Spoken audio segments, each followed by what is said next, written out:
Good morning and welcome to Wantage Road, Northampton, for the start of the Metro Bank One Day Cup.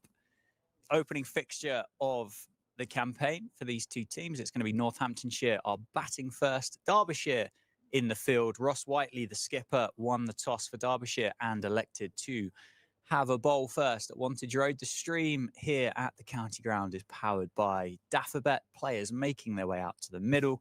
My name is Dan Jadzovic. I'm joined by Phil Rowe.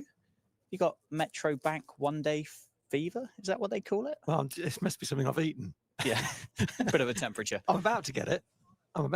Certainly, it's nice to be here. When I walked in this morning, there was a nice group of spectators coming out, nice number of spectators, and there was a bit of a buzz, and everyone's looking forward to this. It's a different format, isn't it? It's clear, clearly a longer format than the T20 that we've just got through and qualified for a home quarter final. Well done, everyone involved in that. That's fantastic. I really like the 50 over format because you can have spells where it ebbs and flows a bit, and your skills have to be performed at a high level for a longer period of time, and they're going to be tested against different sorts of bowling for longer. So I really like it. I think Northants benefit in some ways from not losing any players to the 100. Derbyshire are losing 3 in this game. We'll talk about that, I'm sure, as the game gets underway. But there's every reason to feel positive. There's a nice buzz around the club, qualifying as we did with that massive win at Lancashire last week. Historic win was quite something, and why not take that into this format? And in particular, as I look out there, I'm going to enjoy watching Prithvi Shaw because he is box office. Yeah, he's made his way out to the middle with Emilio Gay to open the batting for the Steelbacks today. Zach Chappell's got the new ball from the David Capel end. Derbyshire have got 2 slips in place, and it looks like we are nearly ready to go. I'll do a quick run through of the 2 sides once this ball has been bowled. It'll give me a little bit of time to actually rattle through the names, won't it? Because I feel Zach Chappell could start steaming in at any moment. He's coming.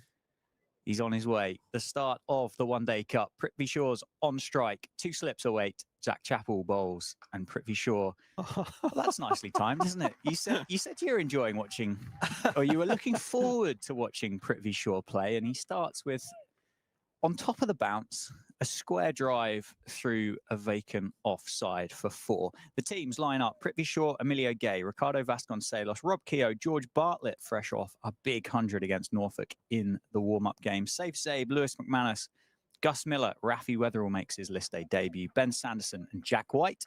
Derbyshire, Lewis Rees, Harry Kane, Brooke Guest, David Lloyd, Matthew Lamb, Samit Patel, Ross Whiteley, Mitch Wagstaff, Zach Chappell, Harry Moore and Sam Connors.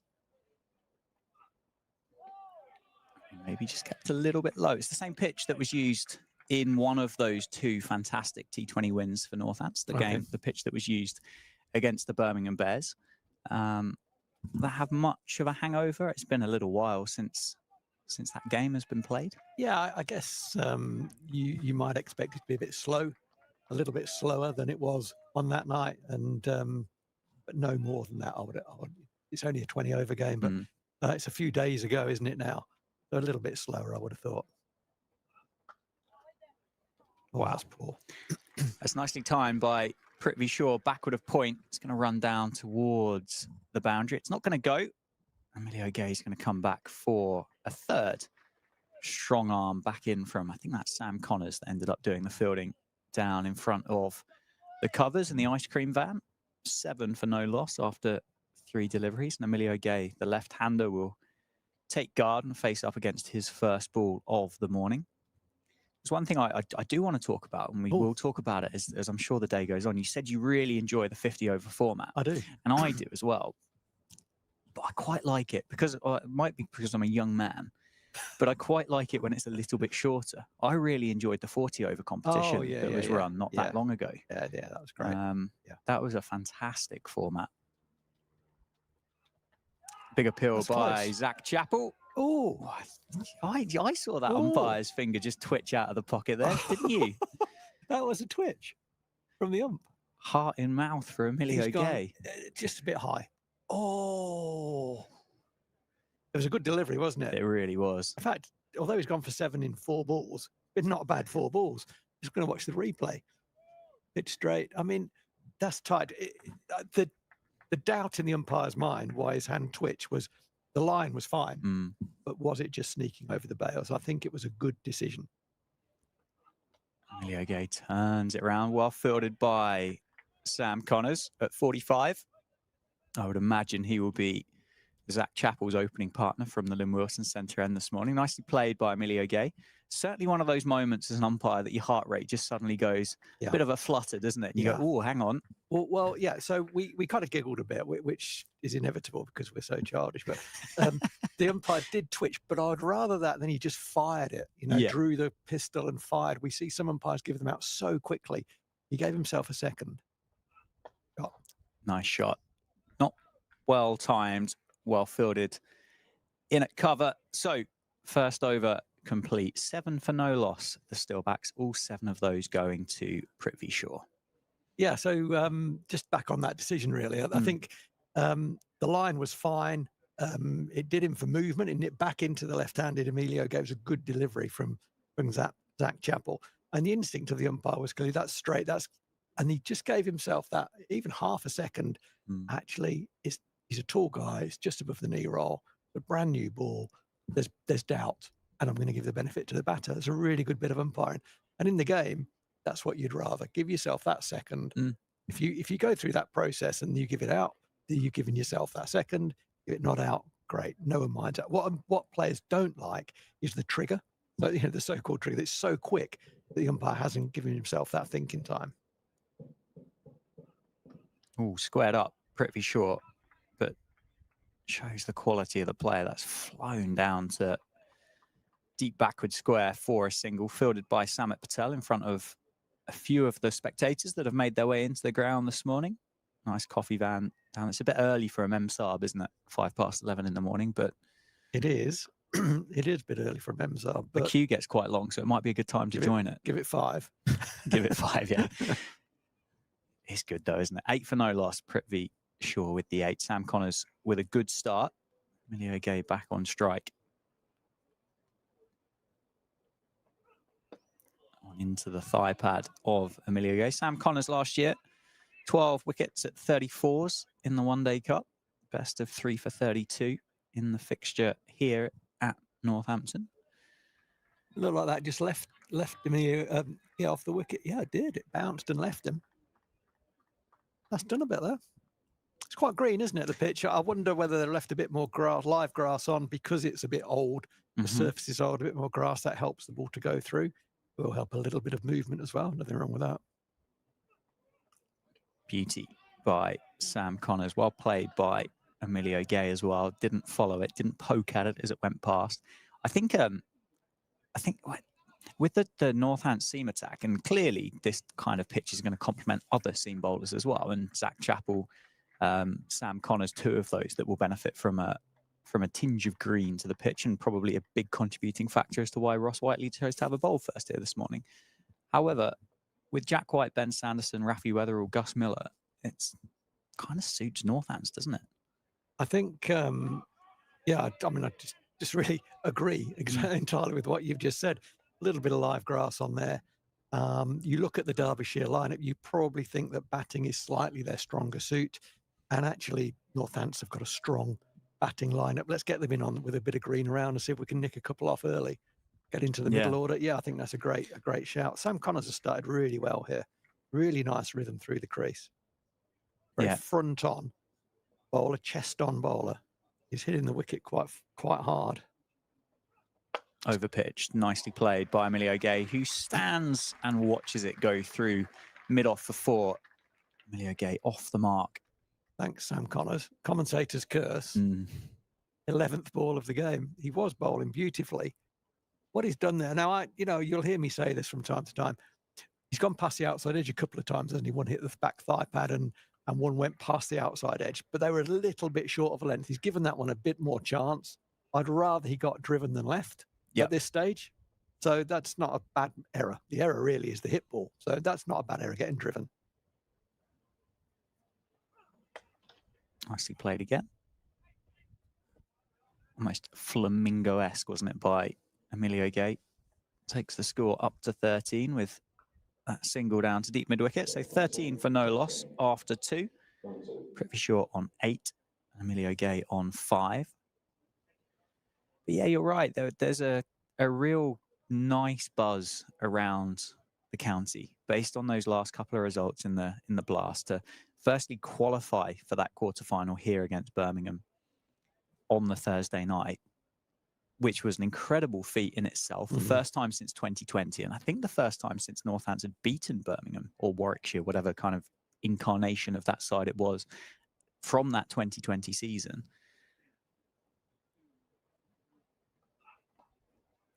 It's going to be another 4, 2 straight by Zach Chappell. And it's going to be leg buys off the thigh pads of Emilio Gay, another 4 to the score.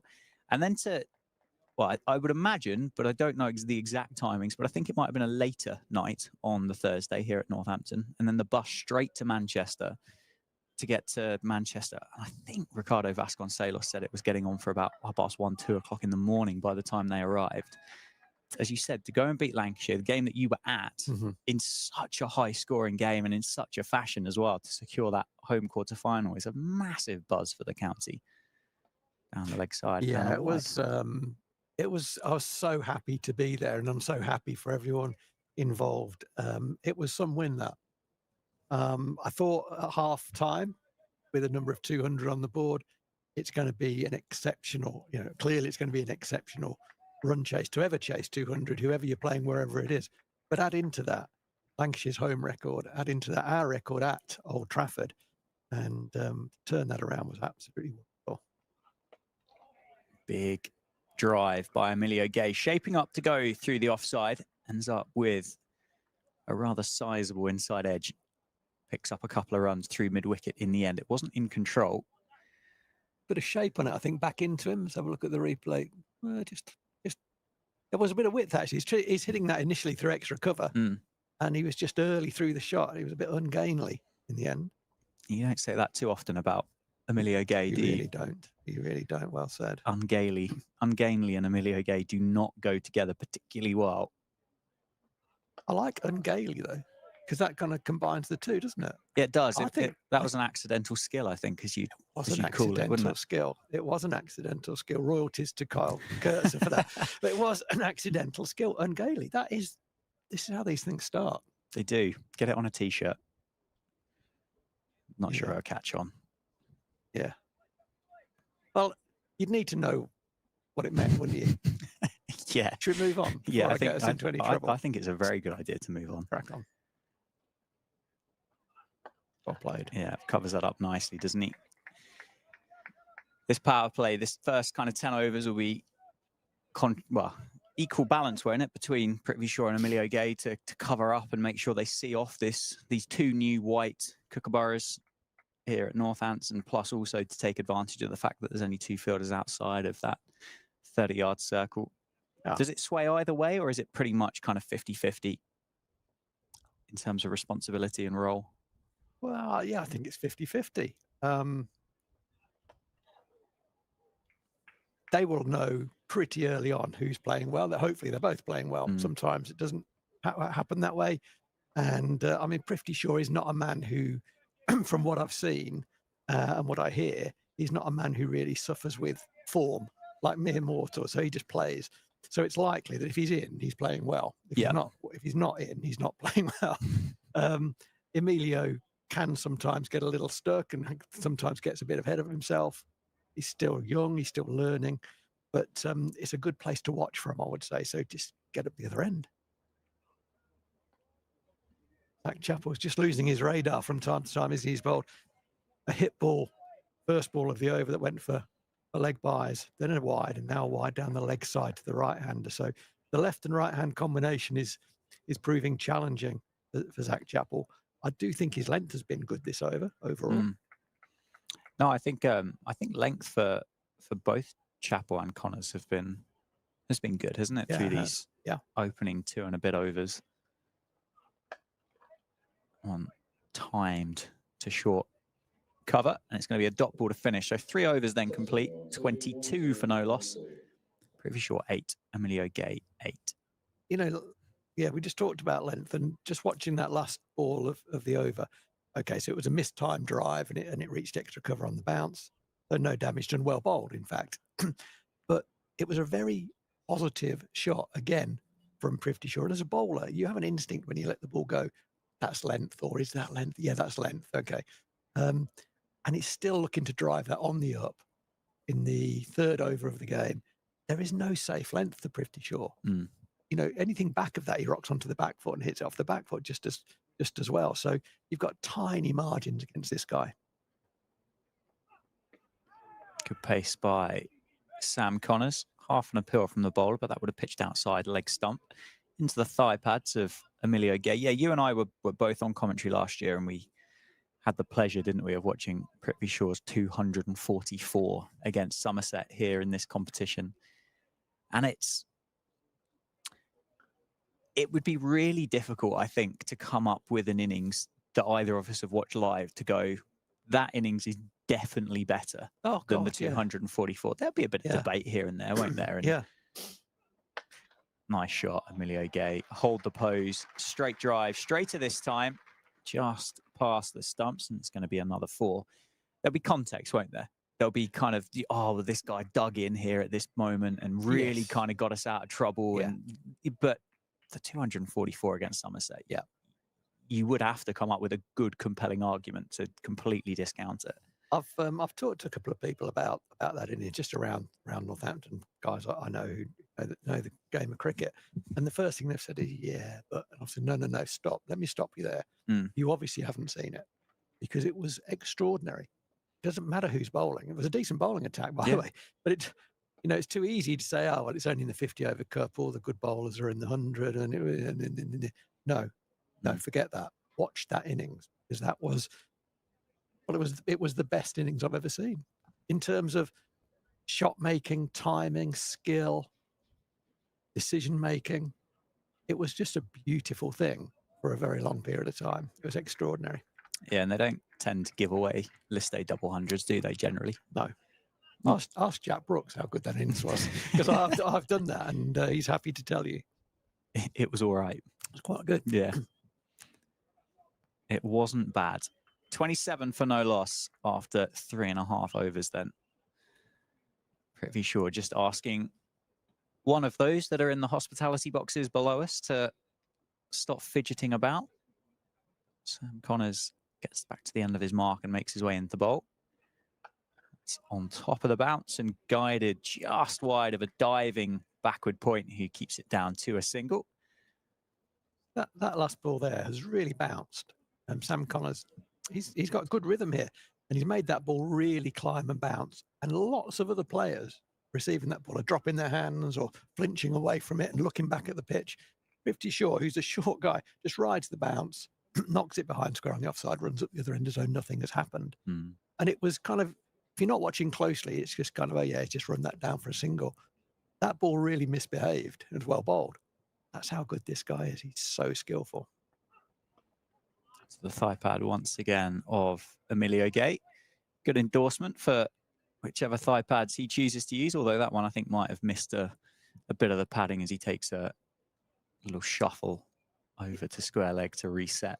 It was rinse and repeat, wasn't it? I think he's been hit there 3 times from Connors. I think he has.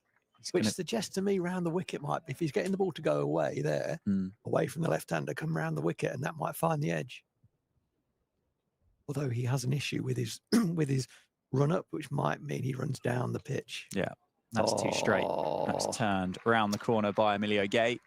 Beats Samit Patel at 45, and it's going to be 4 to finish the over. Takes the score up to 32 for no loss. Northampton raced on to 32, haven't they? They have. And that, as you said, is without Derbyshire bowling particularly badly. Yeah, absolutely. Yeah, they've not bowled badly. They've maybe just fractionally missed line a couple of times, but they've not bowled badly. No. There's been a good LBW shout that was twitchy for the umpire. They've gone past the outside edge a couple of times. They've played and missed a couple of times.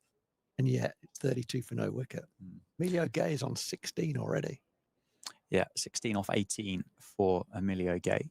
What's your general thoughts about this competition? I know you said you really enjoy 50 over cricket generally, which as a format, I agree with you. But let's not talk about the other competition that's going on right now. But the fact that there is a lot of talk about this competition being devalued. Yeah. What's your general kind of thoughts when this rolls around in the calendar? I'm sort of getting used to it, really, because it's still, for me, fairly new that it is what it now is. You know, a lot of games are played away from county grounds and so on and so forth. It does give an opportunity for young players to come in and contribute. So that's good to see. It does give county members something to watch, which is why it's here.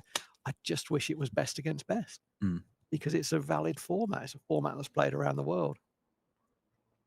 You know, let's not forget England were the world champions in this format, and the very next thing that happened was it moved from being a major event into a slightly less major event. But I mean, you know, maybe I'm not the right bloke to ask this because I'm just a lover of cricket. So, you know, if I'm driving along, I'll pull over and watch a game of cricket and enjoy it, whatever it is. But I do enjoy the 50 over format. It's tactically interesting. Short ball from Zach Chappell, pulled away by Prithvi Shaw. Oh, that's a good catch in the end. There was a moment there, wasn't there, that Prithvi Shaw might have thought he got away with that. Couldn't help but be tempted by that short ball by Zach Chappell. It hung in the air for a long, long time. And eventually, Fielder getting himself underneath it, making good ground. Had to dive forward in the end to complete the catch. And it was a smart bit of work, wasn't it?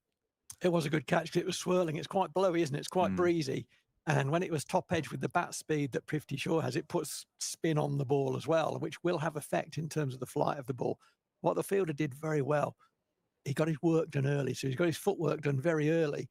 Okay, misjudged the length of the ball because it was spinning so much, but then could dive forward from a balanced position. And that enabled him to get both hands under the ball and secure a good catch. I'd have to say, I think that's a little soft as a dismissal. Zach Chappell does bowl a good bounce. That probably wasn't his best, but he bowls a good short ball.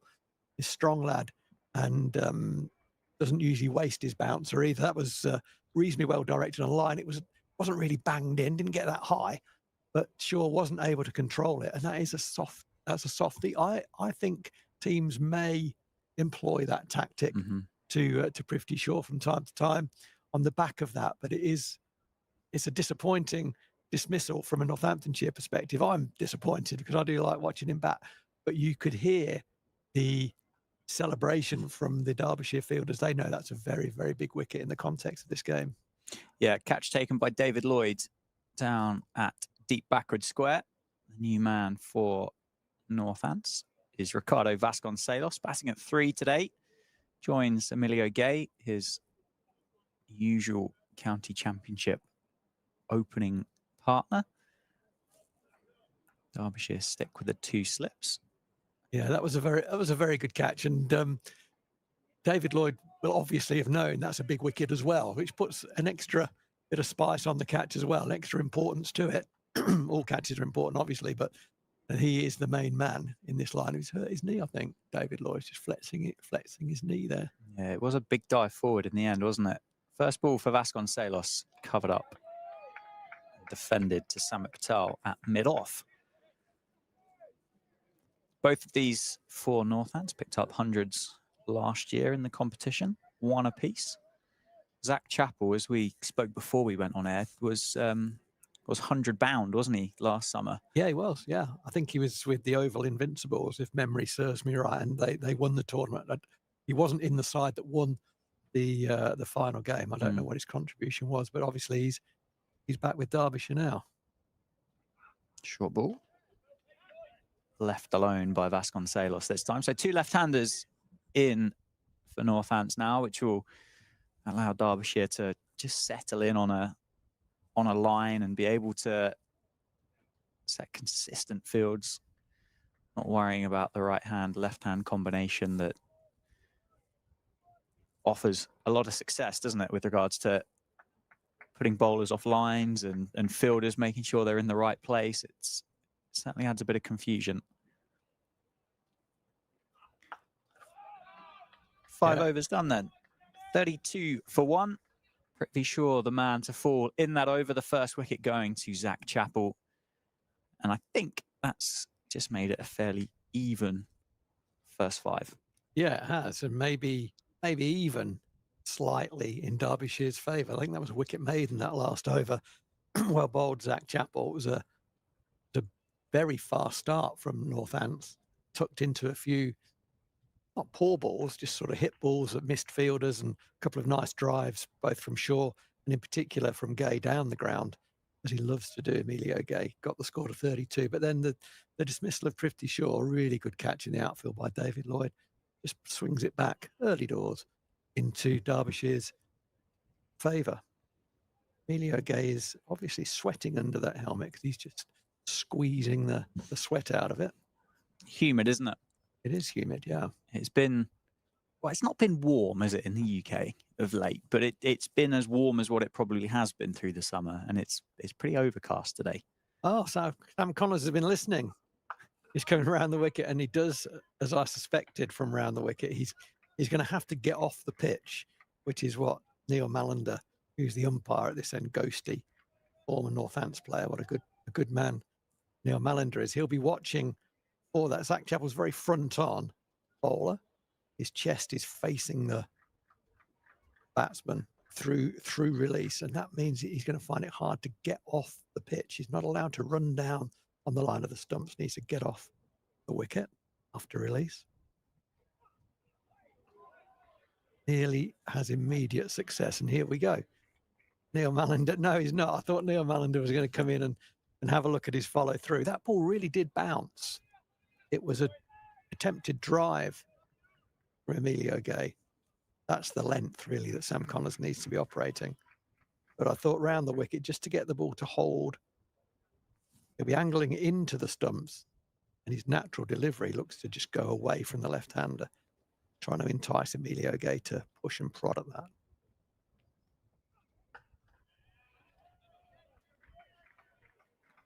Yeah, you mentioned it early in the piece, didn't you, that Emilio Gay sometimes can be found guilty just to go a little bit too hard, a little bit too early. And he's had one of those starts today, hasn't he? He was 16 off 18 at the start of this over.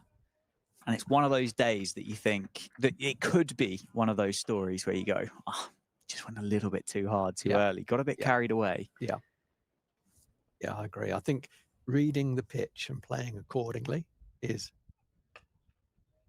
a whack at that. He's got most of it. It was a full length ball. It was attempted, lofted on drive, and it just sort of closed the face on contact. Emilio Gay, it probably wasn't quite in the slot for that shot. Well, that's a shot of a man who's got 80 or 90. I was just saying, Dan, that it's a pitch where I think you need to get yourself in. Emilio Gay's taken that on. The good thing about that is that he really committed to it. Yeah. If he tries to pull out of that halfway through, it just goes straight up, and it's very soft. So he committed to it and went through with it.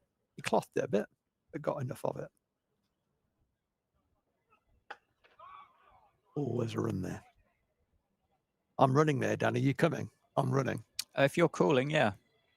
I don't tend to rest on the bat handle that much. There was a slight apology there from Emilio to Vasco. I think that was a run.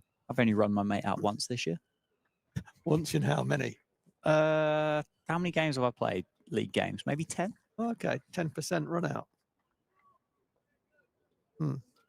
I still blame him.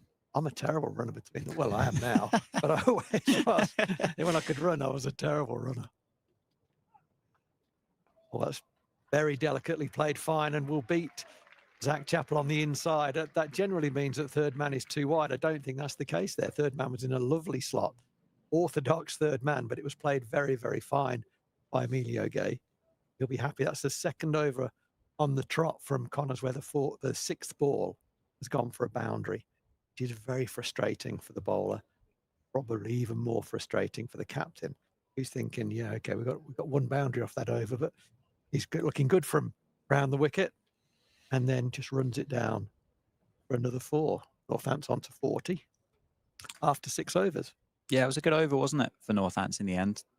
But I think you can kind of break it down, can't you? There was that one, as you said, perfect shot at the end of the over. The other one there was a bit of a hack over the leg side in the end. But it was a good over by Sam Connors. First change in the field here, Rowie, that Derby have taken one of the slips out. Slip out, okay. For Vasco, that's interesting. Nicely timed drive from Vasconcelos. Where's he gone? Oh, I didn't want you to ask me that question. Has he gone into? No, There's a short mid wicket there, isn't there now? To Vasconcelos. I'm not sure where it's gone. They've still got 11 men out there, so that's good. We can't see exactly where. I can't see. I think he's gone into the leg side of catching the wicket, as you say. That's a good catch. That's a very good catch. I'm not sure how that ball got there.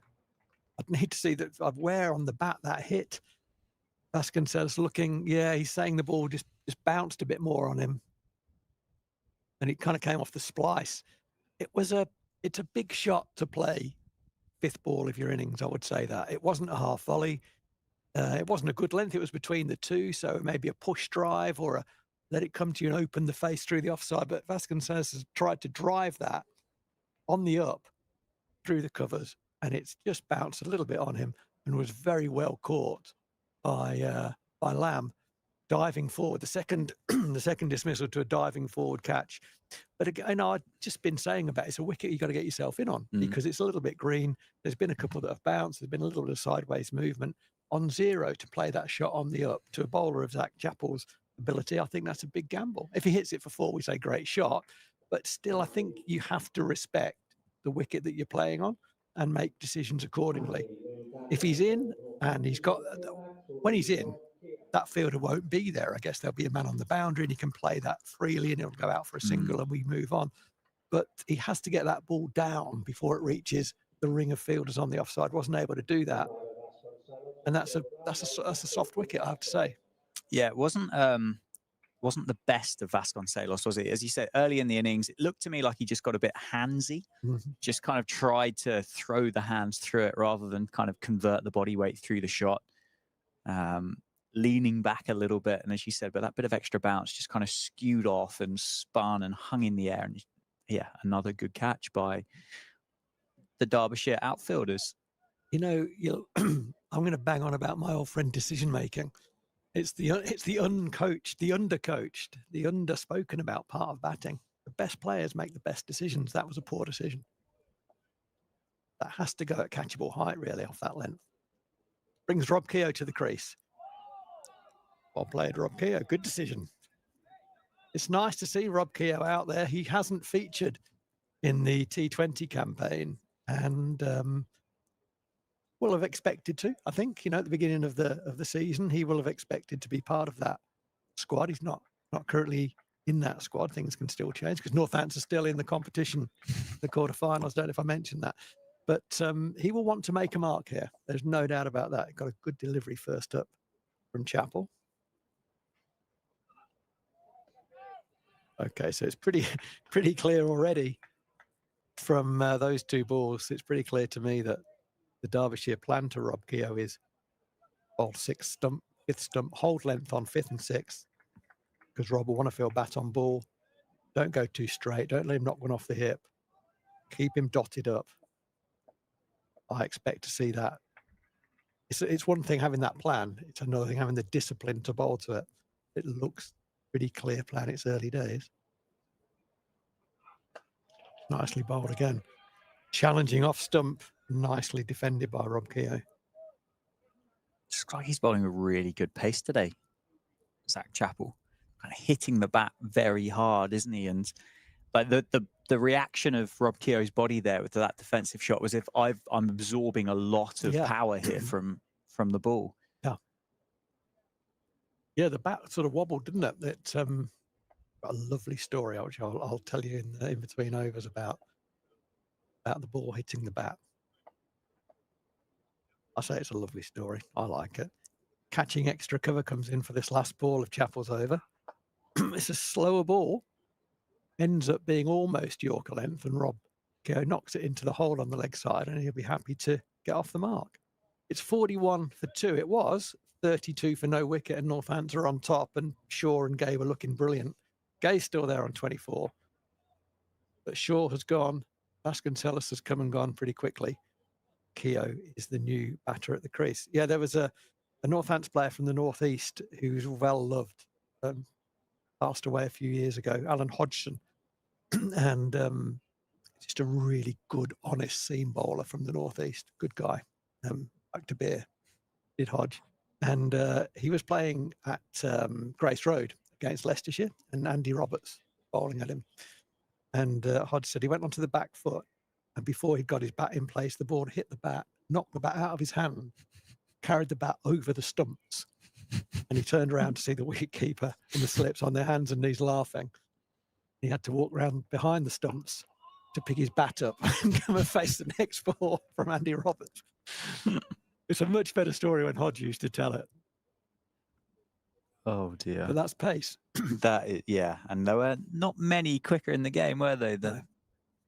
That West Indian cartel of seam bowlers.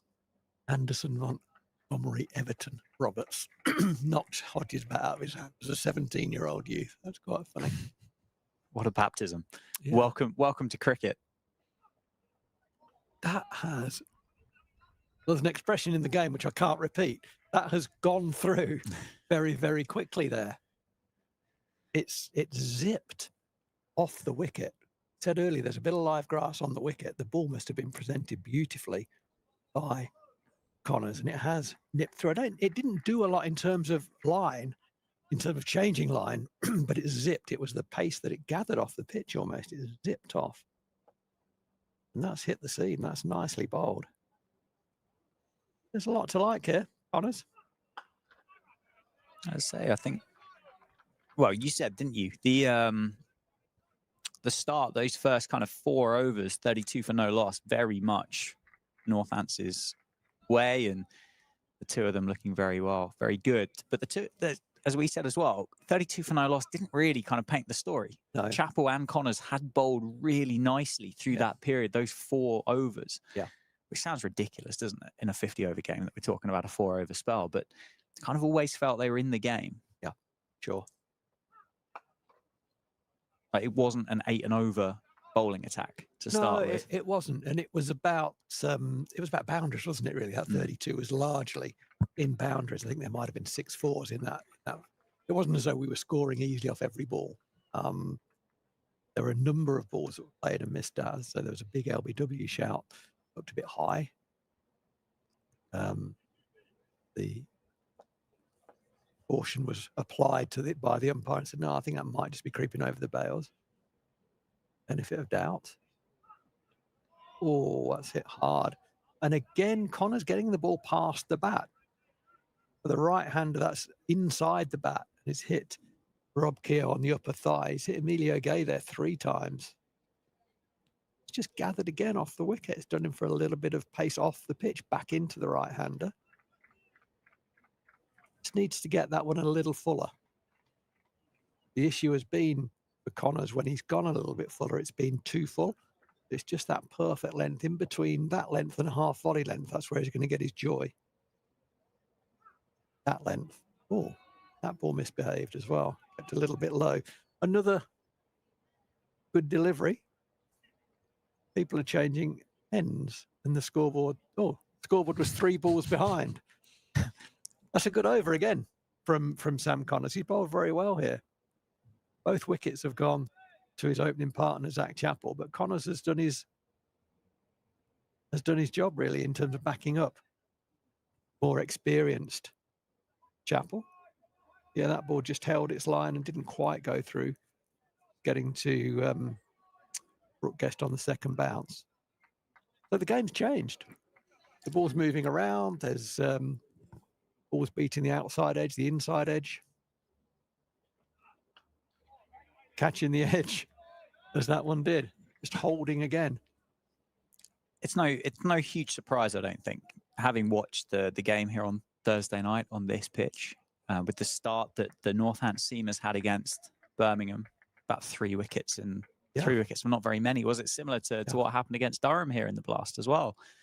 So to kind of see this pitch, yes, okay, as you said, it's been used for 40 overs, but not surprised. There's a bit of life in it for the seam bowler. Nicely bowled again by Chappell, going across the left-handed Gay. It's there's a kind of a throwaway expression which shouldn't be thrown away in the game, which is you got to get yourself in on it. And coming off T20, you haven't got time to get yourself in on it. You've got to have a look at it and then go. In 50 overs, you can get yourself in on it. And in fact, Northampton need to do that. A bit of caution. That's one for the over. It was a good bouncer by Chappell again. I thought it might have been a little high. Overhead height would be a no ball, but it was deemed to be not overhead height. Oh, crikey. I've just seen the replay. I don't know how tall they think Emilio Gay is. Neil Malander. Gee whiz. Didn't need to be 8 foot tall for that to have gone under head height. Anyway, we move on.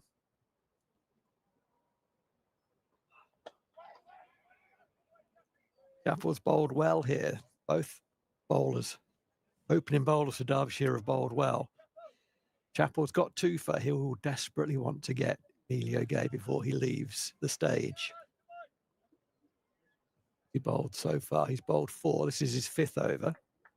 He will, Ross Whiteley, captain of Derbyshire, will want to have some of Zach Chappell through the middle and probably a couple at the end. So whether this will be his last over of this spell, I might be tempted to give him another one. Well, that's a slower ball again and has done him. That's very well bowled, Zach Chappell. It's perfectly executed. Slower ball. I think Emilio Gay trying to drive it, got a thick inside edge, back onto his pad. That's very well bowled. Really well disguised off cutter, isn't it? There's no kind of change of arm pace, and there was a change at the crease, wasn't there? But it wasn't hugely noticeable through the window or with the benefit of the replay there. Now that one is overhead height. And is called no ball. Oh, and it's missed me, and it's missed the keeper as well. It's gone straight over Brooke Guest. We've got a big monitor in our commentary room, which means I don't see the wicketkeeper when the bowling's from the David Capel end. And I saw the umpire signalling 4. I thought, what? Oh, yes, it's clearly gone over the keeper's head. It was so short. That's scruffy cricket, actually. He bowled very, very nicely, Zach Chappell. A bit scruffy there. Banged that one in, and it did. It ballooned. As you said, like, potentially a little bit fortunate to get away with that short ball earlier on in this over. Big inside edge from that brilliantly executed slow ball. Bit of frustration, maybe. Oh, that's well played. That ball did bounce. It spat at Emilio Gay. Perhaps a bit of anger in that one from Zach Chappell, cross with himself for that bouncer that went for 4 no balls, 5 no balls. The previous ball banged that one in. It really did bounce, and Emilio Gay got the bottom hand off the bat. Start the lawnmower shot, they call that.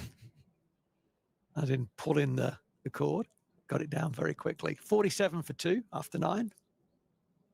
Connors is going to continue. So, but there's someone warming up. I think it's Lewis Rees at second slip.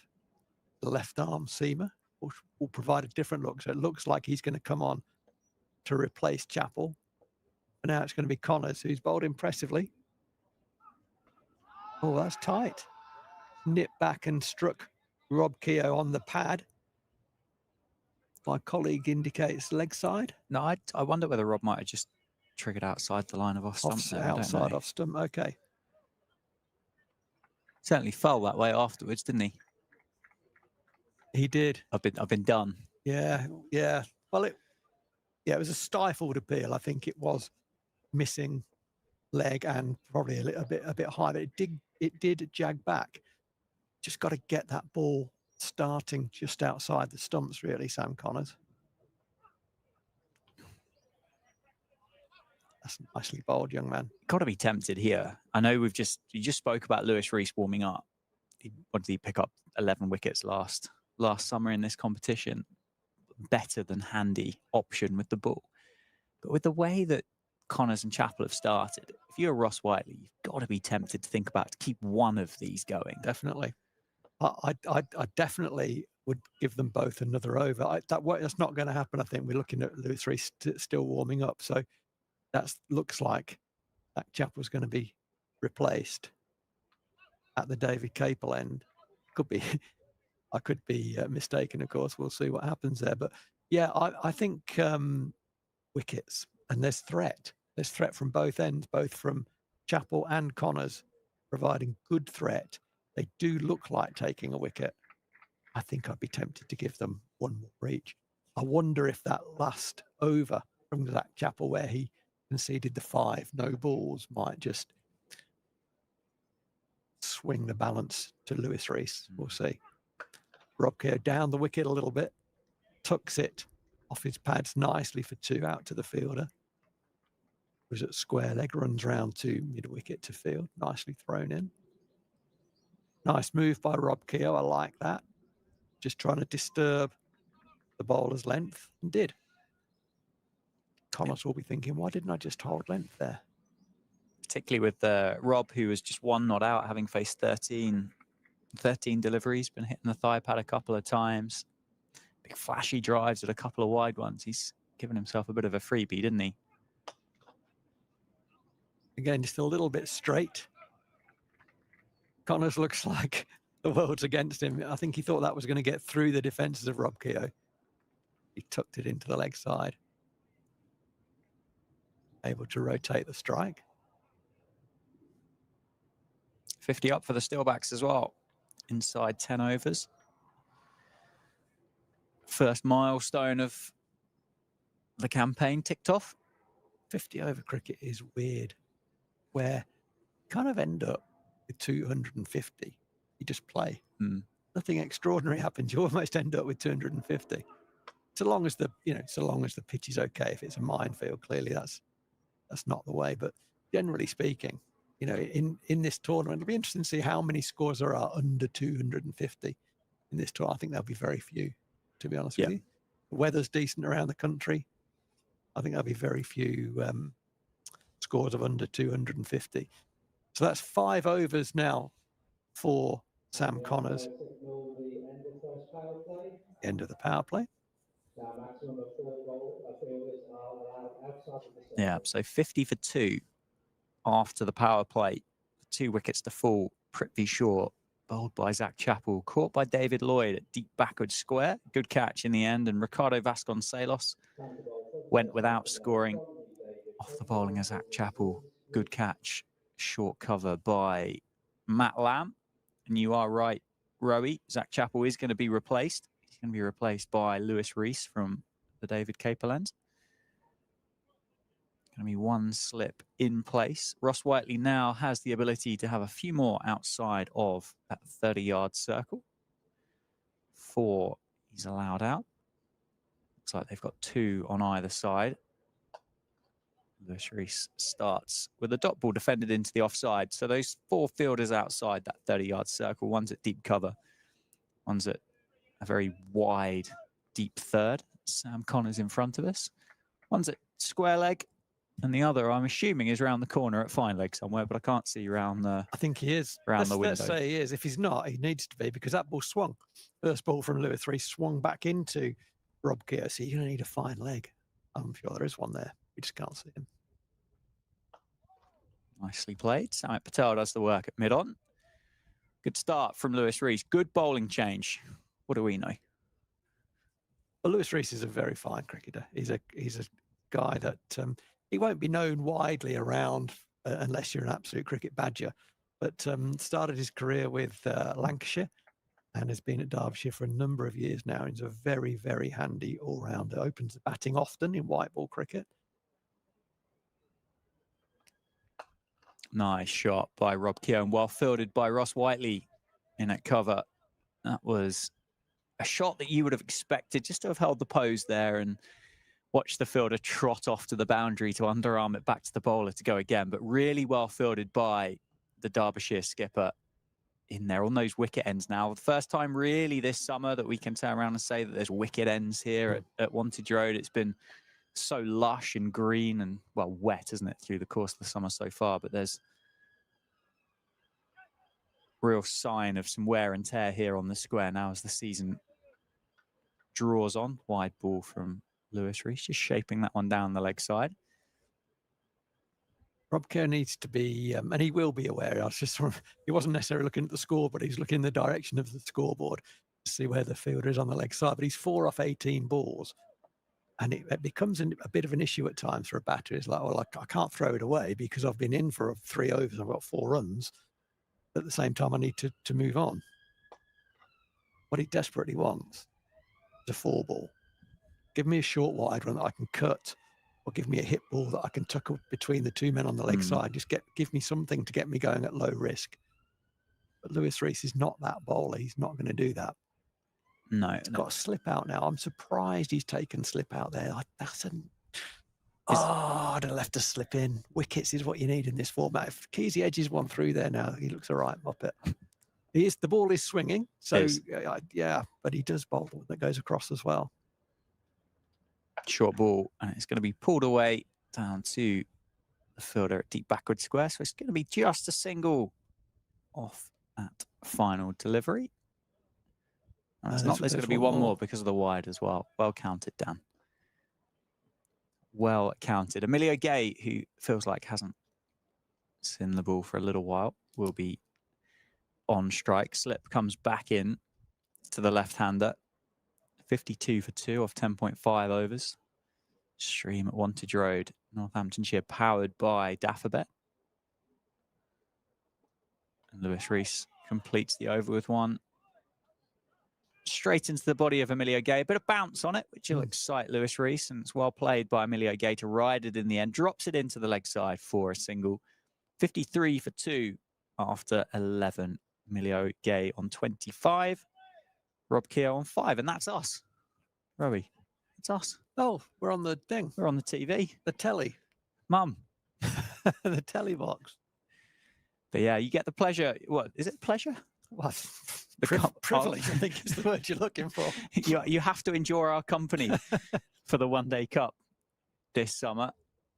And it's just great chatting with you, Rowie, about cricket. It's lovely, isn't it? There are other ways to spend your day, but they won't be as good. Well, my day wouldn't be as good. What could you possibly do on a Wednesday in Northampton? Yeah, that's the answer. Watch the cricket. Turn up at Wantage Road. Bowling change, double bowling change then for the Derbyshire Falcons. Ross Whiteley ringing the changes. Sam Connors out of the attack, having bowled 5 overs. 5 overs, 1 maiden, none for 26. I didn't hear the PA, but I believe that's going to be Harry Moore. I think it's Harry Moore, yeah. 17-year-old Harry Moore into the attack. Starts with good pace, good carry outside the off stump of Emilio Gay. Hasn't played much. Harry Moore did play in the fixture here in this competition last year. Picked up a wicket. Double check who that wicket was. Well, funnily enough, he bowled Emilio Gay. Oh, did he? For 9. Okay. Matchups, Rowie. Matchups. Ricky Ponting loves the matchup. That one pushed across. And that one pushed across as well. That's going to be called a wide. Has been busy, though, Harry Moore, over the last couple of weeks with the England under-19s. Picked up 4 wickets in the youth test down at Cheltenham against Sri Lanka. 2 for 38 and 2 for 41 with the ball. Looks like he's just lost his wrist on those first 2. He doesn't want to go too straight to Emilio Gay and keen to get the ball across, and he's just overdone that a couple of times. That's better. Response with a big drive from Emilio Gay, who rehearses the shot afterwards. Rob Keogh just taking the opportunity to go down and have a calming word with his opening partner. Would almost be disastrous now for Northampton to lose another one. 54 for 3. It feels like these two, and as you said, Rob Keogh's had a look at the scoreboard, and he's 5 off 20. And you go, you don't want to get carried away. You don't want to get panicked by this. That's a square drive and cries of catch. It was wide of Lewis Rees and at short cover. It's just going to be a single. It was in the air, but wide enough so that Emilio Gay gets down the other end. It's a funny one for the batters, actually, isn't it? And I feel for them a little bit. They've got to work it out. And they're chatting away now between deliveries.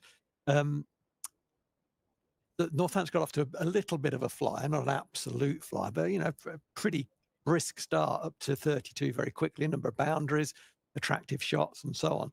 And that hasn't really reflected the way that the wicket has played since then. And scoring runs has been much more difficult of late. So it looks like these two have really slowed down and gone pedestrian, but actually I think it's reflecting two things: how well Derbyshire have bowled, and actually it's not an absolute belter. That is a belter. That's a beautiful bit of bowling. An absolute seed from Harry Moore. Draws Rob Keogh into the shot, beats the outside edge through to the wicketkeeper, Brooke Guest. Just offered to shape in to Rob Keogh, hit the seam, and then just a fraction nibbled away, didn't it? Wasn't far away from the outside edge. Got his wrist right behind that one, Dan. That's a beautiful delivery. You have to play at that because it's coming into off stump and then just held and went away. Beautiful bit of bowling. Rewarded with a first slip. Keogh triggers across, works it through the leg side, gets a single. Ross Whiteley does the fielding. There's going to be one delivery left in the over. 56 for 2. A few other games going on in the One Day Cup today as well, which we can have a quick rattle through at the end of the over. Just give you some scores on the doors. Defending champions Leicester, they're in action. Local derby up the road at Notts. Oh, it is at Leicester, I apologise. Overpitched from Harry Moore. Well played by Emilio Gay. Looks for a second. It's going to be well fielded. Keep it down to just a single. 57 for 2 then after 12. Overall scores, Rowie. Durham are playing Lancashire. I don't know the exact pronunciation of this, but I think it's Sedbergh. Yeah. 48 for no loss. Durham, having won the toss and chosen to have a bat first. Essex, 82 for 2 at Chelmsford. Warwickshire won the toss and chose to have a bowl.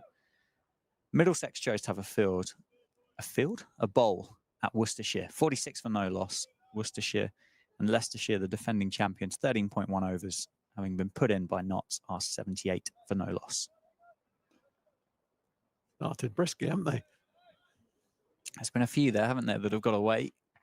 Durham, the one being Durham and Worcestershire, I think would be fair to say, the ones being pegged back. And of course, Northants themselves here by Derbyshire. Rees continues. It's a bit of a wafty, floaty shot from Emilio Gay, who's not happy with himself, is he? Is that one from Lewis Rees? He's just drifted past the outside edge. He's tried to work it through the leg side. Yeah, he has, hasn't he? How square does he go there? Oh, yeah, come on. He's gone. That's something that I've always, since I first saw him, had my arm with Emilio, is how square is he trying to hit the ball on the leg side? The straighter he tries to hit it, I think the better he's playing, and he's tried to really whip that one. That one is down the leg side, and that will be a wide. So one extra for the score. That's very, very frustrating as a captain and as a bowler, of course. And Lewis Rees shows his own disappointment there. He sets himself very high standards. He's very tough on himself, Lewis Rees, but bowled a beauty the first ball. Then he's just bowled a wide down the leg side and just leaked an extra and just taken the pressure off a little bit. He'll be back on it soon enough. The ball is swinging.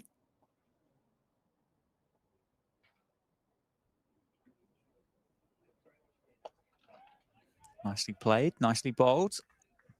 Another dot ball. It's been a very good start today by Lewis Rees. 1.5 overs. They've just gone for 4 runs.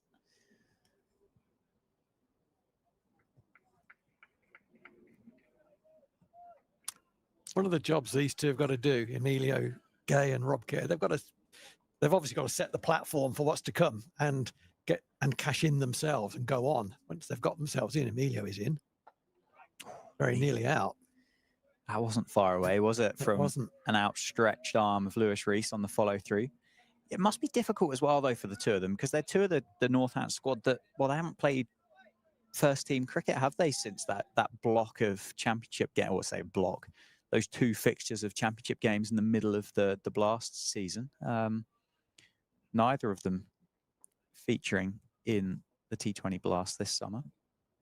They've got to try and work out what a good rate to score at is. Not quite yet. I mean, Oh, that's well bowled again by Lewis Rees outside the off stump. Another attempted drive, and Lewis Rees can't believe that he's not celebrating a wicket there. Thinks the world's against him. Oh, that was very well bowled. Been swinging the ball away from the left-hander, and that one offered to swing away, then nip back as Emilio Gay is demonstrating to anyone who wants to know why he missed that. It was a very good piece of bowling. Missed the inside edge and missed off stump. He's a little bit unlucky there, but it does show again there is movement on offer. Defended by Emilio Gay, but defended with the glove, which isn't the ideal piece of equipment, is it? To drop that one into the offside. Have you figured out what a good rate to score is at the moment, Rowie? It started at 8, didn't it, off those first 4 overs, and it has been pegged back. I think after the power play, it was, what was it? 5s, exactly 5s, funnily enough. You know what I would be expecting an experienced player like Rob Keogh to be saying is bat time. Let's bat to 15 overs. Let's bat to 20 overs. And we pick up what we can pick up. I think take the pressure off scoring runs, because there's a lot going on out there. There's a lot of movement on offer. It feels like if a wicket falls, another one can go very quickly. It's 59 for 2, could be 60 for 4 in no time. So if I want my experienced batter to go down and say to my slightly less experienced batter, let's bat for overs and we pick up what we can. Thing is, one of the beauties of the 50 over format is that you can have spells where you can consolidate and go again. You can't consolidate from the shed. You're out having had a waft at one, you go on. So I would be saying, we're not going to go into our shell. We're still going to try and play positively, but let's bat overs rather than looking for runs at this time and get ourselves in, because starting on this is going to be difficult. Derbyshire are on top. We don't want to concede wickets here. Yeah, absolutely. Harry Moore to continue. Nicely bowled, nicely played by Emilio Gay. Picks up another single, his second of which in consecutive balls. Is it surprising that we are 13 overs in and these white kookaburras? I know you get 2 new ones from each end, so that does kind of preserve the life of them slightly longer than what it would do in the T20 Blast. And yes, they've not been hit quite as hard as what they would have done in that format, but still kind of nibbling about. You normally see it offer a bit for 4 overs here, don't you, in the Blast, and then stop. Yeah. So that would translate to 8, I would say, in my head, with my maths, in the One Day Cup with 2 new balls. That's nicely played by Rob Keogh.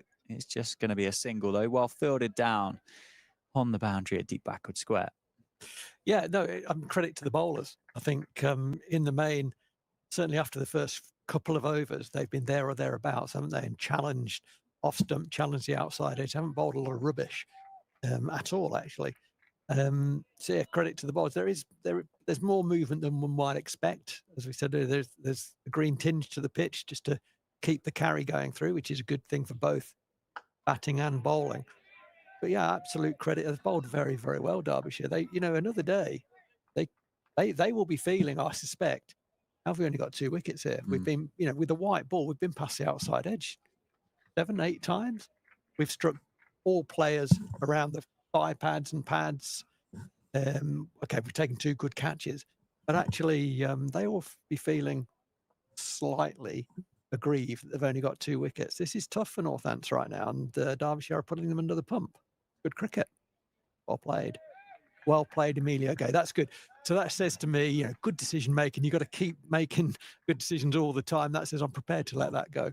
Another time I see Emilio Gay trying to fashion something out of that, either a run down when it's not quite there, or even a big expansive drive that can come. But he's read the script. He's saying, no, batting's tough. Batting's tough. I'm going to get the ball a bit older. Let's see if it's still doing it in 7 overs time. Yeah. And that's something that Rob Keogh's experience will bring to the party. Don't panic. We're used to watching the ball disappear over the boundary in T20. This is a different format. We've got time and they're bowling well. Nicely played. It's going to be run down wide of the man at the deep third, but it is just going to be a single. Northants not that interested in pushing the Derbyshire fielders for a second at the moment. I don't think it was on, but potentially later on in the piece, that might have been a look for a second. 62 for 2 off 13.5 overs. I think the movement that's been there, I don't know because I don't play any cricket with white Kookaburra cricket balls because, quite frankly, I'm not good enough, Rowie. But is there much you can do with them?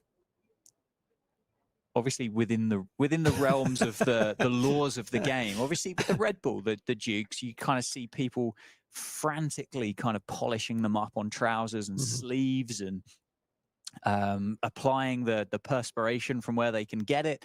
And you tend to have kind of a specialist ball manager, looker afterer. There you go. There's a job title for you. But with these white Kookaburras, other than kind of clean the dirt off it, is there much you can do? Do they respond to being shined? Yeah, they will. They will until the surface goes. That's the lacquer, is it? Yeah, that's right. Yeah, until the lacquer completely goes. It goes quickly, much quicker than it does on a Duke's red ball. You're trying to you keep it dry. Is one key thing. Keep it as dry as you can. Gone. Oh, that's well bowled. Straight through. Rob Keogh, leg stump out of the ground, and Rob Keogh has to go for 7. Derbyshire pick up their 3rd wicket. 63 for 3 off 14.1 overs. That's a beauty from Lewis Rees. The ball continues to swing at Wantage Road for this Derbyshire seam attack, and they've got 3 wickets to their name, having won the toss and put Northants into bat this morning. Oh, yeah, that really has hooped. That has absolutely hooped. Rob Keogh finishes playing that shot and he's completely on the offside, which says his weight was going across and therefore couldn't get the bat back onto the line of the ball as it swung back into it. It did hoop.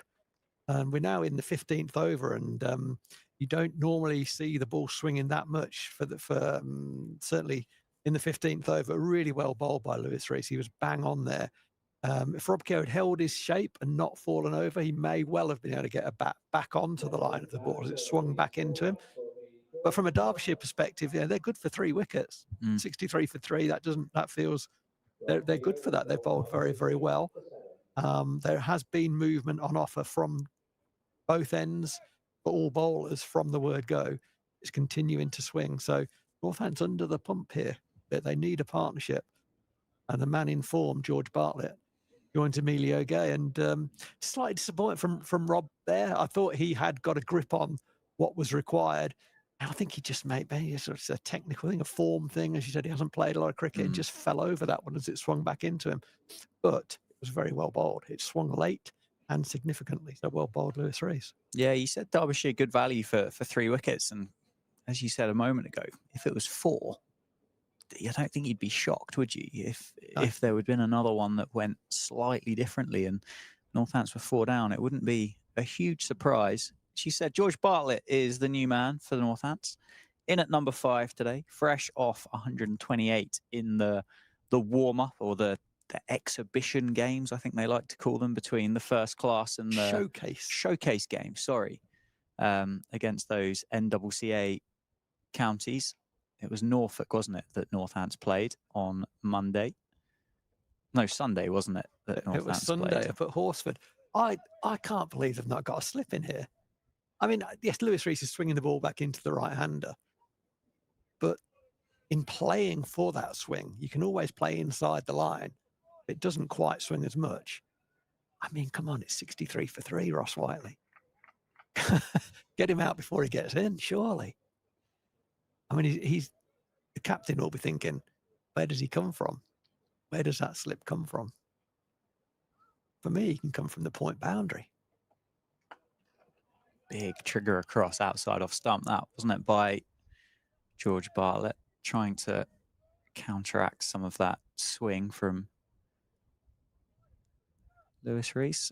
Down at Somerset last year, George Bartlett, 209 runs in the competition, an average of 30. Striking at 104 with 2 50s. Best of 74. I'd say that's quite a modest return for a man of his potential. Because he's a talented player. There's no question about the talent that's there. Oh, my goodness. There we go. There's a highlight of the talent that's on offer for George Bartlett. Off the mark. Beautiful shot that was. Driven on the up against the swinging white ball. Past the diving Zach Chappell at mid-off. Gets his tally underway. 67 for 3. Oh my goodness gracious! Just watching the replay of that. That's how you play that shot. Just stroked it, didn't he, through Oh. the offside? Wowzer! I think you're right. I think an average of 30 with the skill set that George Bartlett has available to him, I think is a little bit light. It's going to be a wide At a rate of just over 100 as well. Not like 30 at 150, is it? 30 at 102 or 3 or whatever it was. No, he's better than that. Particularly given a number of those games would have been down at Taunton as well. Yeah. Where it's very flat. That's the point there. It's very, very flat. Crikey, that wasn't a wide. That was a double wide. Well, the way that Lewis Rees is letting go of these at the moment, I don't think Northampton want to face more than one extra. No, that's what. Don't want the extra, thanks. Yeah. Have it back. Put it back in the raffle. Nicely played. Worked through mid-wicket. In the air, though, past the fielder at short mid-wicket, and it's going to be 4. His second 4 of his innings and the second one of the over on another day. That might have just picked out. It's Harry Kane, isn't it? Yeah, it's an interesting little conversation just between Brooke Guest, the wicketkeeper, and Lewis Rees. Both ex-Lancs, aren't they, those two? Lewis Rees saying, should that fielder be squarer? And Brooke Guest saying, no, he's fine where he is. I think if the pitch is being a little bit slower off the surface, not slower, but if there is a bit of movement, then I guess the straighter that fielder is, probably the better. That pace on delivery that goes squarer, like that one there, allows George Bartlett to come back for a second. So this has been an enterprising start for George Bartlett. Moves to 10. That's 15 overs have been complete in this first innings at Wantage Road. And the score is 74 for 3. What an interesting over that was. Pick the bones out of that. Rob Keogh bowled an absolute beauty, late and significant in-swing, well bowled. New man to the crease, 3 down for 64. Second ball, a beautiful extra cover drive. Probably the shot of the day for me so far. It'll take some beating that. Lewis Rees then goes to pot. Bowls a massive wide outside off stump. Bowls a half volley on the pads. And then bowls a hit ball to round it all off. So that takes some fathoming quite well what happened to Lewis Rees after that wicket. It's one of that set of bowling afterwards that you walk up and you take your pads off and you look out the window and you go, really? Yeah. You've watched your mate go down there and he's 10 off 3 without doing anything. And you've been cleaned up by an absolute doom seed. Lewis Rees is a very thoughtful cricketer. He's a very intense cricketer. And he will have six balls now from Harry Moore, where he can think about the meaning of life, how to group an over together. Because that was a strange over. I'm enjoying Harry Moore. He got his line wrong when he started 2 wide-ish balls to Emilio Gay, but looks a good prospect, this kid.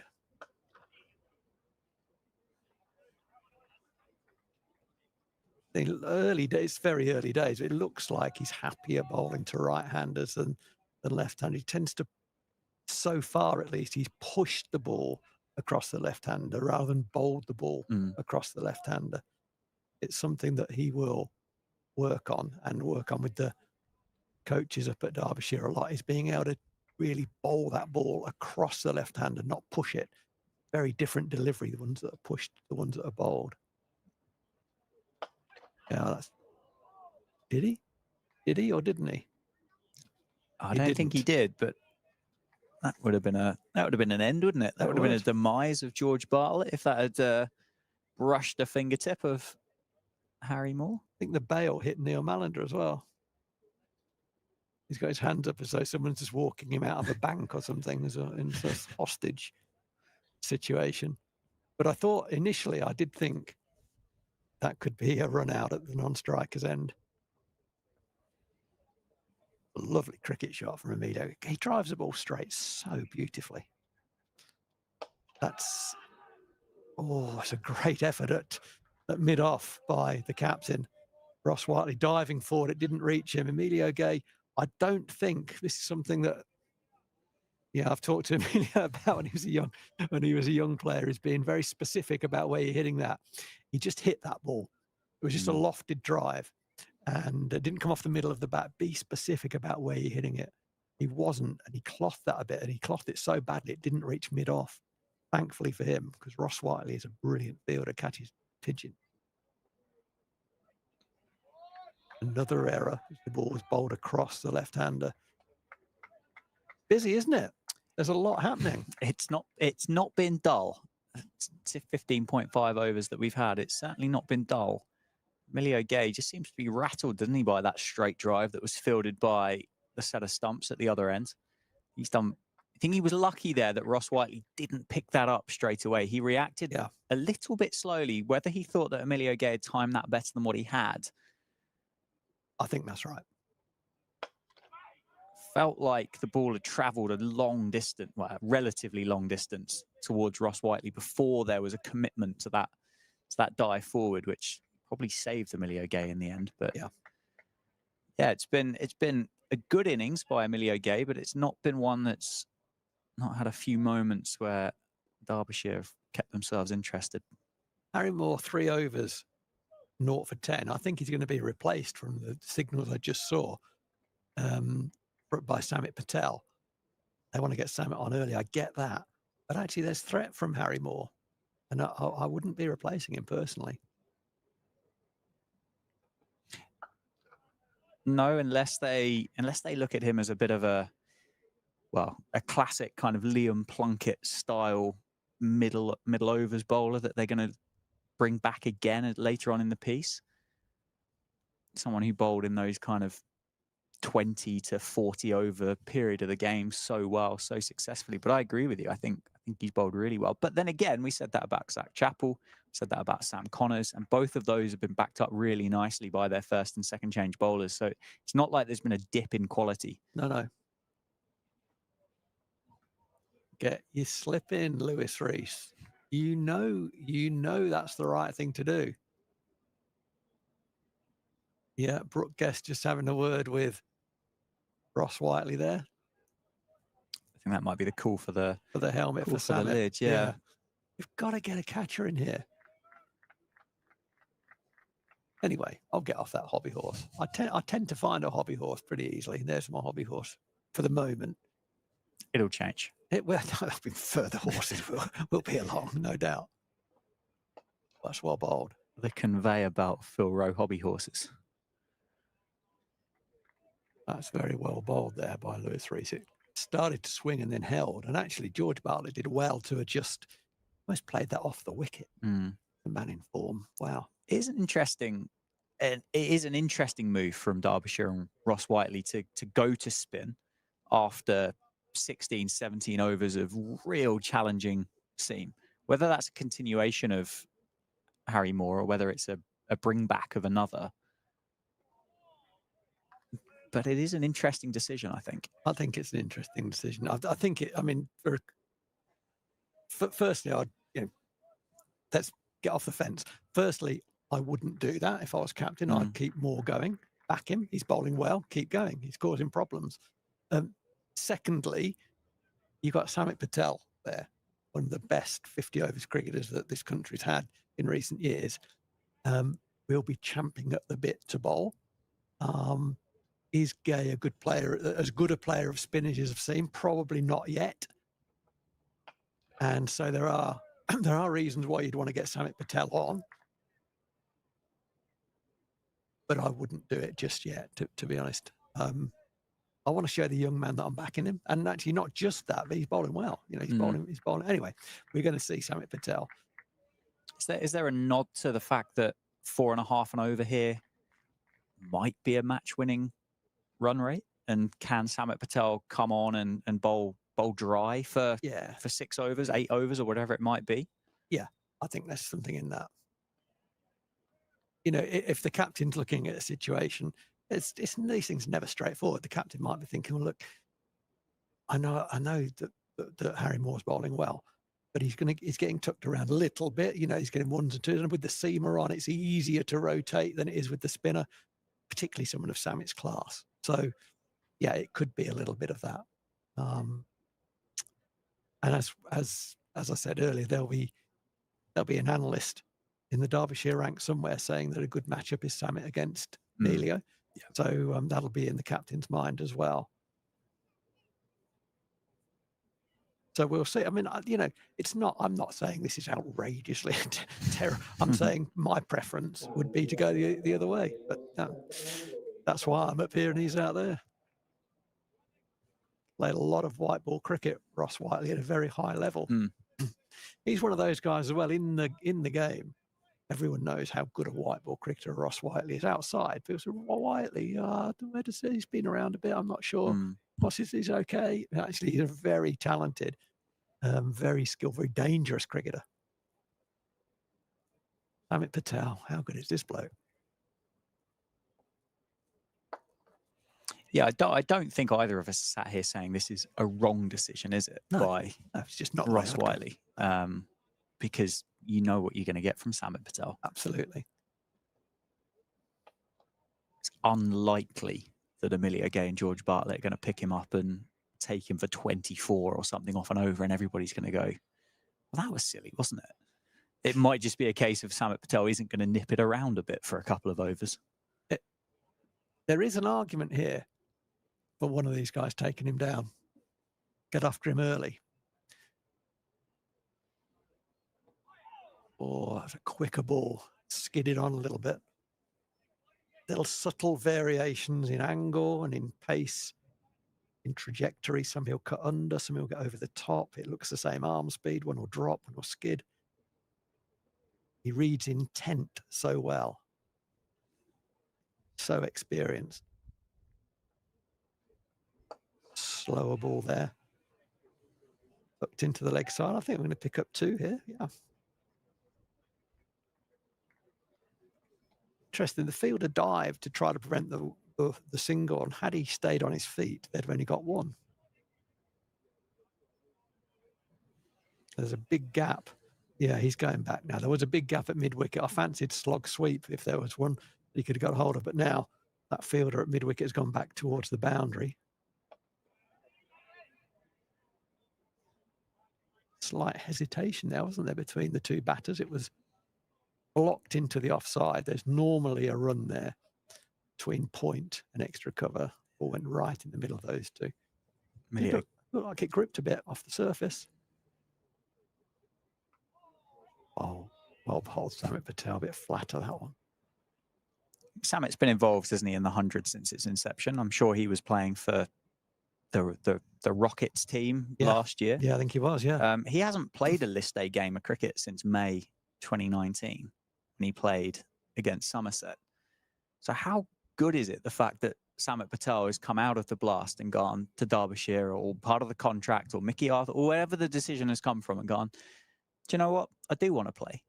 I want to play for Derbyshire. I don't just want to play T20 cricket, and well, I'm sure that's probably a contributing factor, Rowie, yes, but it's still good the fact that he's here. Yeah, it is. It is, because he will pass on an enormous amount of experience and know-how to the young Derbyshire players. It's good to see him out there. Still a top performer. And many people in the game would say unlucky not to have played more international cricket in this format. The issue for Samet has been he's playing in an era when there are so many fantastic white ball cricketers qualified to play for England. That's the issue. He's got so many to get past. But in any other era, wow, he'd have played 100 games. Got himself at mid-off there. He's directing traffic. It's into Ross Whiteley working closely with Samet. I like to see that. So he's helping the skipper out. Why wouldn't he?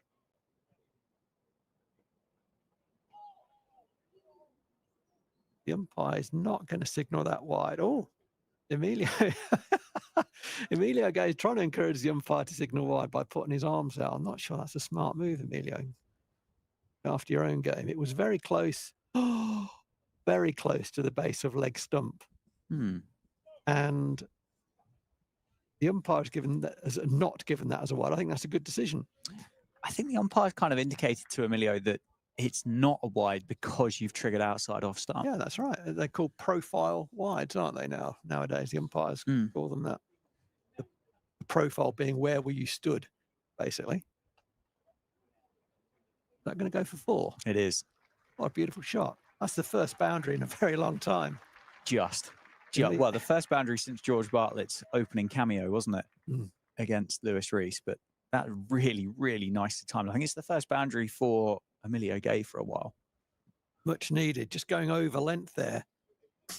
Lewis Rees wanting to give the ball every opportunity to swing and trap Emilio Gay LBW, but it was just over length and clipped beautifully. There are 2 men out there. It's a very long boundary today down behind square on the leg side at this end, at the Lynn Wilson Centre end, but it bisected. I think that's the word I'm looking for, bisected the 2 men. Yeah, Sam Connors wasn't a million miles away from hauling it back in as it crept over the boundary rope. Timed just well enough by Emilio Gay. Nice turnout for a Wednesday as well. Nice number that have made their way into the ground, the members directly opposite us, and a few that are just positioned around the ground in the various different stands. Well, that's nicely run down by Emilio Gay. Opened the face of the bat, ran it down. He's going to pick up 2. I like to see the fact that third man, generally speaking, that the line of that ball was about third slip in terms of where Emilio Gay ran it down. Let's have a look. Yeah, third 3.5 slips. And generally that will go for 4 in the modern game. In the third man is very wide, but Derbyshire consistently have had that third man a bit finer. I like that. That's more often where the ball goes. Oh, he's picked it up off his legs. Oh! Emilio Gay picked that up off shin height. He hit it probably better than he expected to. And certainly better than the fielder expected. The fielder who missed the chance is at deep backward square leg, ran in. The ball was reaching him and then kind of fell to his left and the ball went straight through his hands. It ended up, I have to say, it ended up being a pretty poor piece of fielding because that should have been taken.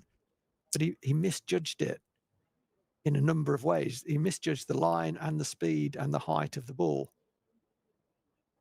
That would have been a real gift there as well, wouldn't it? Just flicked off the pads, and it would have I been think it's Mitch Wagstaff down there, the number 22, and it almost looks like he's run straight past it. He run past it, yeah. It was coming quickly. These things happen very quickly, and if you make a significant misjudgment when the ball's coming that quickly, you're probably never going to get back in the game on that ball, and that's what happened. He ran at the ball when actually his movement would have been better just to his left, and he'd have caught it sort of knee-height tumbling, but he ran at it. He didn't think it was going to reach him. Perhaps a bit of inexperience there. Mm-hmm. It was very well timed by Emilio Gay, flicked it off his shins. Oh, missed out there. George Bartlett, a rare full toss from Samit Patel. But that's a life for Emilio Gay. He was on 38 at the time. That should have been taken. Should have been the 4th wicket for Derbyshire. They haven't done a lot wrong today. That's a beautiful cricket shot. What a beautiful cricket shot that is from George Bartlett. He's only going to pick up 2. Just opened the face to miss extra cover. But yeah, Derbyshire, as I said earlier, could count themselves a little bit unlucky to have just the 3 wickets, but they can't count themselves unlucky there. That should have been taken. But he'll be kicking himself, Mitch Wagstaff. Bowls leg spin. He's a young all-round cricketer, came through the Derbyshire Academy. He may feature with the ball at some point, although it does look more like seam is going to dominate.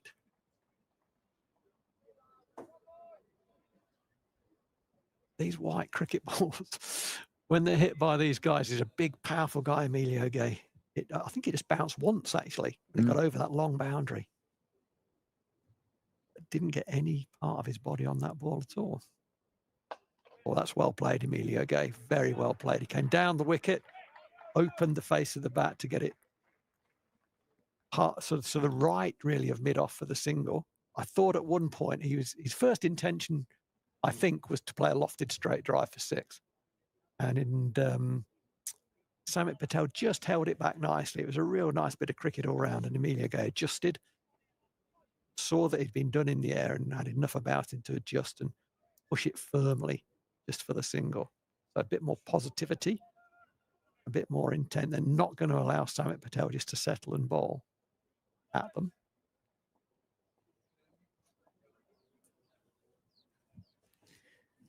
Lewis Rees continues from the David Caper lens and continues with a rather nice delivery, just drifts away from Emilio Gay, who does play and miss at that one. It's 97 for 3 after 20. Good kind of period of play there for Northants. 23 runs added, and importantly, no wickets picked up by Derbyshire. Emilio Gay on 43, and George Bartlett raced on to 20. Oh, wow, what a delivery that is by Lewis Rees. There's a big appeal for LBW. Oh, what a brilliant bit of fielding on the boundary that was by Sam Connors. Fantastic, isn't it? Keeps it inside the rope. It is only going to be 2, and it's come off the bat. It's well dug out by Emilio Gay. You know, this is an interesting one. Oh, do you know, I'd love to see a super slow-mo of that. I've got a feeling that might have been foot onto bat. Yeah, it's hard, isn't it? It was very hard. Yeah. You've got a lot going on, and there's yeah, as you say, feet and pads and bat and balls all together there, and you think, well, which one did it hit first? Yeah. What did it hit? What didn't it hit? In the end, it's 2 runs added to the tally and 2 runs added for Emilio Gay. That's a big flashy drive, and it's flown through gully down to the man at deep third, and it brings up the 100 for Northants. The Steelbacks 100 for 3 off 20.3 overs, and it just feels like it's wrestling its way back to a bit of a 50-50 split. Wouldn't have said either of these two teams have been on top. Said maybe at a stretch it's gone 60-40, but they've really kind of level pegged themselves so far.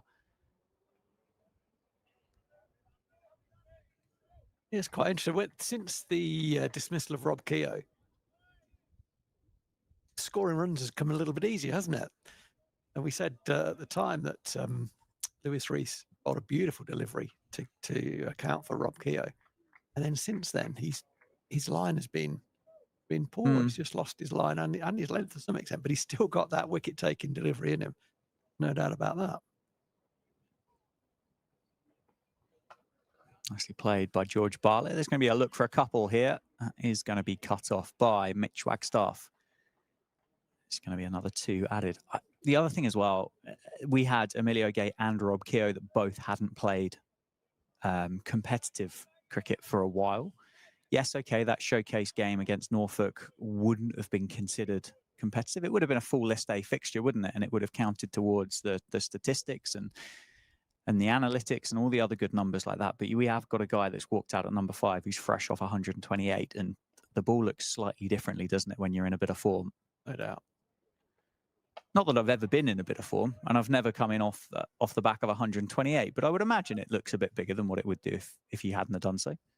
He's certainly moving well, isn't he, George Bartlett? He's moving beautifully. He's moved on to 22 very quickly. Played that beautiful, so far, shot of the morning, extra cover drive off Lewis Rees. But otherwise, he's kind of picked up runs.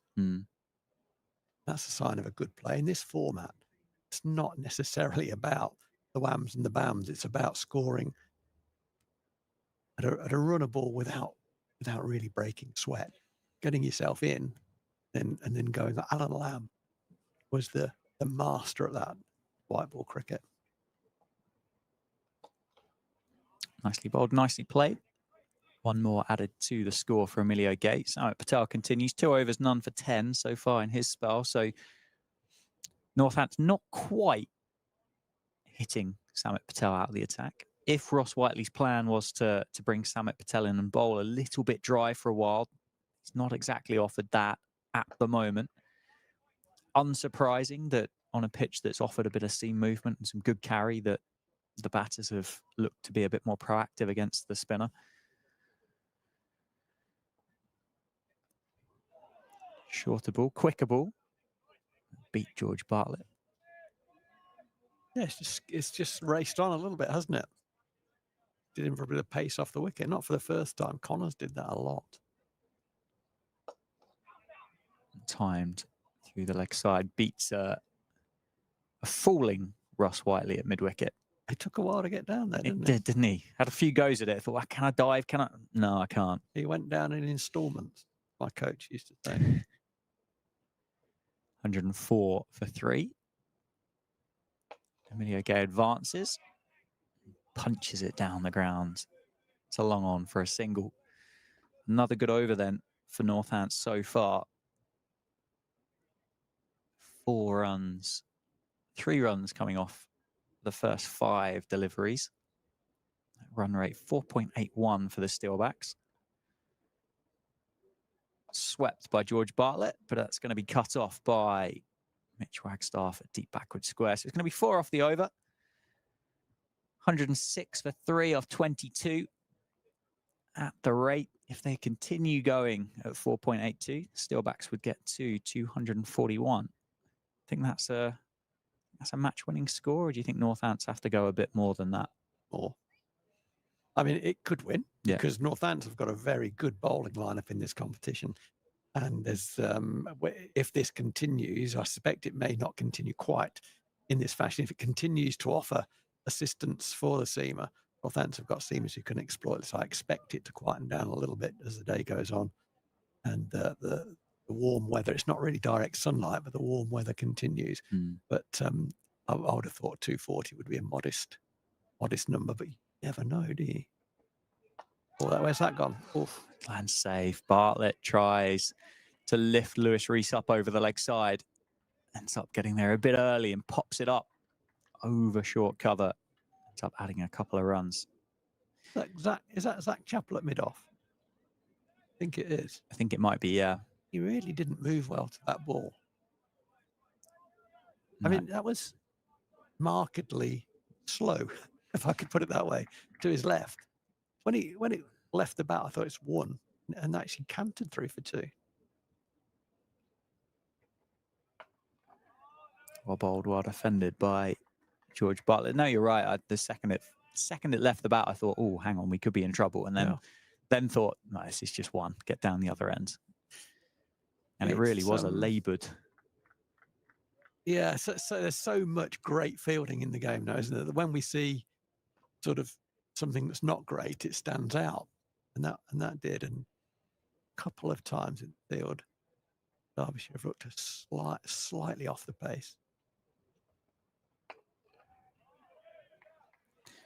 Lewis Rees so far today, 6 overs, 1 maiden, 1 for 32. That wicket of Rob Keogh removed his leg stump out of the ground with a great in-swinging delivery that beat the right-hander.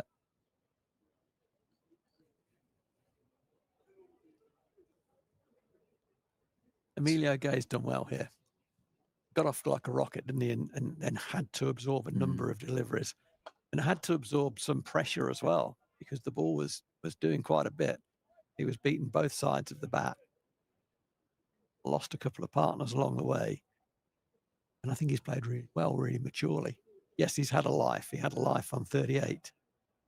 Dropped. Could you call it dropped? It went through the hands.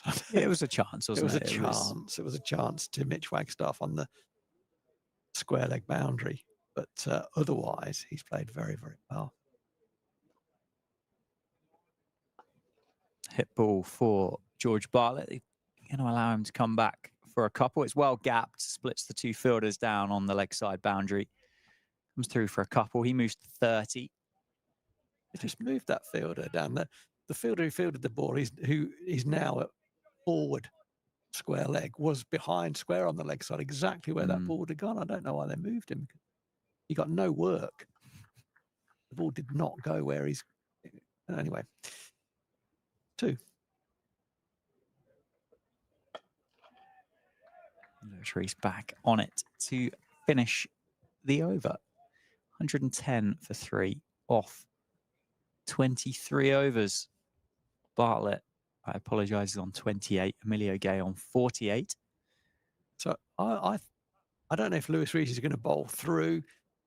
I would expect to see a change that 10? I don't know.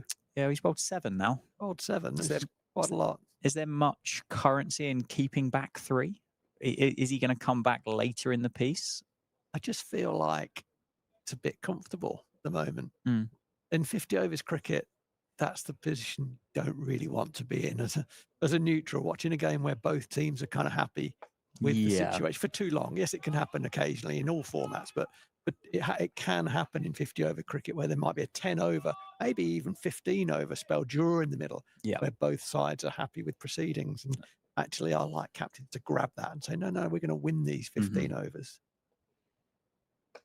Samit Patel continues from the Lynn Wilson centre end, and Emilio Gay moves himself to 49. I think that's where this format gathers a lot of its criticism, doesn't it? From people that aren't as invested in 50 over cricket as yourself, as you said, that, and it feels like it's more often than not that there's,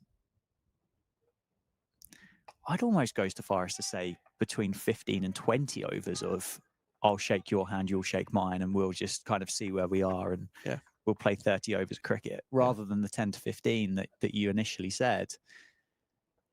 It's an unspoken negotiation, isn't it? It's like 90 for 2. Well, we want 100. 100 for 3. No, we don't want 3. Yeah. Yeah. 5 and over with no wicket. 5 and 1. We want 1. Big shot down the ground by not got it. Bartlett. 1 bounce. 4. Nice shape by George Bartlett there, but as you said, didn't quite time it and was certainly looking for 6. So Bartlett's not part of that negotiation because he's saying, no. I'm getting after Samit Patel. He's bowled one offline there. Just held it back a little bit. Yeah. Ended up being too full. Samit Patel back on the money. But is there any, apart from kind of a captain's proactiveness, is there really much that can be done? Yeah, there is. That? Yeah, there is. Absolutely, there is. Yeah. The first thing I would say, this is, I guess, you did caveat that with apart from a captain's proactivity, but either side can become more positive, right? So you wouldn't want them to become more negative, but either side could become more positive. So from a batting perspective, in those middle overs, you don't want to lose another wicket. So what can you do? So we'll come to that in a sec. It is going to be Lewis Rees to continue. Oh, that's a shot by you can do that. Emilio Gay. As you said, Lewis Rees, you wondered whether he was going to continue and start his 7th over, 8th over, in fact. He does, and he offers up a bit of a half volley for Emilio Gay, who plays that over cover and picks up his 50. 53 for Emilio Gay off 69 deliveries. Yeah, so maybe take a bit of slight risk early in the over might be one thing. I think specifically, I know this is something that England did under Andy Flower, was they started to just walk at the bowler a bit, just to put them off length. Bowlers will want to just bang in back of a length in the middle overs. And one of the tactics that England employed was, well, we don't want to lose wickets. We don't want to expose our stumps. We're not in that mode just yet. But let's just walk at the bowler and see if we can draw a bit of width or a bit of error on length. So that's something that being a bit more proactive they can do. Against spin in those middle overs, you've got to hit the bad balls for 4 or 6. You have to do that. And Bartlett's shown that he's willing to do that. So I like that. Northampton's showing a little bit, which is great. Really good. So tick that box. From the fielding perspective, from the bowler's perspective, something that is underutilized for me is a bit of a squeeze. Get another fielder in the ring. You know, if the batting side look like they're coasting along, they're happy to absorb 4.5 and over, well, make them play a shot. Block that gap up. Make him hit the ball through the infield. Make the batter hit the ball through the infield. Does he want to do that? He's got to get it down. Remind him of that. Get a man in the ring on the catch. Well played. Got that down very quickly. Short ball, very well played. So these are small things, but I like, rather than just letting the game go on, as we were talking about, there's almost an unspoken negotiation. If you don't blink, I won't blink. Yeah. Well, just slightly blink, you know, just push it forward, bring another man in and say, can you get the ball through this field? He does it a couple of times, fine, but you never know, you might just create that wicket. Yeah, as you said, not huge changes and certainly not anything that would be required with regards to rule or law changes. But in terms of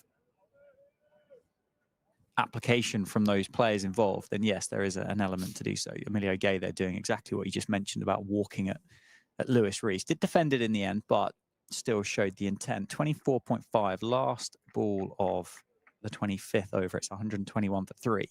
And I suppose that format, that 40 over format, the Pro 40, I think it was called for a while, it felt like it hung around for, it came back, didn't it? And it felt like it was around for what, 5 years, 6 years maybe? Uppercut was an edge from Emilio Gay. It's going to run down towards the Jackson Grundy and allow the Northants opener to come back for a second. 25 overs then have been bowled in the innings halfway, and it's 123 for 3. Emilio Gay on 56 and George Bartlett on 33. And there's going to be a drinks break. We don't get a drinks break, do we, Dan? Would you like one? I would, actually. We can take a little breather for a couple of moments. I'd like a coffee from the Nuts for You coffee van. It's not happening, though. You might have to get Toby to do a lap for you. That might be your option. I'm not sure I've got that kind of. Well, no, I can't. I mean, I'm a better bloke. If he was, however, if he was there or going for himself, that's a different matter. So, is that James Maybe, the Northants analyst, is coming over to speak to the umpires? It is, yeah. That's interesting. Well, I wonder if that's to do with the cameras. Yeah. I suspect might be to do with the cameras, whether it needs a battery or whether it needs slightly repositioning or anything like that. Well, not quite the coffee van you were after, Rowie, but an ice cream. Maybe later on in the afternoon. Trying to lose a bit of weight now. Okay, well, save the ice cream then. I feel like I deserve an ice cream. That's not right. It's psychologically, that's bad thinking. I think you might do after about 75 overs. I think then you might feel like you deserve an ice cream. But going back to that 40 over, Pro 40, 50 over competition, how it can be kind of made a little bit more exciting through the middle and try and keep people engaged through that period of time and not just have that easy throwaway, oh, it was boring for 25 overs and nothing happens. Reducing it by 10 overs each way kind of forces the batters' hands, not necessarily the bowlers, but forces the batters to go out there and be a bit more positive, a bit more aggressive because you've got 60 less deliveries to play about with. Is it the answer to make it shorter? Or do we go back into 100 conversation there and kind of go, well, nobody else plays it, so I've got one for you, Dan. I'm ready. What about a batting joker? Well, I wouldn't call it a joker, but I'm trying, a batting optional. They call it something in the an impact sub. Yeah, is that what you're thinking? Call it? They call it in the Big Bash. They call it something, don't they? Like for this 5 overs, another fielder has to come into the circle. Yeah. Oh, like an optional. Yeah, almost like a wild card type. What the heck do they call it now? I guess you were kind of saying about like an additional power play that can be taken at any point. An optional batting power, which used to happen. Yeah, what is that? Because I'll Google it. Well done. Samit Patel, meanwhile, continues. We're back. And guess what? Samit Patel bowls it beautifully on line and length. Bartlett can do nothing but defend it into the offside. He's looking to score down the ground, in particular, from Samit Patel. That's a beautiful shot through the offside. He's going to pick up 2. For a moment, I thought it might go for 4. He struck it really well. He's timing the ball very nice. That was a lovely cricket shot from George Bartlett. Does play some very attractive shots. And he is a man in form, as Dan was saying, got 100 in the warm-up game. That's nicely held back by Samit Patel. Bartlett punches himself in the head, just gently. They say he made a mistake there. Keep concentrating.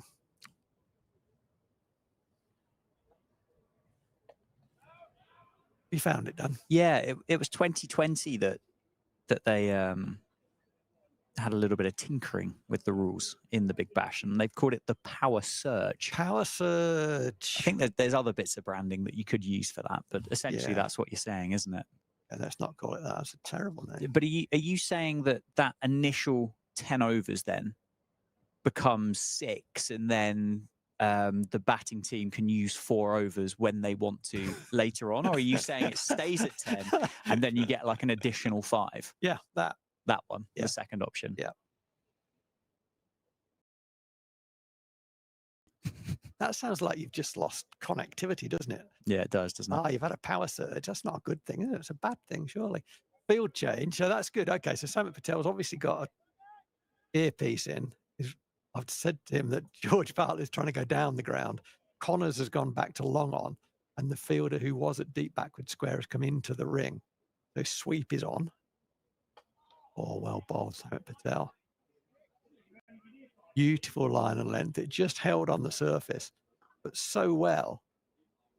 I don't want to do him here, but so well is George Bartlett playing and seeing the ball that he was able to work that ball into the offside. The way that he played that bounced, held and turned a little bit, and George Bartlett knocked it into the offside as though it was nothing at all. Mushtaq Mohammed drove me for 4 once in a National Knockout Cup game, whilst looking at me and telling me that was going to hit it for 4. It was a ball that I remember it vividly. And it was kind of top of off ball, and it pitched and held, which is my kind of general shape going away from the right hand. And he came forward and just opened the face, and with the bottom hand hit it through extra cover whilst looking at me and smiling. I thought, yeah, he's played a bit of cricket, this fella. You know, when you think he's playing a different game to me. George Bartlett is not Mushtaq Mohammed, but Mushtaq couldn't have played that ball any better. 126 for 3. It was 1 over too many, wasn't it? 1 over too many for Lewis Rees. It's going to be Harry Moore replacing him from the David Capel end. Bowled really, really nicely. A couple of loose balls early on, but the rest of his 3 overs from this end, from the Lynn Wilson centre end, Harry Moore bowled beautifully. I thought he got taken off too soon, but he's soon back on. So well done, Ross Whiteley. Now coming down the slight slope here at Northampton. The right-handed Bartlett.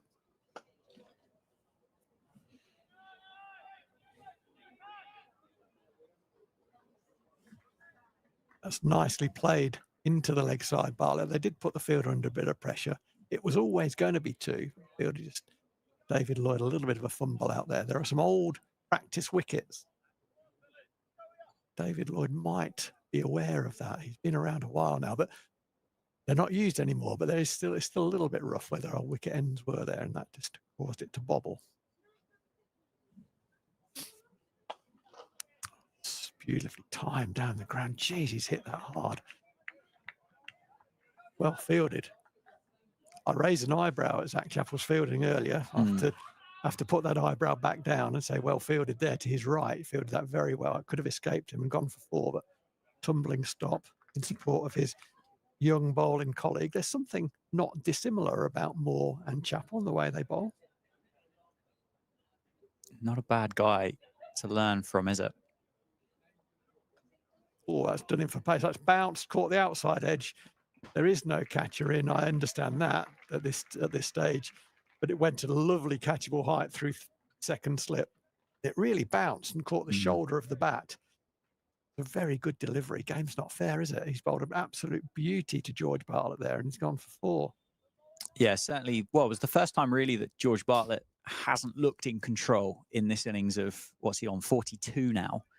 As you said, you bowl your best ball and you get rewarded with a 4 down the ground. Should have stayed on. Should have stayed on. Yeah, I would agree. He looks a really good prospect, this kid. Like it a lot. Got a really good wrist. Stays behind the ball nicely, and he's slightly wider than typically on the crease.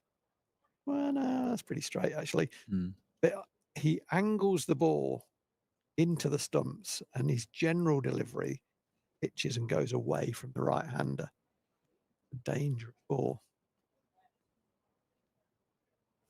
Come back well. First over back, and that's again top of off, there or thereabouts. I've got one last nugget for you about making 40 to 50 over cricket more exciting. Okay.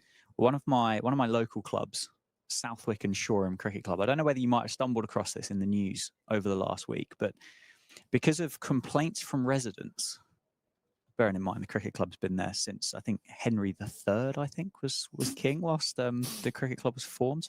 So it's been there a while, and I'm fairly sure that those residents may have been interchangeable during that period of time. They've had to ban sixes. First six that you hit counts as nothing. Right. And if you go for a second one, you're Garnsky. Yeah. I mean, that's a way to make cricket more exciting, isn't it, for for people in the modern day? Ban the fun bit. Yeah, it's crazy, isn't it?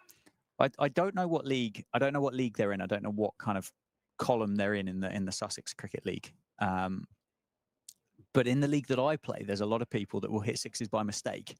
Yeah. I don't think they'll actually deliberately be trying to hit. They'll just be happy to get it somewhere. Yeah. First poor ball from Samit Patel. It's a bit of a drag down, and Bartlett just rocked onto the back foot. I said earlier, what you have to do through this middle phase, at any stage really, but certainly through this middle phase, is cash in on when a slow bowler bowls you a bad ball, you have to hit it for a boundary. He did that very nicely. He moves on to 46. And he's done that again. Fielder at deep backward square leg prevents it going over the ropes, keeps it to a single. But that's been interchanged really with Samit Patel. Sometimes he's had that man out. Sometimes he's been in, he's had long on. That one was on the boundary. 138 for 3. Nicely played. Good footwork from Emilio Gay. Hits it straight down the ground. But that long on fielder is very straight. So they only get a single. You can't have that in league cricket, surely. No sixes. You just can't have that. I think 80-year-old Mary said that some tiles and a window and I think to quote, other things have been broken. Well, you know, I mean, it can't be nice if you're Mary and you're bombarded on a Saturday or Sunday, whenever it is, with cricket balls. That can't be nice. But bombarded, I think, is the wrong phrase. Is it? Well, you've watched quite a lot of cricket, and the ball doesn't consistently go to the same place, does it? And I would imagine that would be a similar kind of experience, regardless of what tier you end up in. Well, I'm looking at what the locals, for some reason, I guess it must have been a nunnery at some point, called the Nunnery. You know where I'm looking? Yeah. At Northampton, for the, just to put that into context, if people are born from the David Capel end, it's at kind of Cow Corner, basically. There's a row of houses facing Abington Park, and one of them was a nunnery at one stage, and the back garden of the nunnery does get peppered. So the ball does go around the park, obviously. It's the number of boundary areas, but that is a favourite area. Tends to be the shorter pocket. David Sales would slog sweep enormous amount of balls into that area. And an arc as well, isn't it? But imagine if that gains traction and you end up with other clubs having the similar kind of thing because because one has kind of almost bowed to it. And how far does it extend? How far does it go before Northants can't play T20 cricket at Wantage Road? Because if you hit a six, you're out. If you tolerate this, your children will be next. It's like back garden cricket, isn't it? Hey, I'm good at that. Yeah, let's get that. Tell you who's good at cricket. This fella Moore, I really like him. Young seam bowler. Just got a bit straight there, work down to fine leg. It's similar in golf. There's where I play at Coventry Park in Northampton. They've had to adjust 2 tees on 2 holes because of complaints from residents that wayward tee shots have been bombarding, to use the wrong word, their property. I am guilty of having done that from both tees. The reality is they've moved the tees. It's still very possible to hit the houses from the 2 tee positions. Speaking from experience here by the sounds of it. Absolutely.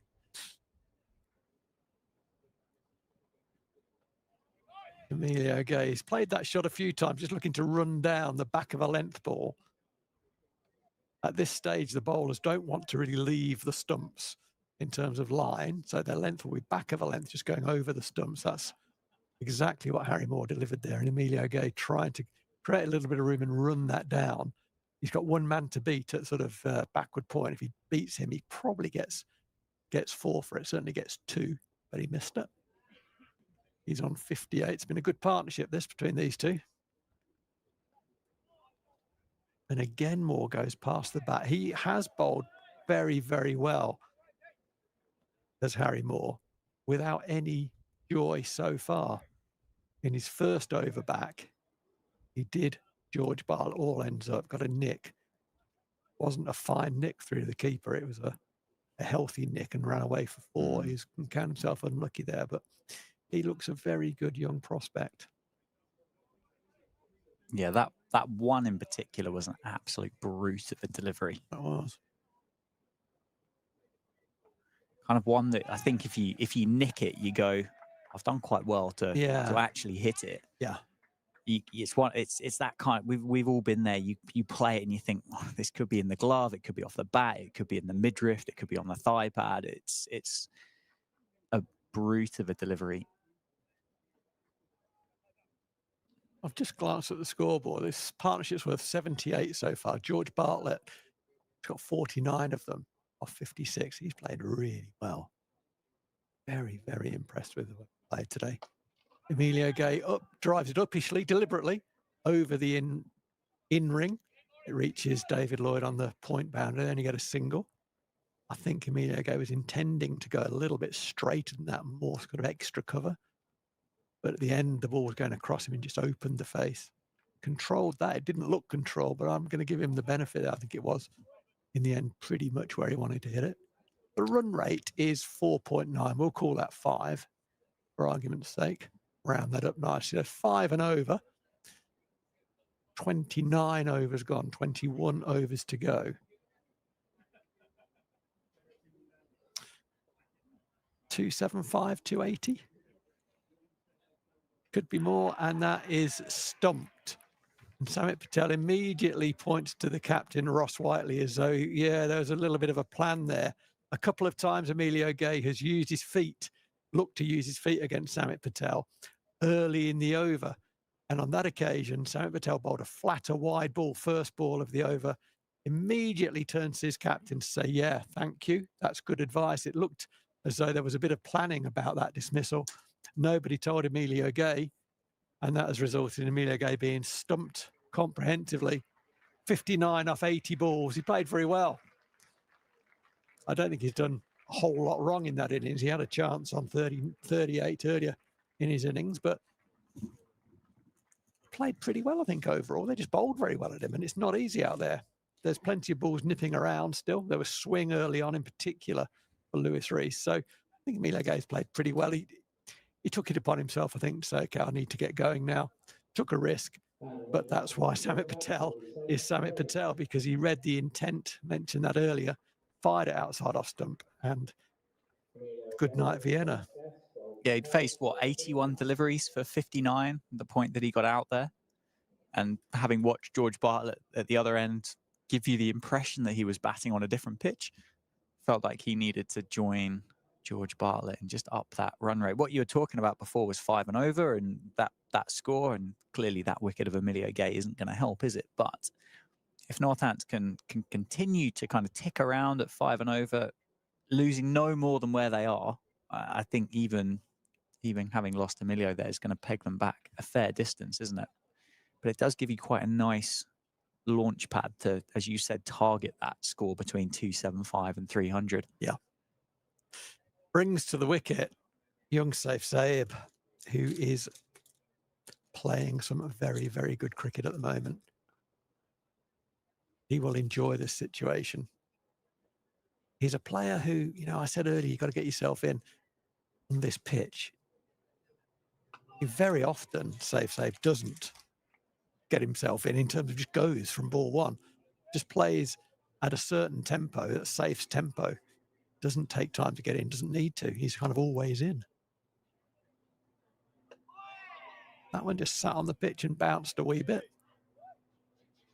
It was short enough, didn't create any problems for Saif. Excitement from the fielders. Again, another variation in pace from Patel. That one was super slow. Interesting. He's just playing with safe here a little bit, isn't he? He's going to bowl slower and slower. Are you going to resist trying to whack one of these? You only just got here. Nicely played. He's off the mark, safe. Fourth ball down the ground for a single. It's great to watch, isn't it? You know, there's a lot to take from white ball cricket tactically and skill wise that sometimes people just dismiss. Well, it's wham bam, it's crash bang wallop. It really isn't. There's a lot more going on than that. The round of applause you can hear is well deserved, well earned by George Bartlett. Moves on to 50 from 57 balls and really has played extraordinarily well. I don't think Emilio Gay played badly by any means. He played okay, played pretty well. But by comparison, George Bartlett was playing a slightly easier version of the game during their partnership. It was the best part of 80 they put on. George Bartlett accounted for 50 of those and just didn't really break sweat. Now, what I want to see from George Bartlett is real hunger and desire to dominate the rest of this innings and walk off with 100 to his name. If he does that, then Northampton will have a number that they'll be happy to bowl at. I want to see that desire now from George Bartlett. He's certainly got the skill. Yeah, and particularly with safe at the other end, Lewis McManus to come as well, who are both in good form at the end of that T20 Blast campaign, to allow safe just to spend a bit of time back with George Bartlett, take the game a little bit deeper, and then, as you said, kind of be hungry for that personal milestone and also allow safe to play the way that safe wants to play. Great that Safe for Northants is back in this squad. He missed out last year for the One Day Cup. He was part of the Superchargers squad, wasn't he, with the 100? But the 100's loss is the Steelbacks' game. Yeah. We talked before the start, didn't we, about safe not being in that other competition, which is balmy, to be honest. But all that has bounced. Well bowled, Harry Moore. Bounced and left George Bartlett. George Bartlett's rehearsing a leave. I don't think he did a whole lot wrong there. I think he had to play at that. I just see it on the replay. Dangled in. Yeah, he's not done a whole lot wrong there. I don't know that you can leave that ball, really. He's playing a variety of options. He's mimicking or shadowing a rundown. He's shadowing a leave. Actually, the one that you played was the right one. It's got done. Very well bowled. Yeah, but the loss of the 100 is certainly good for Northants supporters. That's going to be out. It's hooked down to David Lloyd at deep square leg. And I have to say it's a soft dismissal. That, you know, that's 50 and out.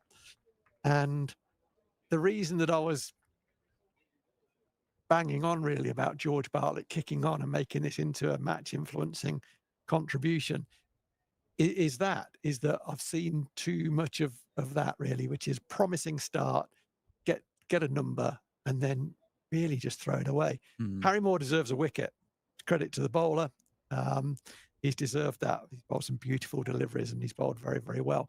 That was a soft dismissal. It's the second Northants dismissal out of the top five batters that's been caught on the deep square boundary to short balls. Bartlett has previously got that ball down when he's played that shot. He's got it down very quickly and very well. That one, whether it got to him a bit quicker, whether he fancied trying to hit it for six, only he will know. But it got nowhere near the boundary edge, and David Lloyd really didn't have to move, straight to him, caught it very comfortably. And Derbyshire have gone bang, bang.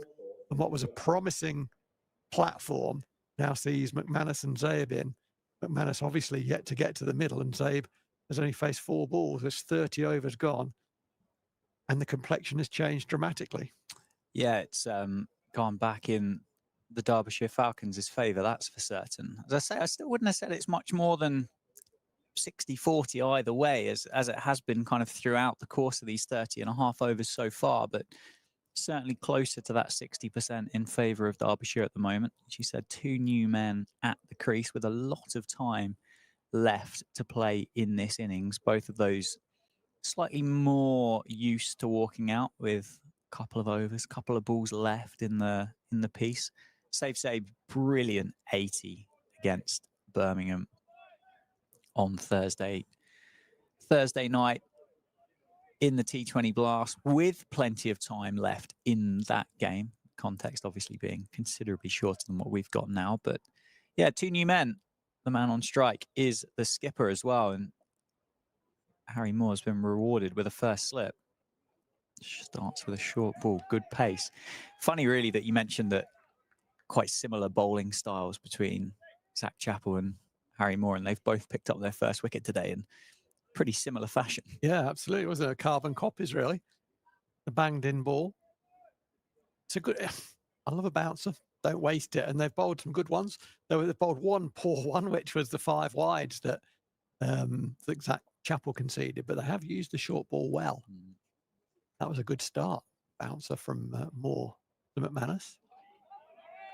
And it's all about the follow-up. The coaches will tell you that from the coach's handbook, page 12 in the book of cliches. It's not about the bouncer, it's about the follow-up.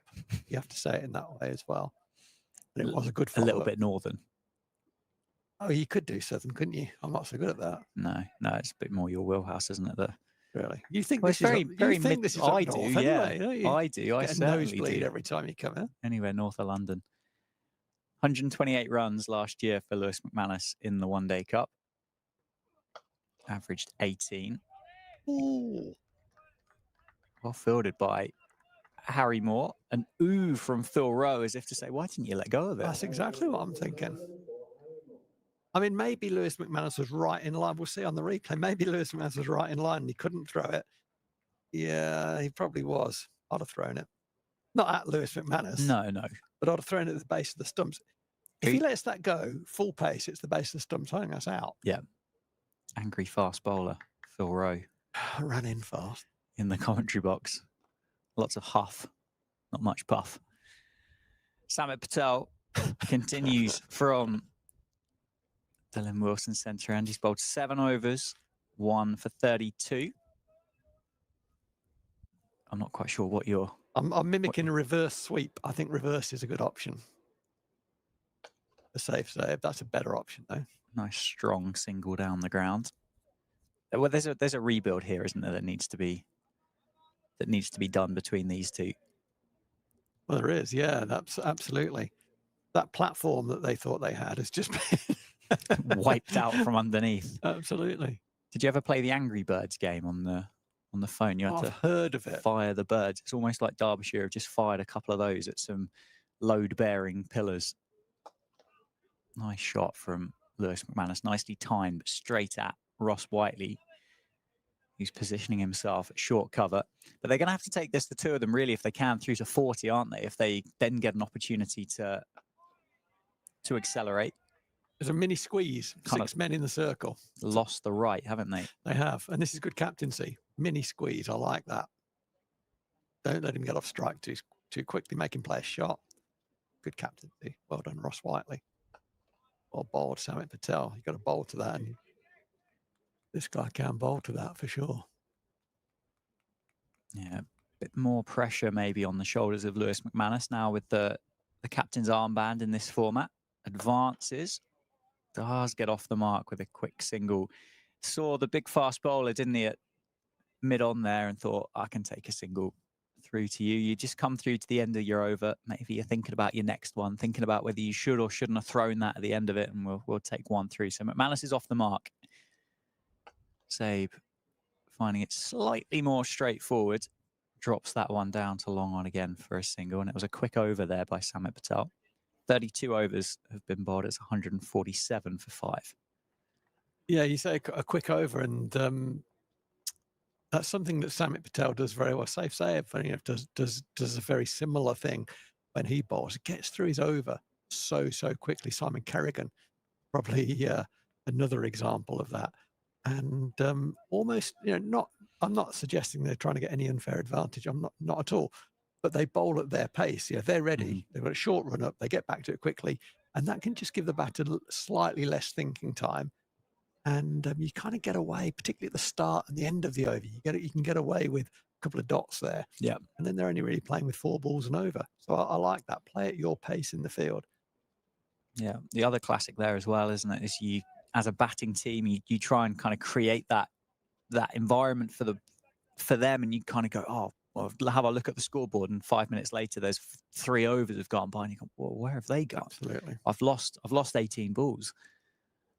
Obviously, not quite as obvious at that with one spinner operating, and then obviously Harry Moore off the long run from the David Capel. It's left alone by Safe Zabe. The Samet's bowled 8 overs. I can see just below us here that Sam Connors is getting loose. I'd be kind of tempted to keep Samet going, really. The more they're having a chat, Whiteley and Samet are having a chat there, and I'm not sure what you're going to do with those extra 2 overs you've got of Samet if you don't bowl him now. These two are both good players of spin. That'll be in Ross Whiteley's mind, no doubt. Well played, Safe Zabe. Well played indeed. He was done there. It was a good delivery. Harry Moore thought he was going to force an error from Safe Zabe. He's played a lot of cricket, Safe Zabe, for a young man, and he didn't make an error with that ball. It was, swinging back into him, and Safe Zabe was shaping up as though he was going to play a violent shot into the leg side, but then actually it's got to him a bit more slowly, and he just worked out into the offside. It was a good bit of decision making. Short ball, good pace as well. McManus really in control of that pull shot. Maybe didn't bounce as much as what he thought. Yeah, they're not afraid to use the short ball, are they, Derbyshire? I like it. It's a good tactic. I said earlier, and this one banged in again. It was very straight, that. And McManus started to get under it, then thought it's not really bouncing, had a little flap. Another day that just catches the glove and goes through to the keeper. But thankfully for Lewis McManus, he didn't get anything on it. The run rate's down to 4.5.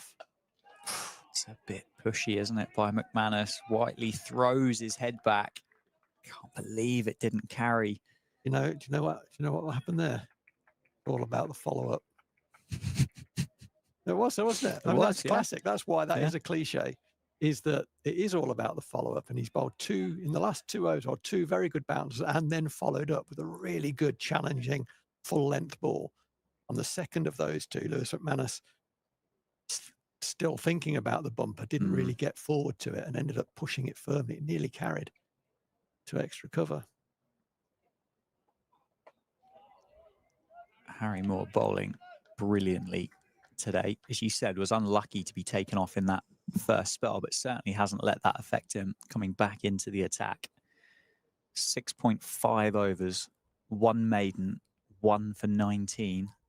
Malice just drops that one into the leg side, picks up a single, gets down the other end, takes the score to 149 for 5. That was going to be one of my points that I brought up, that it felt like seconds ago that we were talking about the Northants run rate being 5s. Yeah. And now, as you said, down at 4.5, it's a significant drop in the context of the game. Squared up, outside edge from Safe Zabe, played well in the end, takes the pace off it, runs it down to deep third for a single, brings up the 150 off 33 overs. Safe Zabe on 5, Lewis McManus on 2. It's a longish tail for the Steelbacks today as well. Yeah, Gus Miller is next at number 8. Showed his skill with the bat up at Old Trafford with one of those reverse ramps, didn't he, for 6 to take Northants a bit closer to the finish line. And then Rafi Weatherall, Ben Sanderson, Jack White. And we know and we speak, don't we? Ben Sanderson loves his batting and Jack White's dangerous. But it's not the we're going to churn out 20s for you each week type tale, is it? No. So Sam Connors is going to replace Samit Patel, which I'm slightly surprised about, although there's plenty in it for the seamer and he's bowled well. So there's no reason why he can't come back and continue to bowl as well as he did previously. Yeah, maybe a bit of a matchup against safe save as well if they safe felt save, that good safe's a player bit of more spin. comfortable against Yeah, spin. yeah, these two both good players of spin. So yeah, that's the way he's going. You know, I'm really enjoying Harry Moore's bowling, and I don't want to take away from his bowling at all because he's bowling really well, and I'm enjoying it. I'm really also enjoying his reaction to anything that doesn't hit the middle of the bat. It's fantastic. And hands are going to his head all the time. He's a guy who's expecting to take wickets, and he reminds me a bit of Alan Donald in that respect. You know, you could see Alan Donald bowl, and somebody on the rare occasions Donald would bowl a half volley. Someone hit it to the boundary for 4, and Donald's so lucky, so lucky they've hit that out of the middle of the bat for 4. And there's something of that about Harry Moore, and I like that. Bit of theatre. Exactly. Yeah, yeah. Very natural. Good lad. Big drive that time from safe save. Brought an inside edge into the pad. Sam Connors back into the attack. Has been a good move so far. That one a bit too straight. Allows save up the other end. He's got 5 overs left, Sam Connors, along with Zach Chapu, who has 5 himself. Couple of spells for those two, maybe. Maybe 2-3 overs here. Save Sam Connors at the end if it goes that far. You see, yeah, I'm just seeing Zach Chappell go through some warm-up exercise on the boundary edge there as well. Bowled well, haven't they? They really have. This is about line, this pitch. Because there is a bit of movement in it. Can't be going square of the wicket for boundaries there. Short ball, McManus pulls away. Pulls away in front of square. One bounce 4 down towards the Galones ice cream van. What a shot that was. God, he got onto that so quick, didn't he? That short ball. He really did.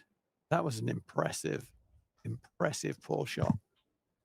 I mean, whenever it goes in front of square, you know, the batters really dominated that ball. That one crossed the boundary line, almost in line with the bowler's stumps, so far in front of square he hit it.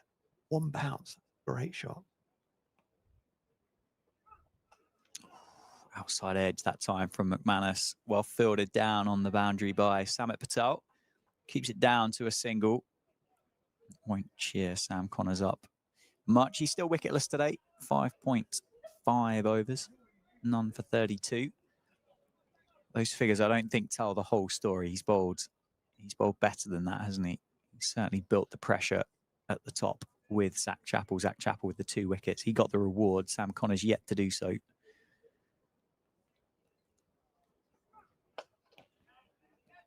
A load up there from safe save and an indication that might have just rushed him a little bit quicker than what he thought it was going to. 34 overs, 156 for 5. Was that 6 off the over? There was a single to save into the leg side, 1 down to Samit, and the 4. I think that's it, isn't it? 3 scoring deliveries. I'm still not sure about Samit coming off. Anyway, 2 overs to go. I'm not sure he's going to come back, is he? Well, I think if he doesn't, they're going to have to find 2 overs from somebody else. Yeah. Ross Whiteley, would he bowl that himself? We haven't seen Mitch Wagstaff with the leg spin. Another potential option. Well, I mean, that there and therein, really, your question is a great question because that's the question that you leave yourself with. You don't if you don't bowl Samit through there. We'll see how it unfolds. I mean, I guess in Ross Whiteley's mind, he's thinking about taking wickets. Very positive move. Well, that's a good start from Zach Chappell replacing Harry Moore. Particularly at this stage of the game, isn't it? 5 down, 16 overs to go. You bring your 2 strike bowlers back as well as Harry Moore is bowled, and obviously Lewis Rees himself as well with the shape that he had, the control that Samit Patel bowled with. But pick up these 2 now, and 165 for 7 or whatever that score might be. You go, wow, lovely. Yeah, that's absolutely you do. That's slightly more in favour to Derbyshire than 60%. McManus trying to guide that one, run it down to deep third, can't get it past Matt Lamb at backward point. Bit of a misfield. 2 Steelbacks batters settling on the dot ball in the end. Yeah, Lewis Rees has got 2 overs left. He's bowled 8. Connors has bowled 6. Is Chappell 6? There's a little bit of rotation to do. Got some good options, and actually everyone's bowling well. That's pace on. Is it pulled away down to the man? Oh, he's dropped it this it. time. That was nearly the third that fell in the same manner. Lewis McManus struggled to have picked out David Lloyd much better at deep backward square. This time, though, the Derbyshire fielder grasses that one. And for the first time, that doesn't bring about a wicket. He was. I mean, there's always a man there, right? I'm amazed that David Lloyd has dropped that. He's a really good fielder. Guided by safe save. They're going to look for 2. They're going to settle on just a single. But there we go. On another day that was taken, 157 for 6. And you suddenly go, well, that's a great decision. Yeah, absolutely. Well, Harry Moore out the attack. Yeah, I mean, yes. It might still be a great decision. Patel was on this end, wasn't he? So it wouldn't have been,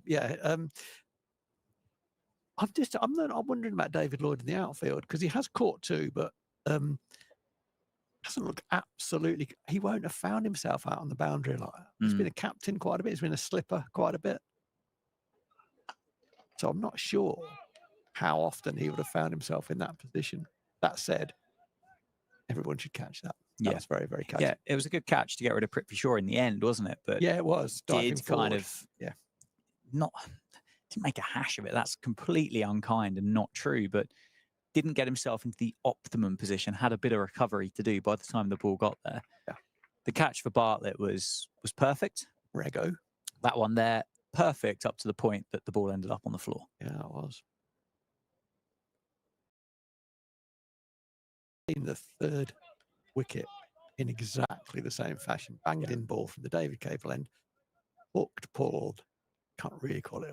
Hook, pulled between the two directly to that field at deep backward square. That would have been, that would have been 3 out of 6. It's quite amazing, really. Yeah. I mean, for a couple of reasons. One, in itself, that's amazing in the game to get 3 dismissals, carbon copy in that fashion. And the other thing is, given the movement that we've seen that's been available and the plays and misses and so on, that it would have been 50% of the wickets caught on the boundary edge on the hook. Yeah, from the same delivery from the same end as well. It would have been peculiar. 158 for 5 then. 35 overs have been bowled. 15 overs remain in the innings. Jack Chappell has left the field. Lovely shot down the ground by safe save. Is it going to go all the way? I think it might. It hasn't. It's been hauled back in. Hauled back in by, I think, the captain, Ross Whiteley, a combination of Whiteley and Moore. Good teamwork. Captain taking one for the team there as he dived across the boundary rope. That would have been quite painful, potentially.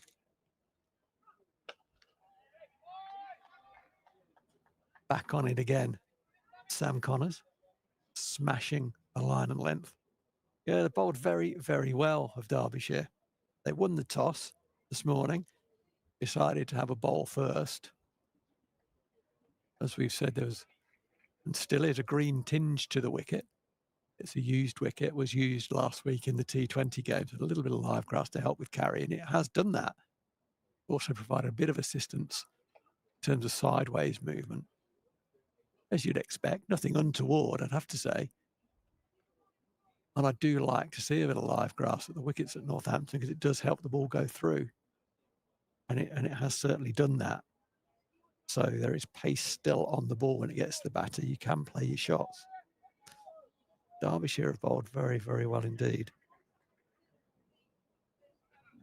8 overs of spin so far. The wily Samit Patel, he bowled 8 overs, 1 for 35, accounted for Emilio Gay.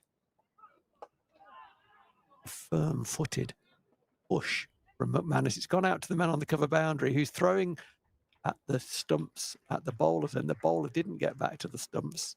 It's pretty basic. He may not have read the play there, but you've just got to get back. He would have thought, the bowler would have thought the throw would go into the keeper's end, but actually the run-out chance, such that there was any chance, was at his end, was at the bowlers, and he didn't get back to the stumps. Got to do the basics, Sam Connors. Once every few years, that will lead to a wicket. My first good look at Sam Connors. He's bowled nicely. Those figures don't reflect how well he's bowled. Got it just under 6 and over.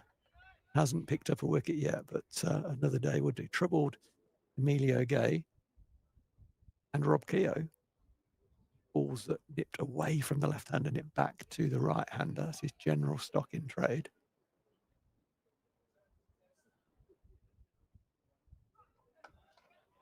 That's nicely bowled to finish the over. Nicely played. Dropped into the offside. A quick call and a quick response. These two run well together. Busy players, both of them. And crikey, Northants need them to be busy. They've put on 20 so far. They've both got themselves in safe saves on 10 off 17 balls. Lewis McManus, who was dropped in the last over, he's 11 off 20. So the score's 164 for 5, 14 overs remaining. Current run rate is 4.6. Obviously, a run rate of 5 overall, equates to 250.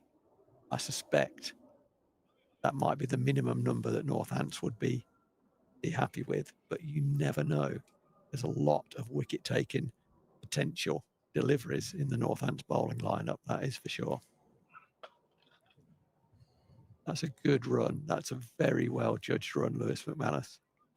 Pushed it just to the left of the fielder at mid-off, who was on the edge of the ring. Took off immediately. And if you do that, you generally get in. And they did that very, very well. As I said, these two run very well together. Yeah, run well together, and they're both lightning over 22 yards as well, aren't they? Particularly, I think you get a bit of added tax, don't you, up towards the big fast bowler? Sure.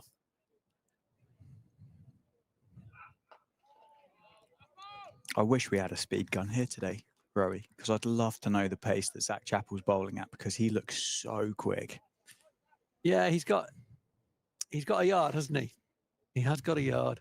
Started his career just up the road at Leicestershire and didn't play a lot of cricket there. Showed some potential and was snapped up quickly by Nottinghamshire, who I think took him on a 3-year deal.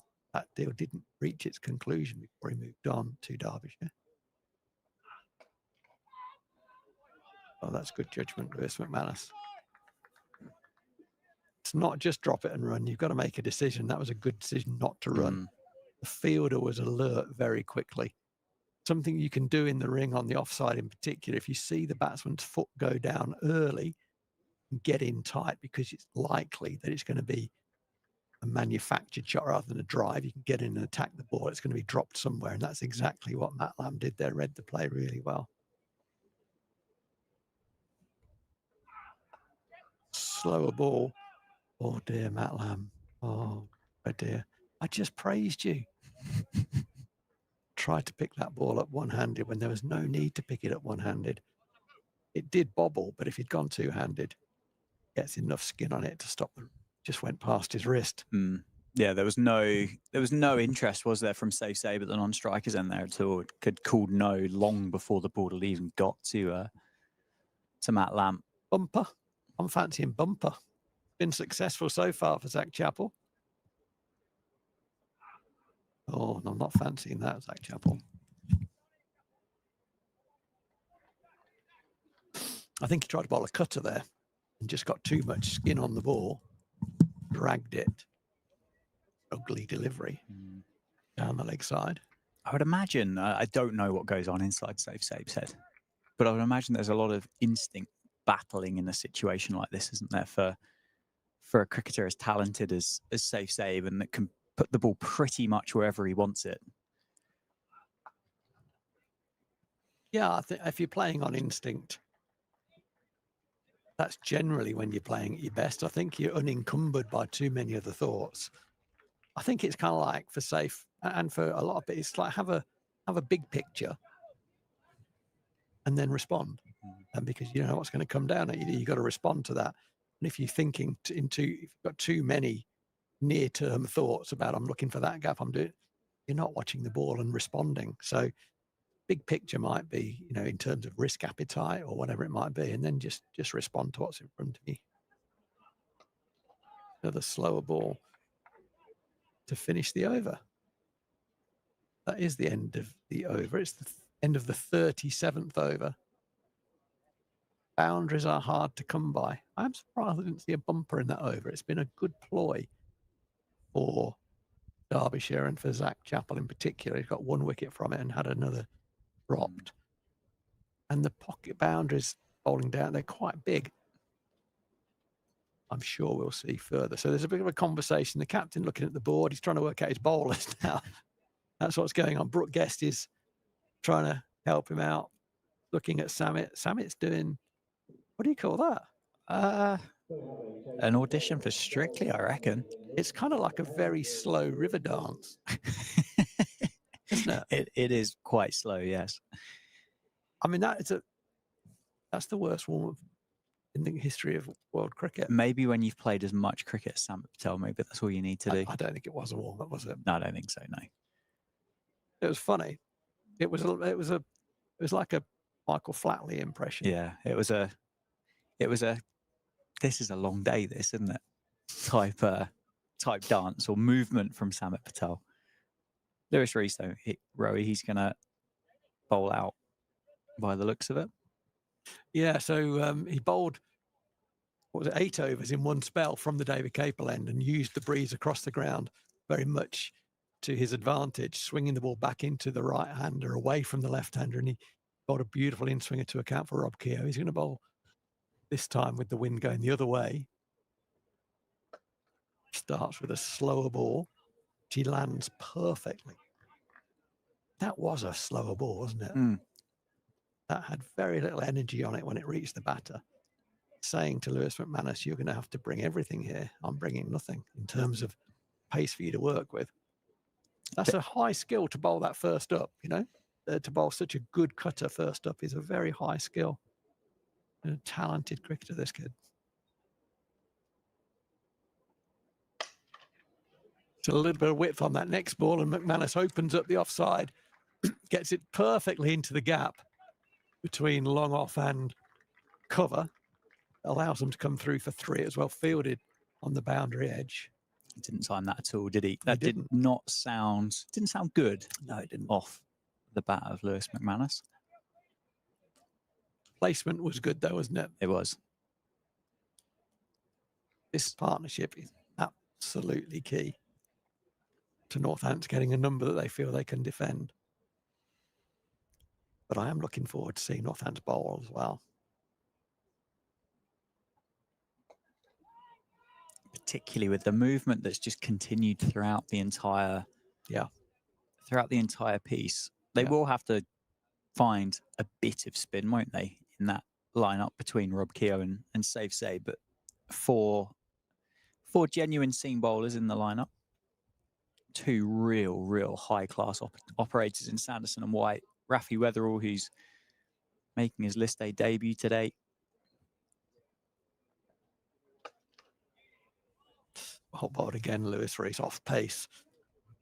It won't be long, I think, before the Northants batters start to advance down the wicket to Lewis Rees because he's given them no pace to work with.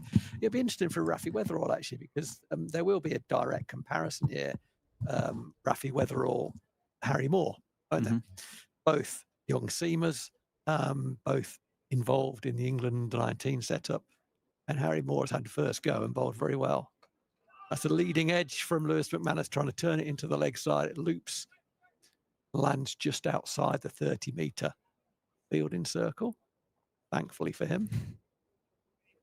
Having a little chat with the bowler there. Well played, Lewis. That was a brilliant leading edge. Sorry. Yeah, well, they're both called Lewis, aren't they? Yeah. Sorry, Lewis. That doesn't deserve a single. Not bowled anything Lewis yet. Been on the money this over. First one back. And Safe Save has played an extraordinary, that's it, a blue van. Safe Save, that's a fantastic shot. I'm just trying to describe it. So it looks like a sweep in terms of he's down on one knee. It isn't a sweep because he lets the ball almost go past him and then catches up with it and hits it almost with a sort of a vertical bat behind himself. The angle of the ball has gone sort of 45 degrees. Yep. And it's carried for 85 to 90 meters and smashed into a blue van. And that was a bonus. It was just a fantastic improvised. A bonus for you, not for the owner of the blue van. Well, what's he doing parking his blue Missed the van window there? by the looks of it, which is we see Safe Save play that quite a lot, don't we? Fantastic. It's one of my absolute favourites to watch and commentate on, because you are left a little bit speechless and dumbfounded as to what words you can actually use to describe it. It was a slower ball. There was no pace on that ball by the time it reached him. He put pace onto that. That's a ridiculously hard thing to do.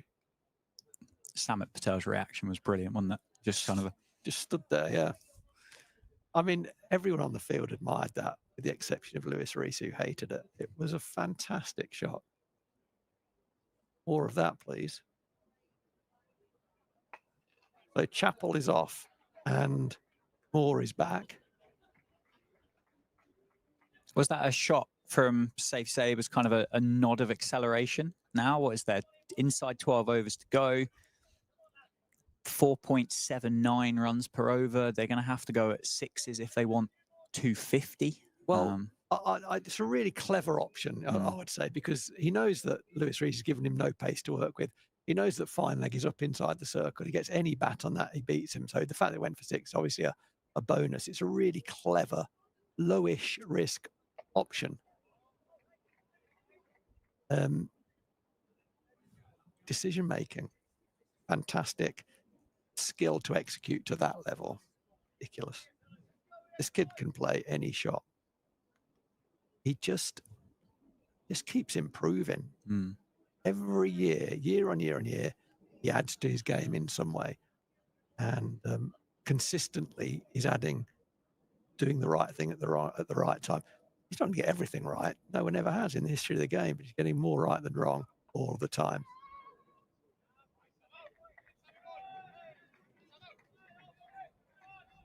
We said earlier in the piece about the fact that the other competition takes a few players away. In terms of the bowling lineup, Pat Brown would normally be. Yep. They've also got an injury to Pavillon.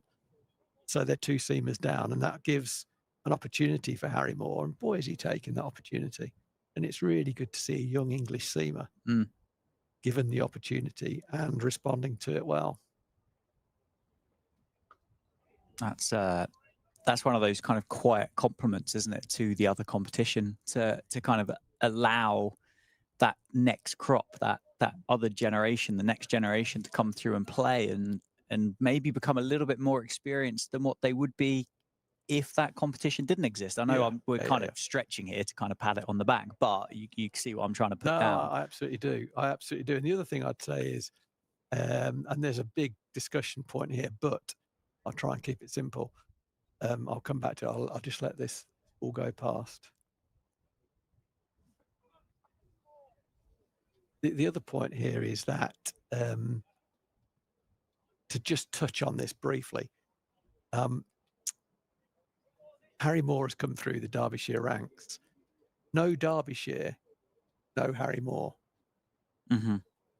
Harry Moore's in the England under-19 setup. He looks a good prospect. Who knows where his career goes? But, there's plenty of players who have gone on to play for England who've come through that pathway.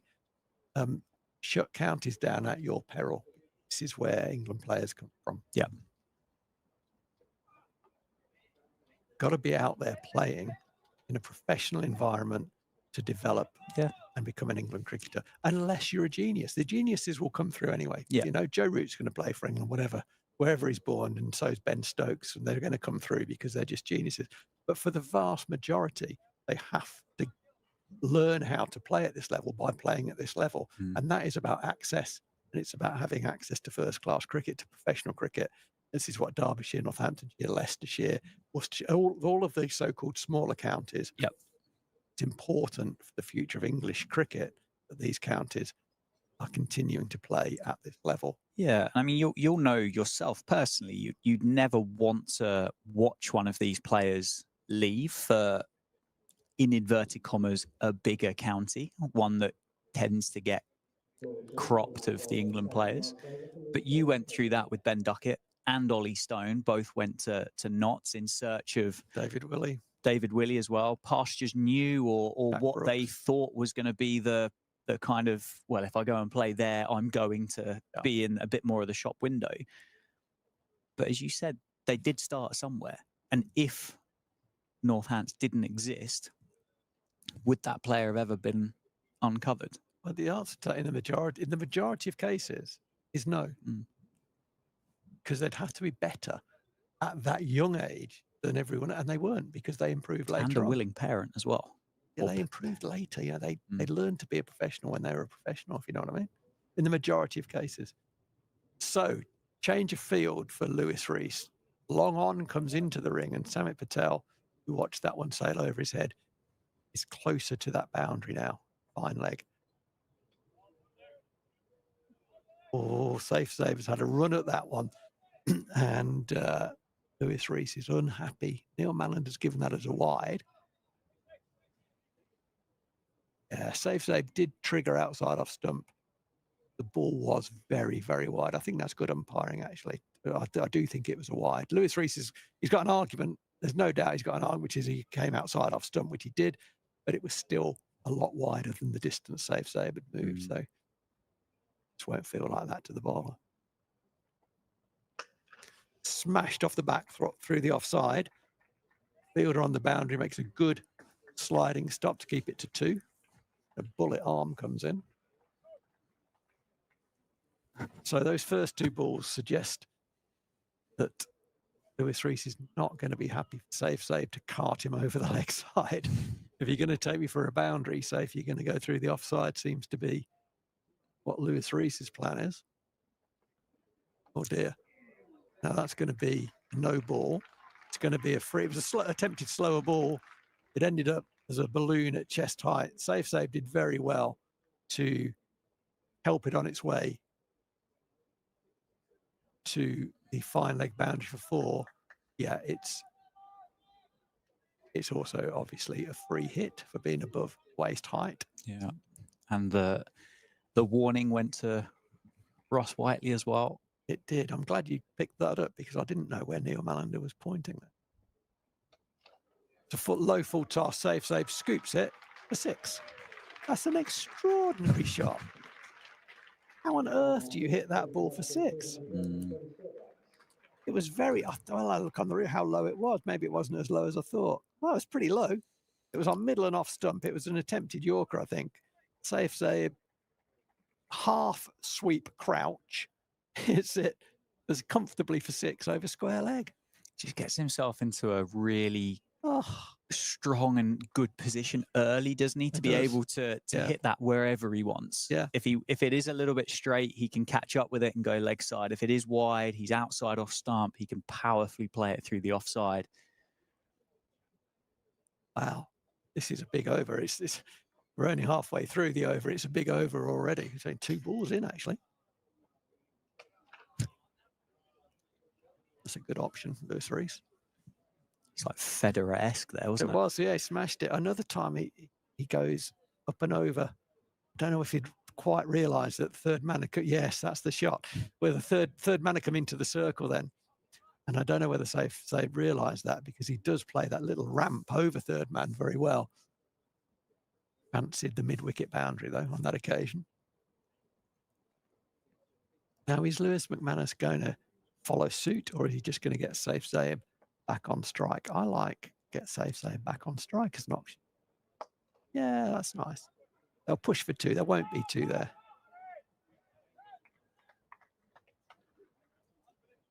Well, from what looked like a bit of a wobbly position when Northants got themselves 5 down, this partnership's now worth 60 off 56 deliveries.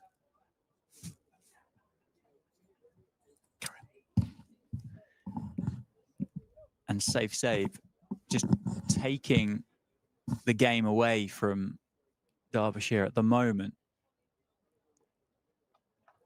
Oh, that could be out. Is it going to carry to Samit Patel? It does, and he's dropped it. I thought he caught it. He dropped it, but the ball stayed very close to him. It wasn't an easy chance. It was a banged-in ball. It would have been another wicket to the short ball. Safe Save tried to pull it just behind square, and he did try and keep it down. He got a top edge, and it carried to Samit Patel, who tumbled to his right. It wasn't an easy chance by any means, but I did expect him to catch it. In fact, I thought he had caught it. When the ball hit the ground, it stayed very close to him, which, yeah. That's the third drop catch, actually, from Derbyshire in the outfield. Mitch Wagstaff dropped one from Emilio Gay. And there have been 2 drops on the leg side boundary, one by David Lloyd and that one by Samit Patel. So thankfully, the Derbyshire fielding hasn't really matched up to the quality of their bowling. Well, those two of those 3 have come at a great time for the Steelbacks as well. Both of these batters in the middle, McManus and Zabe on 35, McManus on 22, have had a life each. McManus was dropped by David Lloyd down and at that deep backward square there.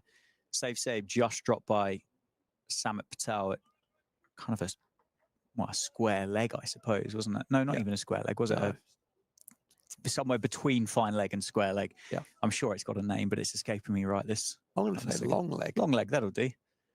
Certainly 2 things that Samit Patel and Safe Save don't have one between them. But that's where it was dropped anyway. It's 205 for 5 with 10 overs to go. Partnership worth 61. If the Steelbacks continue at this rate, 256 after 50 overs, they are in that kind of jeopardy position, aren't they? That if you lose one, you bring Gus Miller in, you lose a bit of experience. Harry Moore continues from the David Capel end. Safe Save just gets squared up a little bit and it drops into the offside safely for a single. 6 and over takes it to 265. 8 and over 285. 9.5 overs remaining. Give me a score, Rowie. What do you reckon? It's too hard to say, really. But I will give you a number, but it clearly depends on how well they bowl and how well we play. But, you know, I would think, what have we got? 10, 275, 270. Well played by... I think 270 is a good number from here. I think based on how well Derbyshire have bowled, I think it's a great number. With the movement that's been on offer consistently throughout the innings so far, I think Northampton would bite your hand off if you offered them 270. Yeah. But, like, you know, I am an optimistic man, aren't I? You are. Glass half full. There's another fielder gone out from the last 10 overs. You can have 5 men out. I think that'll see Samit Patel come back and bowl his remaining 2 overs pretty quickly, I suspect. Safe Save tries to just give himself room and run it down to deep third. Can't connect. Goes through to the keeper. I did see Samit Patel just rolling the shoulders over. So he's got to get on. Suspect he'll come back on and replace Lewis Rees, who finished 10 overs, 1 maiden, 1 for 73. That last over spoilt what was a pretty brilliant 8 overs in the build up to that. But maybe he should have bowled through. Hindsight's a wonderful thing, isn't it? He was bowling nicely in that first spell. Full toss from Harry Moore. Safe Save misses out and does eventually come back through for a second. Maybe even a third. That's the second time that David Lloyd has fumbled in exactly the same place. As I said earlier, it's the old wicket ends from the nets there. Well, credit to Lewis McManus, because Safe was walking one there, wasn't he? And Lewis said, no, come on, get on your bike. Forced the error. Got to do that. You've got to do the basic things. Yeah, I think, well, Lewis McManus, captain of this side, I think he's a fantastic leader. And I think that moment there kind of highlights the responsibility that he has, and also with the way that the team are prepared to react for him as well. Yeah. Somebody else might turn around and go, nah, it's just one. No, it was just the right thing to do. Yeah. Yeah. Well done, Lewis McManus. You know, if Northampton win this by 1 run, Yeah. No one will ever remember that. I will. You will, because we're both badgers. But no one else, no sane person will ever remember that. July 2048. Dan and Rowie on comms. Do you remember that time that Save dropped one into the offside and Lewis McManus called 2? Well bowled. Harry Moore stopped and started there, didn't he, to chase that, to do the fielding of his own bowling. As it was, Brooke Guest got there instead. Harry Moore saves the legs. 8.5 overs, or no, 9 overs in fact now for Harry Moore. He's 1 maiden, 1 for 29. It's all just gone a little bit quiet out there, hasn't it? The crowd are in. Maybe they're tucking into their lunch. It is 5-2. It's get a bit peckish, doesn't it, commentating on the One Day Cup? It's a late lunch, I think, would be and described. A quick one. And a quick one as well. Half-hour turnaround between the 2 innings. Samit Patel back into the attack. He's going to replace Lewis Rees, who I said earlier is bowled out. 8 overs, no maidens, 1 for 35 so far for Samit Patel. Zach Chappell's got 3 left. Sam Connors has got 3 left. Harry Moore has 1.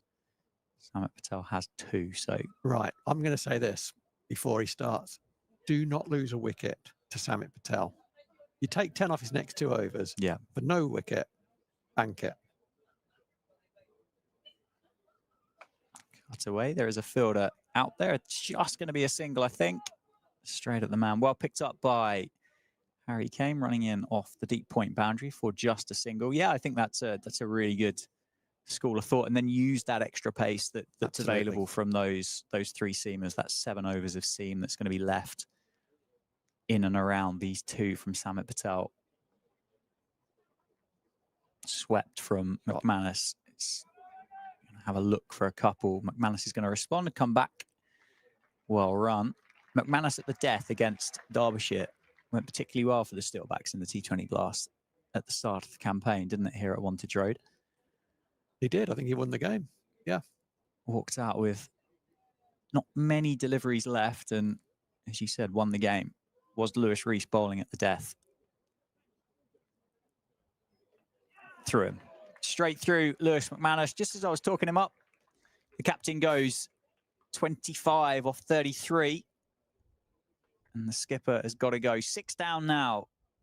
The Steelbacks 213 for 6 with 8.5 overs remaining in the innings. And that's exactly what you didn't want. It was predictable, wasn't it? Scored off the first two balls with 3 off 2 balls. That's nice. Yeah, that's nice cricket. Pick up another 3 off the next 4 balls, and Northampton can say they've won the over. Lewis McManus right onto the back foot. Samit Patel, it skidded onto him. There will have been an option just to defend that ball back down the ground to the bowler, but Lewis McManus tried to work it into the leg side, coming across the line. The ball skidded on. He didn't catch up with it, and the bails were knocked off. So, good bit of experience bowling by Samit Patel. You'd expect nothing else. But as I said before he started, and I wanted to get it in before he started, rather be wise after the event, you don't want to get out to Samit Patel at this stage. Yeah. Lewis McManus was in. I think that's just a bit of inexperience, maybe. He's played a lot of cricket, but just the wrong option. Perhaps I could put it that way. Mm-hmm. The wrong option at that time. Just over busy. It's hard though, right? It's hard because you've got a scoreboard there and you've got a run rate of only 5.1 and you want to get a number. It's hard to do that, but that's what the best do. You know, I think about one of the best run chasers in the modern game, Glenn Maxwell. He's defending 2 or 3 of those, and then he'll get a boundary when he needs to, and he'll catch up. And he'll be there for when the seamers are there, and he'll walk off at the end with a crowd around him. Double 100 or whatever it was. I know not everyone can be Glenn Maxwell, but you can learn from what the better players do. Yeah, absolutely. Gus Miller, then, the new man for Northampton at number 8. Played 5 List A matches before this one, with a high score of 31. Has been a part of the T20 Blast campaign for the Steelbacks towards the back end of that season. Leicestershire, Durham, Birmingham, Lancashire, he all played against. Not huge roles to play. Didn't bowl in those games. 3 against Leicester, 8 not out against Birmingham at the end, and then obviously 5 not out against Lancashire at the end on Friday night.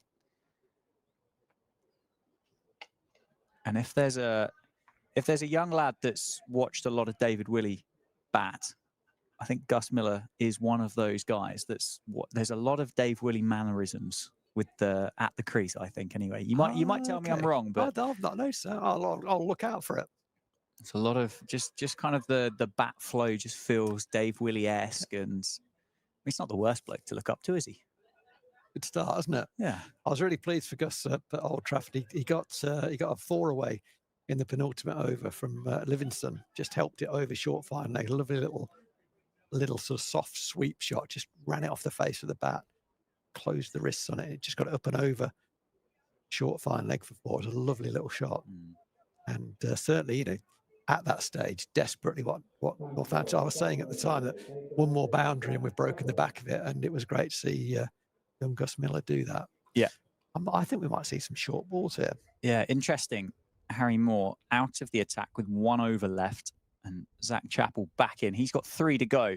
He's from the David Capelin, bowling to Save, who plays that to mid-on. That's Harry Moore. It's been a feature of the way that Ross Whiteley as captain has been his frequent bowling changes. It's clearly something. He's done it so much that you'd have to say it is a strategy that we would probably see him employ. He likes that idea of mixing up, not letting a bowler get lined up. The issue is clearly, is he going to bowl someone 1 over too few at times? That's the question. There is that short ball, well played by Gus Miller. Looked very, very sharp from our window. Also, how well did Gus Miller play that? He is a very good player of the short ball. It's a big, big thing as a young batter coming in to start his professional career, that ability to play the short ball well, and he has that. He's always had that. The big bonus. Down the leg side, Zach Chappell will have to bowl that one again. Yeah, it'll be let's welcome the new lads. We haven't seen this guy. Let's test him out. And I guess it won't take long, will it, for that kind of story and that narrative to go around, and the analysts speak and the players speak to one another, and actually then that hard work and that bravery, the skill early on in the career of Gus Miller to take on the short ball, play it well or leave it well, whatever that might be, suddenly goes, it's not much point bowling short of this guy. I guess the last thing you want is a reputation of being a bit of a flapper against it. And yeah, you're just going to get more. The way to get less is to play it well, isn't it, and attack it. That's the best way to ensure that you don't get any more than you're due. It's something I'd say to coaches and young players is work very hard on that shot. Practice the pull, practice the hook more than any other shot. It helps other shots, but if you do get a short ball and you put it away, then bowlers will go somewhere else pretty quickly. Slow ball down the leg side. An appeal from Zach Chappell, who stands at the end of his mark with his hands on his head. Maybe brushed the pad on the way through. Maybe it was an attempt to distract the umpire then to not signal it wide, but it's been loose from Chappell. 26 extras. That just jumped out at me as I looked over at the scoreboard. 26 extras. A lot. That's pace on. That's beaten Save for pace. Plays it out to mid-wicket, and it's just going to be a single. So it hasn't really conceded much the over, but there are going to be 2 extra deliveries. And those extras don't include the 2 drop catches that would have added more to that. The occasional misfield that's added another couple of runs here and there. Yeah, the out cricket has not been great from Derbyshire. The in cricket, if I could call it that, the bowling has been very, very good. It's a beauty from Chappell. I think there was an appeal and an inquiry, possibly from the bowler. It's hard really to tell as to who might have appealed for that, but there was. Yeah, they've tried to work the umpire there. We're not appealing because it's obviously out. No, that's not. There's not a bad look about it. That. And goes out to deep mid wicket. Third man is so fine. Wow. One ball left of Chappell's 8th over. Is it a bluff to Gus Miller?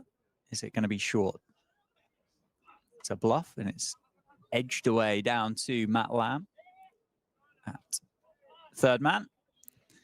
Single then to finish the over. 43 overs complete, 219 for 6. Safe save on 41. 41 of 40. Gus Miller 2 off 6. So still above 5s. Northants, so cruising, edging their way to 250. Good captaincy from Ross Whiteley. That fielding position was remarkably fine at third man, particularly at this stage of the game. And the ball went straight to him. It was brilliant bit of captaincy. I wouldn't mind if they do bowl a few short ones to Gus Miller. Good luck, because I hope I don't do for him here, but he is a very, very fine puller and hooker of the ball. Sam Connors into the attack from the Lynn Wilson centre end. Samit Patel still has one left, so there is a rotation here for Ross Whiteley and Derbyshire. Actually fancy the pace on against the new man. It's definitely a ploy, isn't it, Dan, to mix it up. Don't let a bowler get lined up. Get down. It's well picked up, well fielded at backward point. Sign of aggression there from Gus Miller. 2 off 7. I think there's an element here for Gus that he can bat with safe, can't he? Can try and find that single. Doesn't have to go for the big boundary shot through the offside there. Just drop the bat on it, run it down to Samit Patel, get down the other end and hand it over to the guy that's 41 off 40. Oh, they do take on the quick single. They take on Whiteley. That would have been out by a distance. Well, there was what I was talking about, but I don't necessarily think it was executed in the way that Gus Miller would have wanted it to have been executed. No. Safe to say, back on strike. 2 balls into the over. 4 obviously remain. 220 for 6. Does feel like 250 just puts you in the game, doesn't it? And just leaves it with that kind of, I think so, 50-50 again between the two sides. I'd say if it's 250, then Derbyshire will be favourites. But I like the fact that in trying to defend 250, I look down at the scorecard and I see Sanderson and White. If I didn't see both those names with 250, I think Derbyshire were very strong favourites to win the game. And it's one of those scores as well that you can't just walk out and knock it around for 50 overs. You do have to make some running, don't you, at points, because there will be spells where the bowlers will be on top. Well played by Gus Miller. That could be 2. Have a look for a couple. Safe Save wanted it. Gus Miller didn't.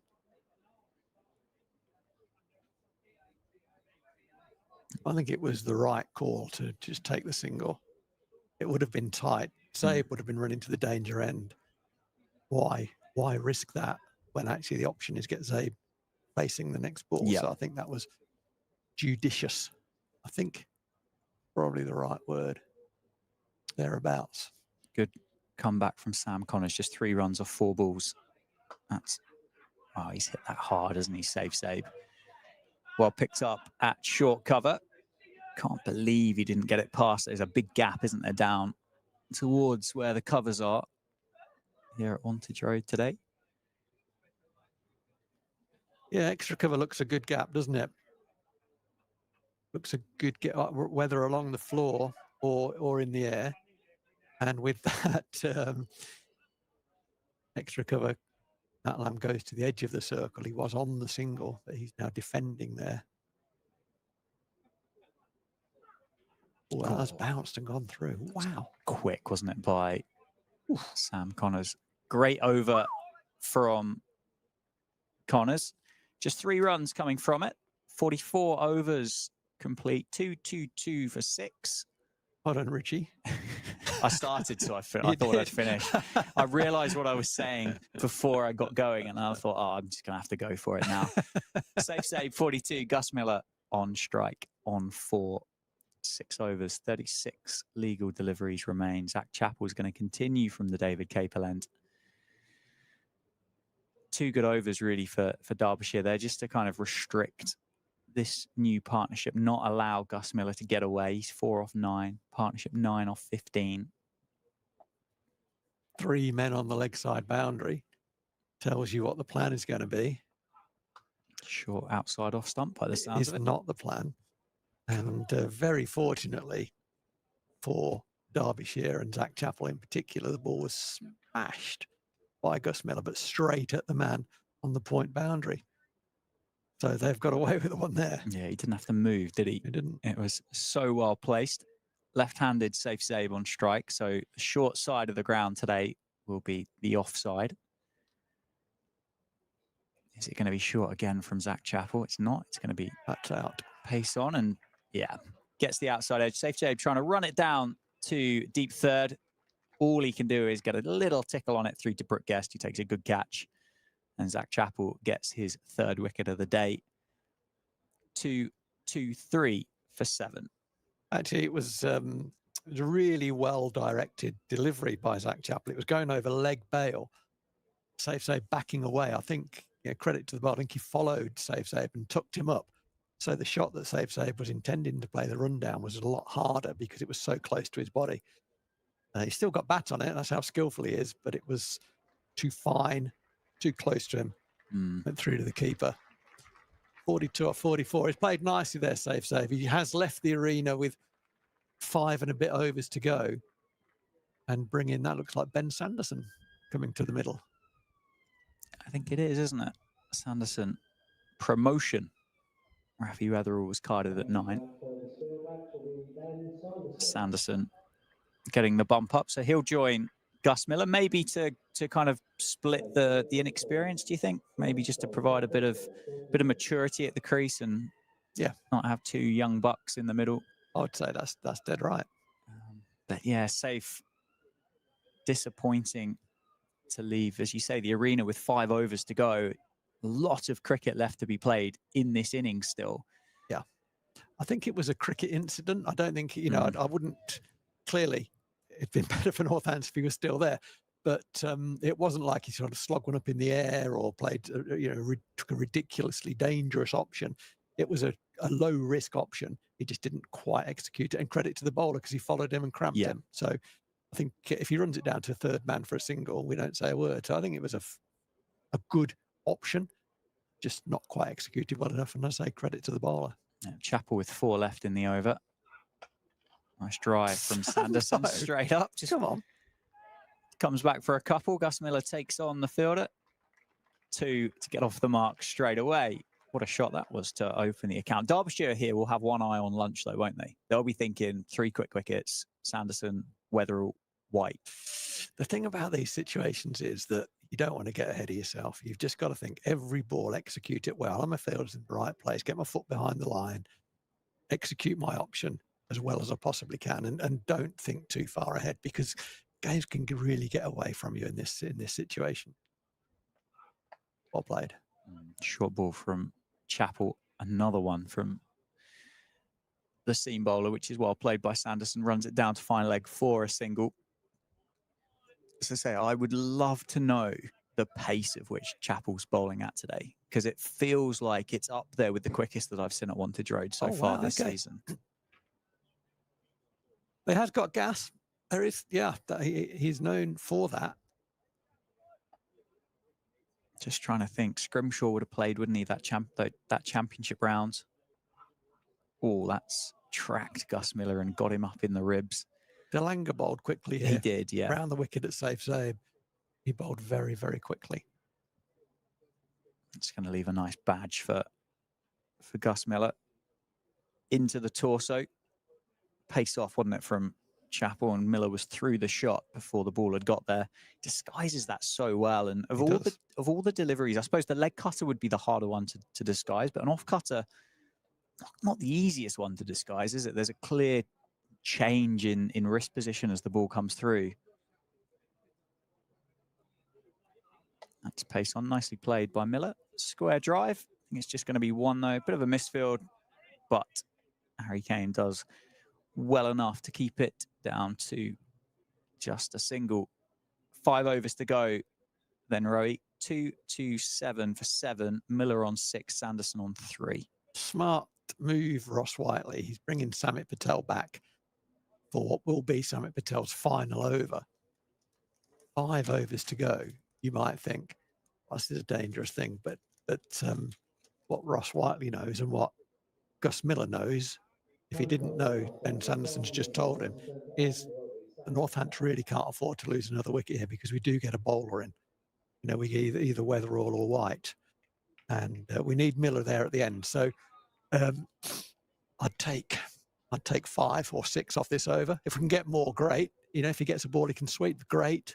Any width, great. But otherwise, knock it round. That looks, from the way that Gus shaped up there, that does look to have been the message from Ben Sanderson. A few tempters from Samit Patel, do you think? Oh, I think so. There's one. Yeah. No, Gus Miller, what are you doing, man? Get back in.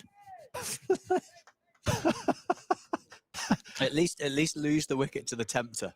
Don't run yourself out coming back for a second, or at least run your mate out. That was a confident yes, wasn't it, from Gus as he turned? It was a confident yes. What was he thinking? Neither batsman, they would have just about crossed.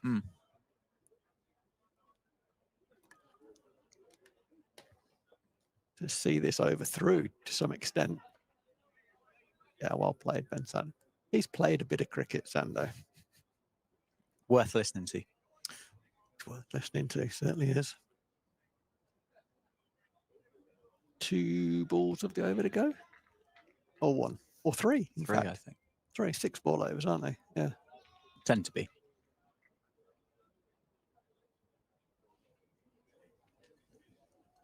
Well played, Augustus. 2 to go. We do not want to lose a wicket from a Northamptonshire perspective. A floaty ball, that's going to be out. Yeah, he's done him absolutely beautifully bowled, Samit Patel. Held it back and caused a change of decision from Ben Sanderson. And the indecision was final. Ooh. Just turned enough, hasn't it? Back. Just gripped enough. It absolutely did him all ends up, didn't it? So much time to think about it. And it looks pretty ordinary from the ring, but it's very well bowled. That's that kind of clear head decision-making type situation there, isn't it? If like 230 is not going to be enough, I don't think, to win this game of cricket. No. But you're also, as you said, sat there kind of going, wow, we don't want to lose another wicket. And that's a shot of a man who doesn't want to lose another wicket. Maybe with a bit more clarity, that's either a solid defense or it's a big slog sweep or whatever that might be. But well, I think the first instinct there has got to be hit the ball, right? So if his first thing, the mistake he made was going onto the back foot, wasn't it? But yeah, Samit's been around. He gave him so much time to think about that. Just held it back. And Ben Sanderson, whose initial thought was get forward, was, oh no, I need to go on the back foot because it's really slow and I can work. Oh no, I've been done on length. And it's just hit me on the back leg in front of mid and leg. And the umpire stuck his finger up. Just what Northants didn't need. But 4 overs to go. We need Gus Miller facing the majority of those.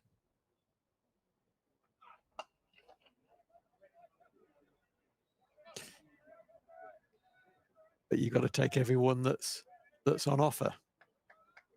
So Gus Miller does that. He can't turn runs down with 4 overs left. Has to take that run. Which does bring Rafi Weatherall onto strike. I was going to say expose. That's too strong. Rafi Weatherall's not. He's no mug with the bat, I think. Yeah, I think it'd be fair to say we've not seen the best of him at Wantage Road yet. Full and straight. Keep it simple. Zach Chappell, well bowled. Hey, hit the middle of the bat very firmly, that, didn't it? Certainly did. Just rehearsed a beautiful straight drive, Rafi Weatherall. So I'm certain that he possesses more skill than what we've seen with the cricket bat so far in this short career. I agree. That only started at not even the start of this season. Yeah.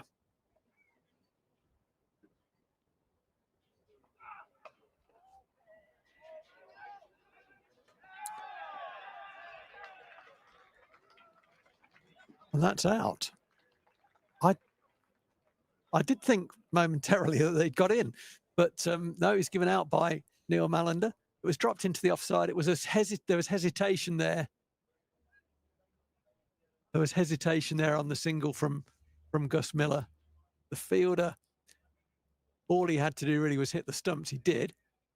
Stump came out, middle stump pretty easily, but I thought Gus Miller was home. It's very close, isn't it? Oh, I think he is home. Very, very close. The stutter step, so to speak, that's what it did for him. Hasn't helped at all, is it? Whether the call wasn't clear. It's tight, isn't it? It's very, very, very tight. I mean, the key thing is he's been given out. It's a very, very tight one. Direct hits tend to be out. We're having one more replay. If we could stop it on there, we can. I think we're going to get that ease now. Ooh, gee whiz. A dive gets him in, that's for sure. It's too tight with the naked eye. For me, instinctively, it looks like he might be home, but a dive would have got him home. What's that showing me, Dan? Is that showing me short? He's short. No, that you kind of make that's the still of. Okay. You make your decision on right. that. Yeah, it was very, very tight. He didn't dive. I think a dive does get him in, to be honest, because he's so close. As Dan has said, he did stutter. About 3 steps in was, are we going? And we did. Wow, that's just what Northants didn't need. We needed a batter in at the end. Jack White is a dangerous customer, that said, particularly if they pitch the ball up to him, because he possesses really skillful hands. Eye-hand coordination is fantastic. There we go. He just smashed that through backward point for 4 first ball. Thank you, Jack. What I was trying to say was he's got good eye-hand coordination. I was butchering that sentence. It's always an interesting experience with Jack White is to look out the window and see whose kit he's got. Because he's batted with a kookaburra at the start of this season. I'm pretty sure it would have been one of Sam Whiteman's. That one there certainly isn't a kookaburra. I think that's a grey nickel. It's a power spot, isn't it? It's an old school power spot. Curious as to whose kind of kit bag he's rummaged around in and fished out a cricket bat for. Good lad. It's got a nice midline. It sounded lovely, didn't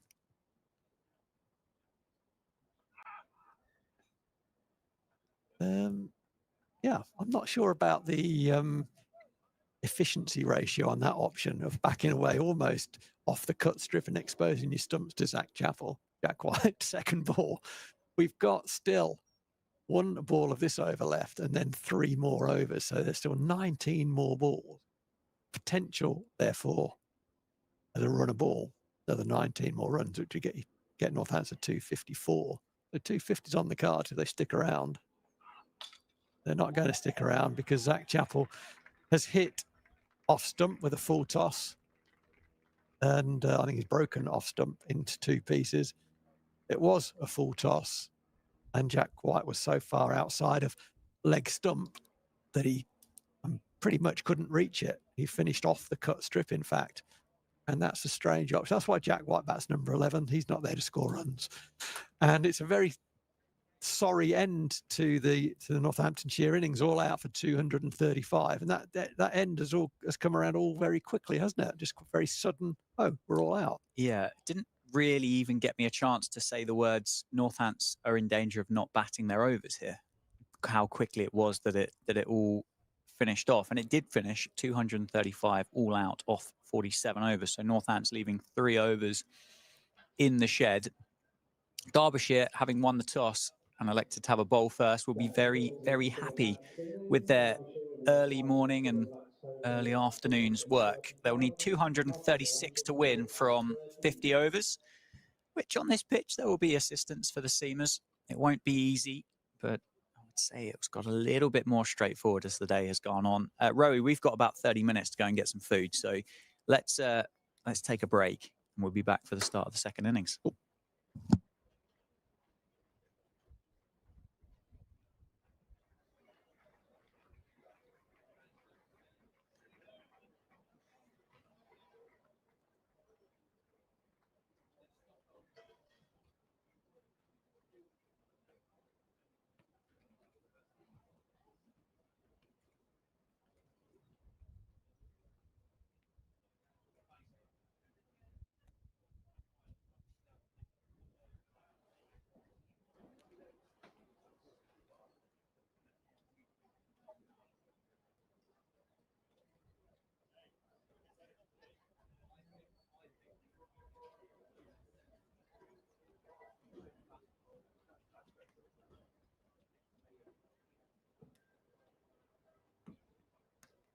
During the lunch interval, a range of food and drink options available for you today at the county ground, including the Steelbacks bar, package next to the main scoreboard, and men's side and nut sugar coffee under the floodlights by the Spencer Pavilion.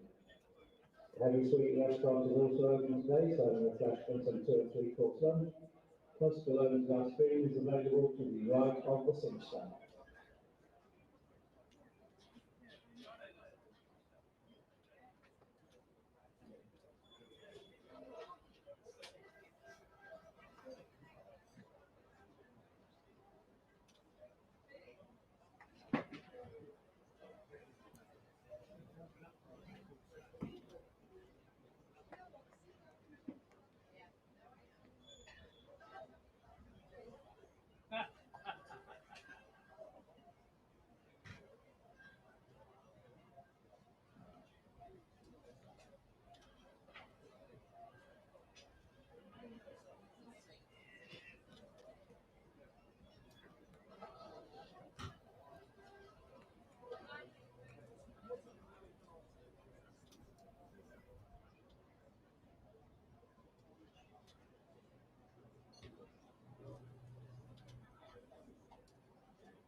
orderly start of the Metro Bank one-day cup game against Worcestershire on Sunday the 4th of August, we will be holding our act of remembrance. This will consist of a minute's applause during which names of players, staff and supporters who have died within the past year will appear on the scoreboard. If you know of someone who you'd like to have remembered in this way, you can give their name at the Supporters Club signal box whilst we're in the ground today.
a few minutes until play resumes, we'd like to thank our current sponsors, Stefan's Jewellers, our principal club partners, Curo Road, Gafferbed, Sinch, Heavy, Barticar, and ECL Civil Engineering.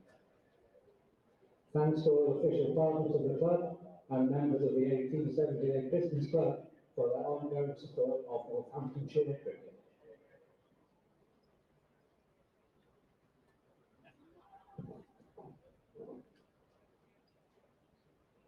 Umpire Phil Mallender and Hassan Adam have taken to the field. Match referee is Alex Swan.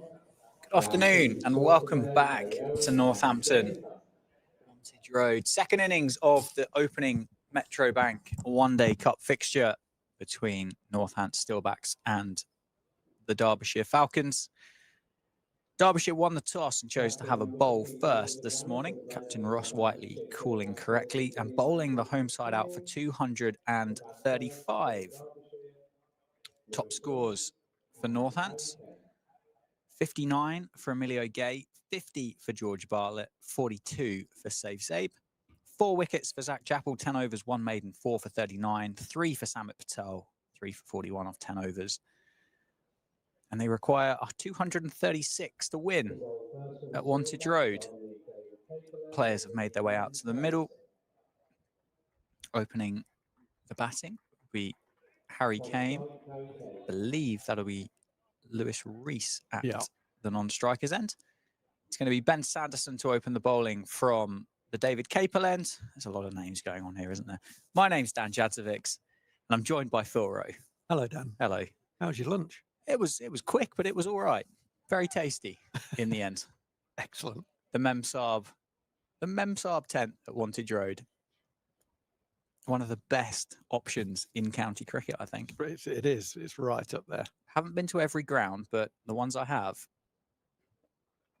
I'd have a Memsaab in every corner. Delicious. Sanderson starts with a dot ball defended by Harry Kane. 2 slips in place for Northants, joining the captain Lewis McManus, Prithvi Shaw and Ricardo Vasconcelos. And I don't think 235 is going to be enough. I think it could be defendable because I think Northants have got the seam bowlers to be able to defend it, but I don't think it's going to be enough today. Yeah, I think that's right. I think, 235 at Northampton is rarely anywhere near enough. I think that will be proven to be the case. The one thing that gives me, as you know, I'm an optimist, and one thing that gives me some hope is that when I look down, we've got Sanderson and White in the team. Weatherall's a wicket taker. It's up front.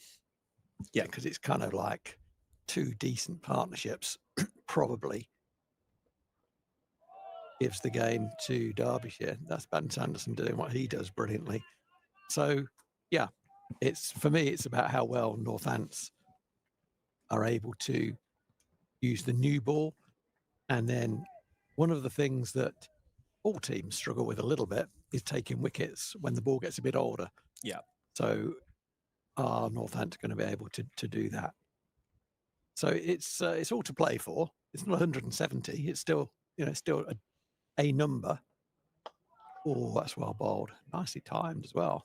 Very nicely timed through mid-wicket. Rob Keogh does the fielding. Just gets it before the boundary edge.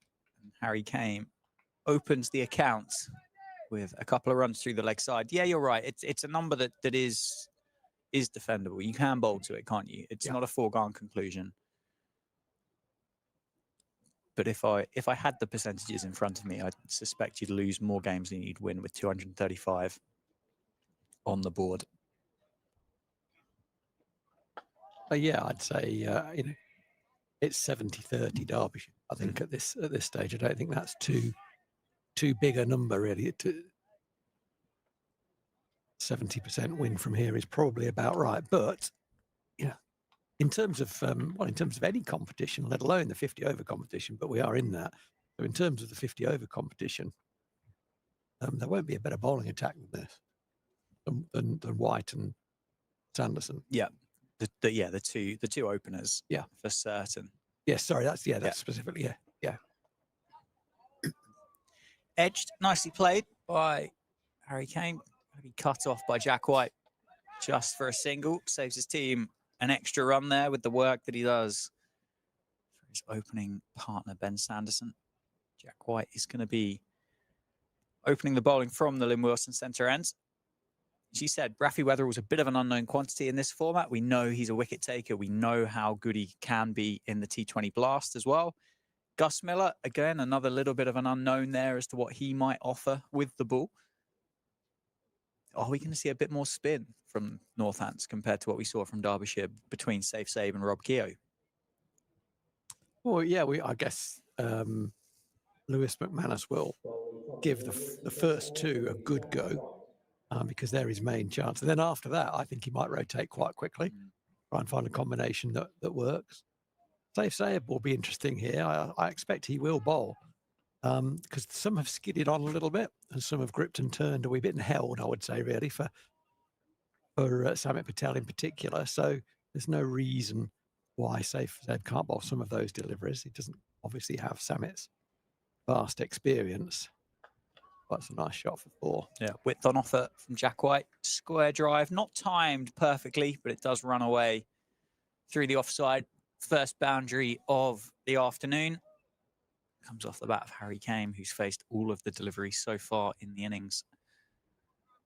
7 for no loss.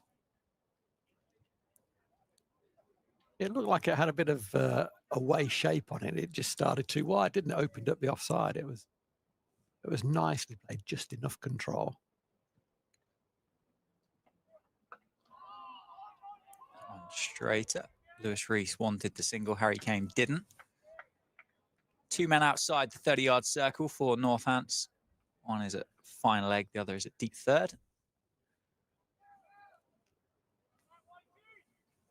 And we saw in the first innings, we saw that there's pace on the ball when it gets to the batter, so balls are cannoning into the middle of the bat. The boundary count was quite high with only 2 fielders outside the circle at this stage. That said, there was also some sideways movement and a little bit of nip there. The pace that was gathering off the surface a wee bit as well. So there's something for everyone here. And what Derbyshire did particularly well after a few overs, they quickly tightened up their lines and lengths, and then they were a real handful. Early on, they did leak a few boundaries, some good shots, a couple of wide balls and so on. But in general, I thought they bowled very well with the new ball and picked up wickets throughout. Yeah. Yeah, there was only really that 80-run partnership, wasn't there, between Bartlett and Gay. I think Safe and McManus put together 60, I think. Yeah, 60 or 70, yeah. Yeah. But, yeah, kept losing wickets. Got a partnership, got a foothold back in the game, and then wickets were lost. And I have to say, some of them were quite soft, really. I think, the lads will know that. They were, I'm sure, well, don't mind if they do mind me saying it because it's the reality. There were some softies in there, too many softies. And losing 3 overs, being bowled out after 47 overs is a bit of an own goal as well. Yes, absolutely. I say it happened so quickly at the end, it didn't even give us a chance to talk about the fact that That's right. kind of being bowled out inside your 50 overs. Yeah. The speed at which Derbyshire wrapped up that innings, and I think I did just about get out the fact that Derbyshire will have one eye on lunch, and obviously you quite rightly put me back in my box and said, well, the game's got a funny way of coming back and getting you, but it didn't in that occasion. You're right.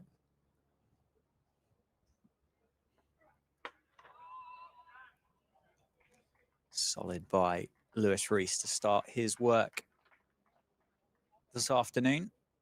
So the main issue here from a Northamptonshire perspective really is that the number that they've got is just a number that Derbyshire can play.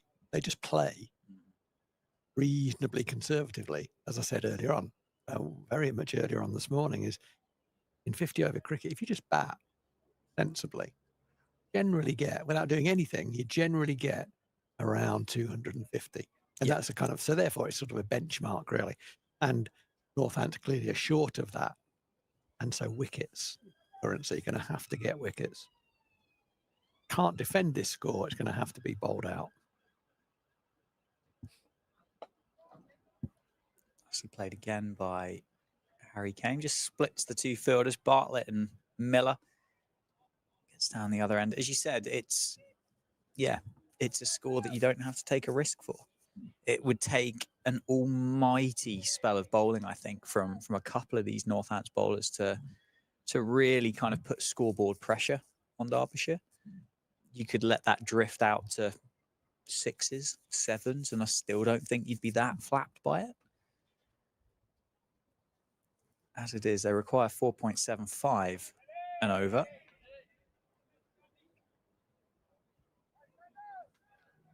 Yeah, and there's a bit of experience here, isn't there? I look down the quite a bit of experience actually.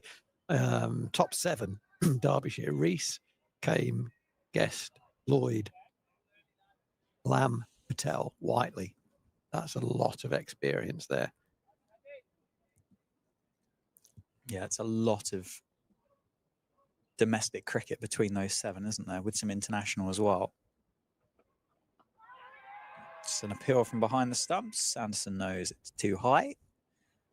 Umpire unmoved, as was Ben Sanderson, to be fair to him. Offer a bit of encouragement, won't it, that it's beaten Lewis Rees. Yeah, it was high. I think he might have nicked it back on as well, looking at the replay, but you can't always see that from behind the stumps.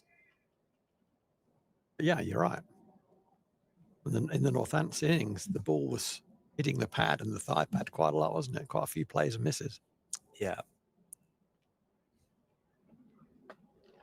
Cut away. Well fielded. Gus Miller saves his team 3 runs, allows Lewis Rees off the mark, but certainly saved a boundary there with a diving stop at backward point. I think it would be fair to say that lateral movement became less and less as the day went on, as you would expect as the ball got older as well. But you made a really good point. Said it's not exactly blazing sunshine here today in Northampton, but it is warm out there, and that kind of exposed live grass will just die off a little bit, won't it, as it gets used and gets exposed to the sunshine. Oh, well bowled. Squared up, Harry Kane. I mean, just looking at the wicket, it does look less green now than it did at 10:30. Yeah. Would you agree? Yeah, I think that would be fair. Yeah. Still pretty vibrant, but yeah, I would agree with you. It's not quite doesn't quite pop as much as it did out the window earlier this morning. Would have had a light roll, wouldn't it, between innings? Light roll of 7 minutes. Just roll the edges, Craig. Just roll the edges. Well bowled by Sanderson. Tucked and turned around the corner by Harry Kane. Adds another single. Moves to 10. Save does the fielding. End of the over. 3 overs complete. 11 for no loss. Kane on 11. And Rees on 1. Yeah, not a bad start, is it, with the ball by the 2 Northants bowlers.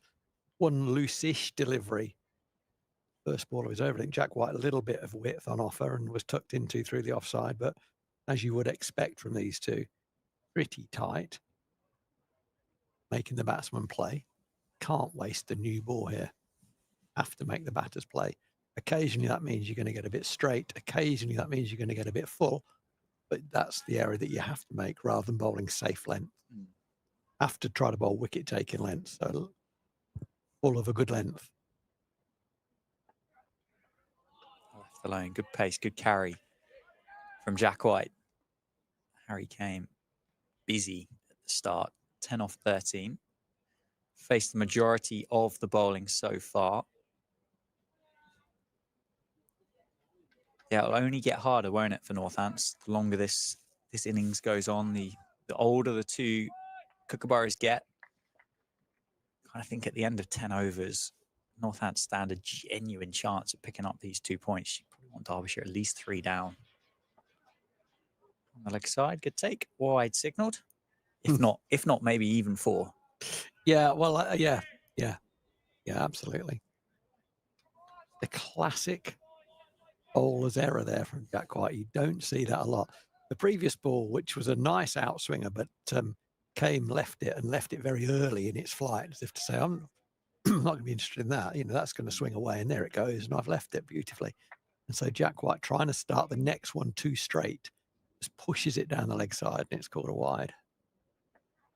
And then gets that one right. He's got the edge. Umpire says not out.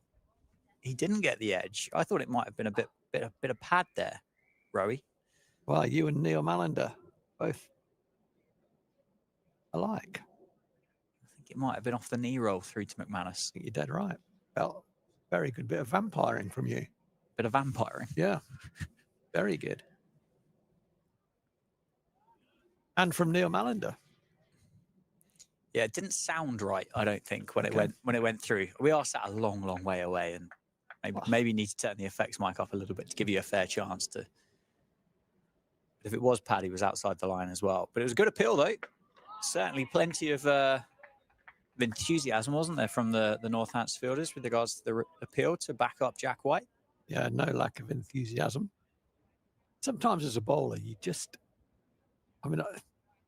particularly as a bowler, you kind of, you're fired up. You know you've got to make an inroad. You just believe that it's edged. It's only 2 pints later on, after the end of the game, you think, actually, he probably didn't hit that. But at the time, you can convince yourself that he did nick it. It was a good appeal, but it was a very good decision. Nicely played. Pushed through the offside. Rob Keogh gives chase. Allow Harry Kane to come back for at least a second, and Cecil's on 2 as well. Keogh gets the ball in the air early. 14 for no loss off 3.4. I'd like to see that extra. I think we do this quite a bit. I'd like to see extra cover a bit straighter, because he's not. He's borderline extra cover really. There, he's more cover. You want him to be playing straight. Encourage the bowler to bowl straight. He is swinging a wee bit, but still close that gap. Nice shot. Yeah, it's nicely played. Just steps across and works Jack White through the leg side for a single. It's been a good start by Harry Kane.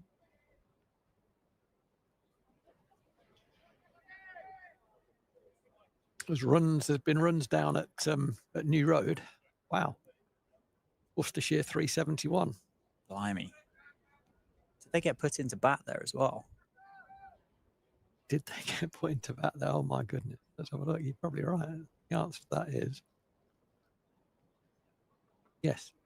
Oh, it's a beauty. That is beauty.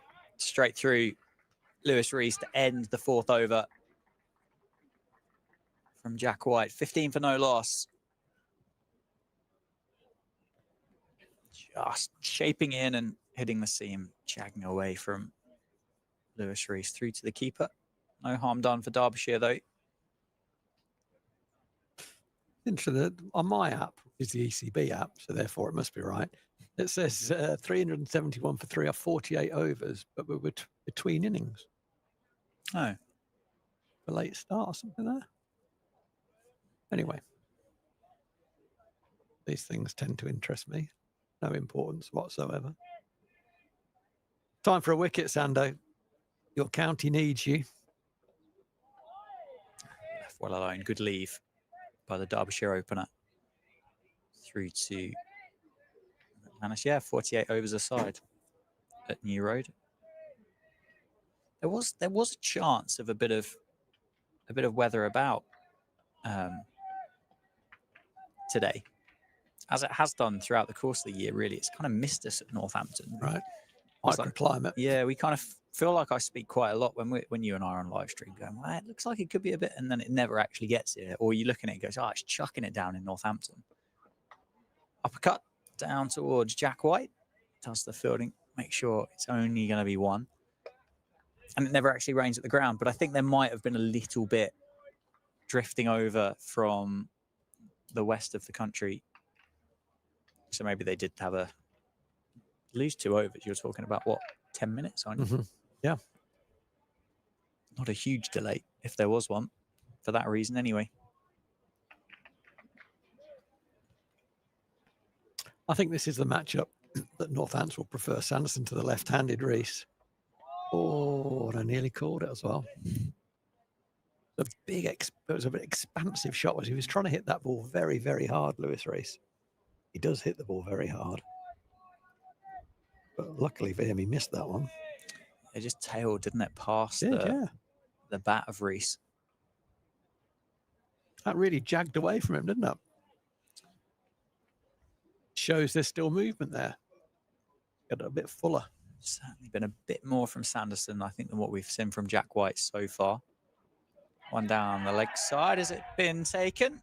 It's going to be signalled wide by the umpire. And that one brings about slightly more disbelief from the Northants fielders. It's hard to tell, isn't it, from the replay? I didn't hear anything through the effects mic, but umpire said that was down the leg side. One thing I look at on those is the non-striker. And the non-striker looked immediately to the umpire. I'll leave that there. That doesn't mean that he hit it. No. Doesn't mean he didn't. No, left the line. It's a better leave from Reese. There was a little bit of indecision with the appeal, I think, from that caught behind from Jack White, the over before. Yeah. That one there, it felt like the entire 11 went up in unison. Yeah. So much so, and I'm not really quite sure why, but I think it's George Bartlett in at mid-wicket, I think, was actually looking at the umpire at square leg. just kind of going, well, do you fancy making a decision? Overrule it. Yeah.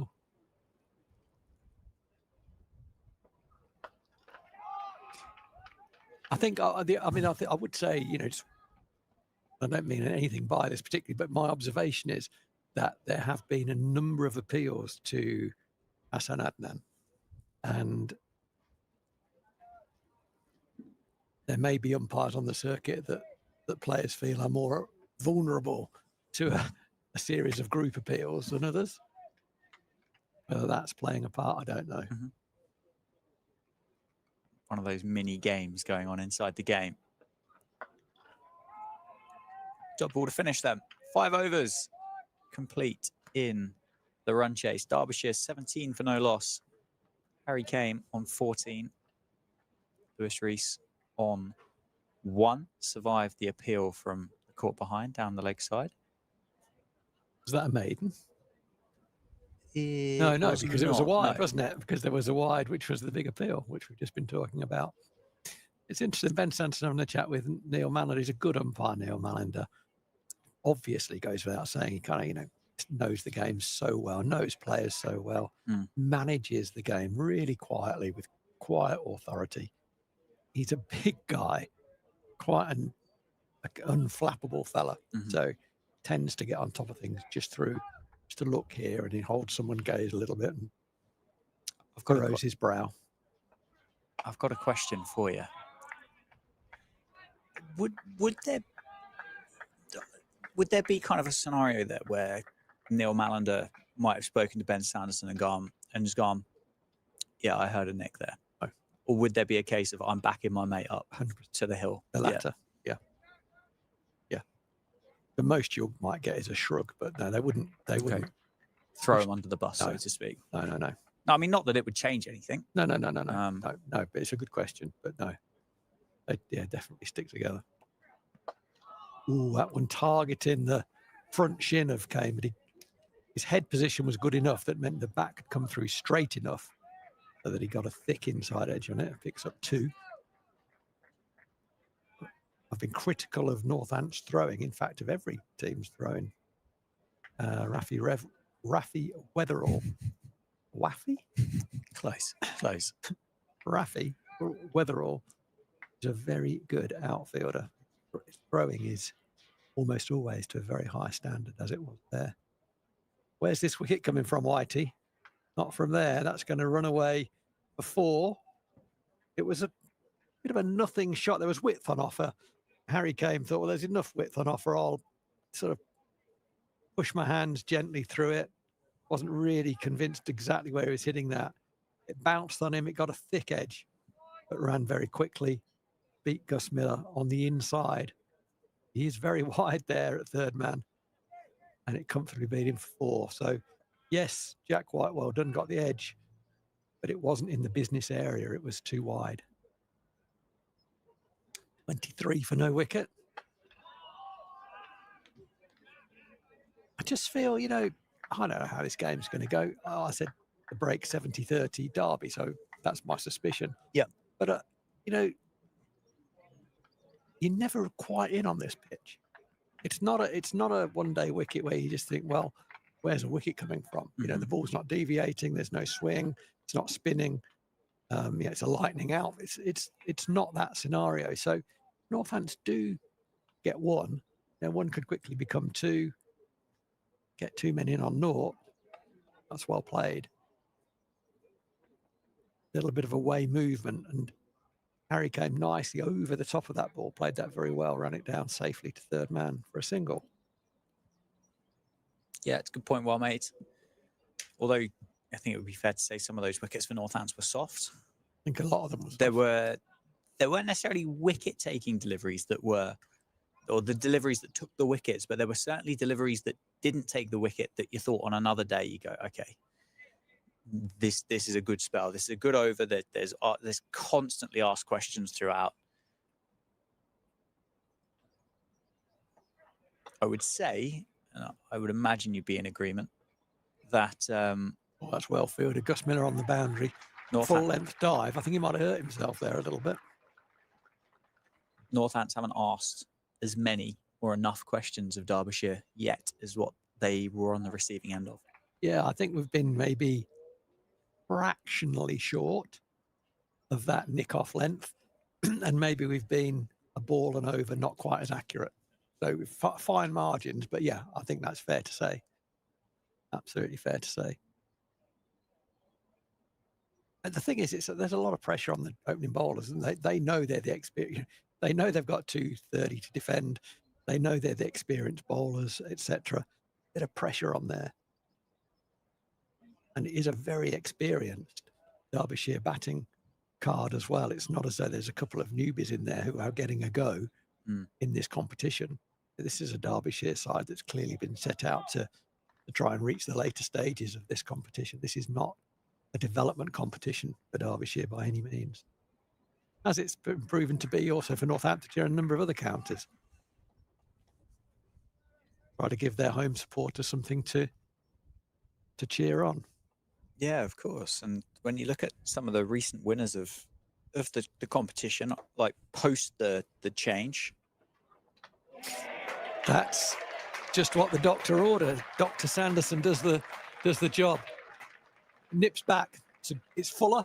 I was asking for that a little bit. Fuller invited the drive from Harry Kane. It nipped back. He then got a bit of an inside edge. I think it therefore hit middle stump rather than it was going on to hit off stump. But Ben Sanderson doing what Ben Sanderson does. And at 26 for 1, that's exactly what his captain wanted, what his team wanted. Get another new guy in. Still movement around. Yeah, I thought Harry Kane looked pretty good there for 20 as well. Looked busy, didn't he? Certainly didn't look like he struggled at any point in those 25 balls that he faced up until that last one where he's just got out. But it was a bit ugly after the ball passed the bat. The bat then changed its line and came across the body, so it looked a little bit ungainly. But a very good delivery from Ben Sanderson. He does that for a pastime. Can nip it both ways, sets people up, drags them across the crease, runs it back in. He's done that all his career and will continue to do it. Now, Brooke Guest, Harry Kane was busy, as you said, Dan, and what I've seen of Brooke Guest, he's very busy as well. It may not be the wicket to be that busy on when you're chasing this number, but we shall see. You're generally better off in this game when you're playing a natural way, if the circumstances sort of permit you to do that, or your skill level as well permits you to do that.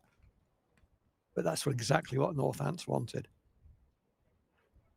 Yeah, absolutely right. And a good point, because George Bartlett went out there and probably looked the best of that Northants batting lineup. I know Emilio Gay outscored him by a couple of runs, but went out there and did play his shots, didn't he? And looked to be fluent and timed the ball well and was aggressive.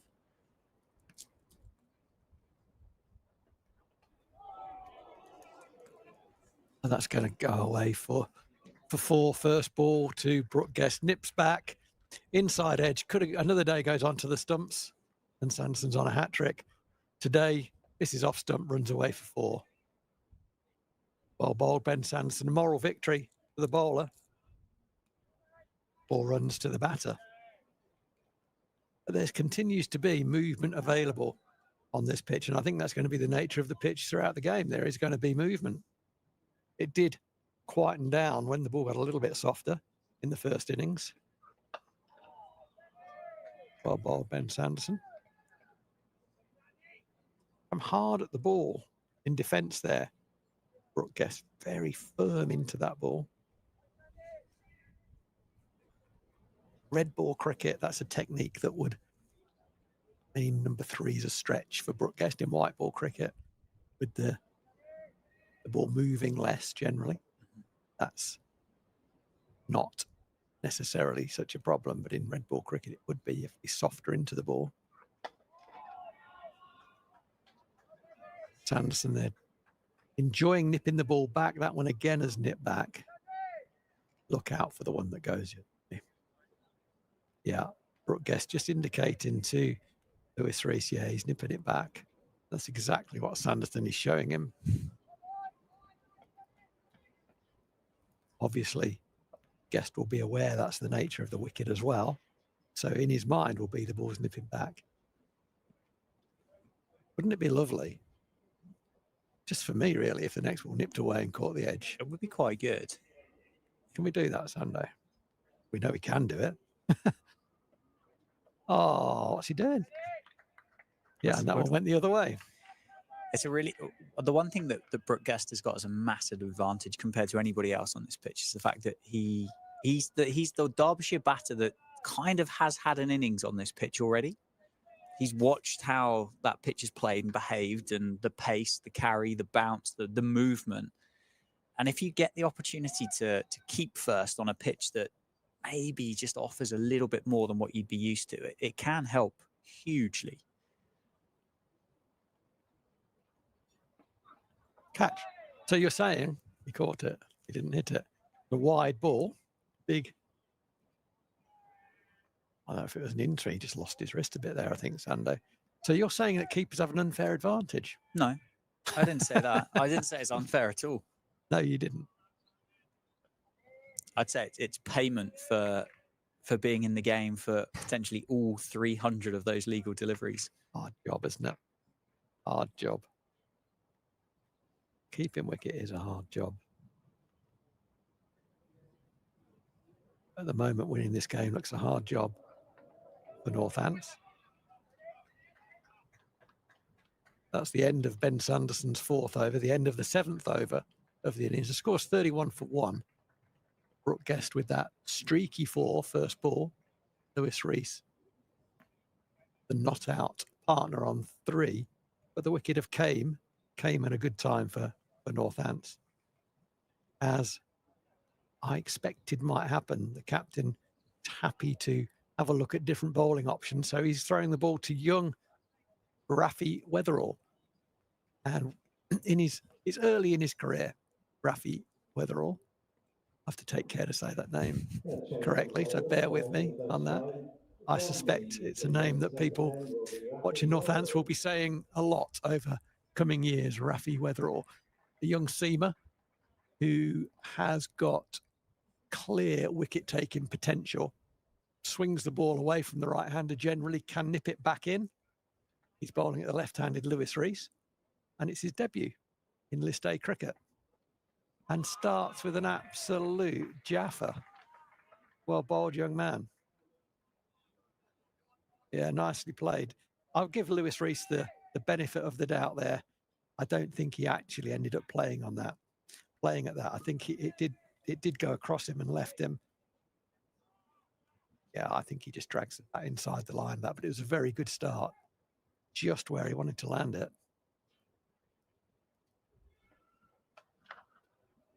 Can't bowl there to Lewis Rees, though, Rafi. You will learn that very quickly. One of the best. Anything kind of on that was above the hip, but anything on the hip, between hip and shoulder, on that leg stump line, Lewis Rees rarely misses out. just hits it very, very hard. It's a shame that, wasn't it? Bit of a gift for a guy that had faced 13 balls for 3 runs, to give him a bit of a long hop on leg stump to pull away to the short side is a bit of a gift. Rafi Weatherall, in this short career so far, you said the debut been made or being made today in list A cricket.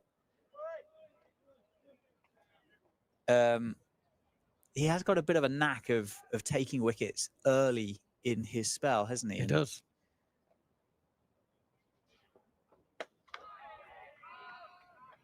Yeah, I really like him. I mean, it's, yeah, as I say, it is early in his career, and there's a long way to go. He's got a lot of growing to do as a seam bowler, no doubt, but he has significant potential. From what I hear from inside the camp, he's a good learner. He's a good pro. Very keen to develop all aspects of his game, red and white ball. In the field, he's an athlete. Standards are good. So, yeah, there's a lot to be excited about. He's just holding his back there. I'm not excited about that.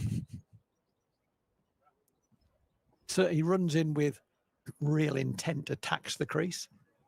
Just gets a little bit complicated at times with where his arms and legs are. And I know, having spoken to Rory Kleinveld, the bowling coach, they'll be working on tidying that up a little bit at the crease. That's nicely bowled.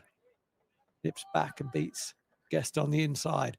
So a little bit, and knowing Rory, he won't want to intervene too much with that. So I think, as Rory described it to me, was a little bit of tidying up to do on a couple of aspects, things that bowlers are probably working on their whole time. It's a bit high. That was a good line, wasn't it? Yeah, just maybe a little bit too leg side as well, but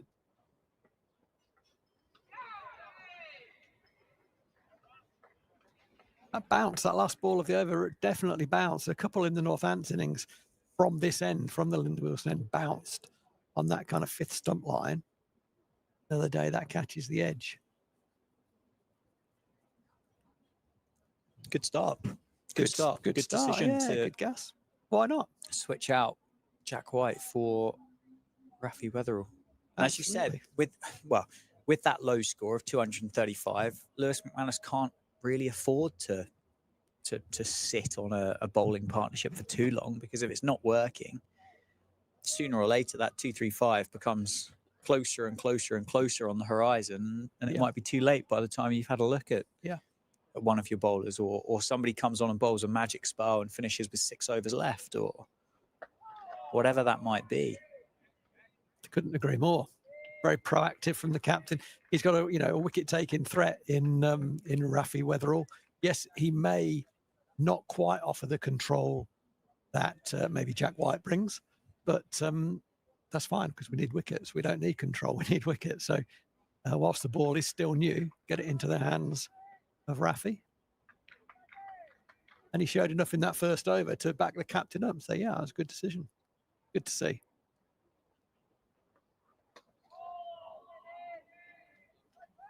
Nicely bowled, Ben Sanderson. Just angling the ball away from the left-hander. Broken the bat. Lewis Rees say he wants another bat. Pretty sure making inquiries. Certain players are really kind of nerdy about cricket bats, aren't they? And it looked to me there that Pretty Sure might be one of those. Oh, what's happened? Is it the splice? Is it crack the edge? What's happened? Oh, well, Ben Sanderson comes around the wicket, targeting the front pad. Oh, what a good ball that was. Very nicely played. Where do you stand? Are you a cricket bat lover, or are you? Not really. It's a tool. I'm a cricket ball lover. Okay. Yeah. I mean, yeah. I never really had a great love affair with cricket bats or batting. I mean, I wanted to be a decent batter, but it wasn't the case. Mother Cricket didn't allow it. Do you know, I reckon if there was a team based on their ability to look good in nets and look terrible in the middle, I think I might have been in that team. I was a good net batter. I feel like that would be a fairly competitive top 7 to get into. You know, I'm in there. at the point you're in a scenario where you can't get out, and I think I would fall myself in that category. So I might play 2s for this team that you've just made up, but I feel like I could be in there as well, or at least in contention. And then you walk out to the middle, and all of a sudden everything closes in, and you think, "Oh my word, I could get out at any moment." And it's like, "Oh, I'm not. Oh, I'll reverse sweep this in. Oh, I'm not going to play that out here. It's not a shot I'm going to play. Yeah. Why would I ramp the seamer? Like that's just another way for me to get out." Yeah. Yeah. That. Yeah. I mean, you've covered it there. I think I'm just nodding away, saying all of those extraneous sort of sound very familiar to me. Love the net though. I quite enjoyed batting the nets. And I was a good man for a partnership, so long as the other guy did all the scoring. So I was difficult to get out. 100 partnership, Rowie 7 not out, Yeah. AN other. Well, maybe not 93. 100, but I've plenty of 50 partnerships where I've got 10. Yeah. Held an end up. Did your job. One of the issues was that I was lucky enough, very lucky, to play in very good teams. So I was never needed to bat. So if I walked to the middle, in a league game, something had gone horribly wrong. I didn't bat for 3 years at one stage. No. On Saudi cricket, yeah. Wasn't Really? needed for 3 years. Yeah. That's quite an incredible stat. Yeah. Well, I think we lost one game of cricket in 3 seasons. So yeah. And what number would you have batted? 9, 10 jack. Okay. Yeah. I say 11's not hugely unbelievable, but if you've been carded at 9 and not batted for 3 years, that's remarkably impressive. I fell quickly. I was in the age group cricket at 15, so I was number 6. That is out. Well bowled, Rafi Weatherall. Well caught, Prifty Shaw. Well captained, Lewis McManus. And also well kept as well, because he might have thought of having a little nibble at that one himself as it went to his right. He left it and Prifty Shaw caught it to his left. That's a nice bit of cricket all round.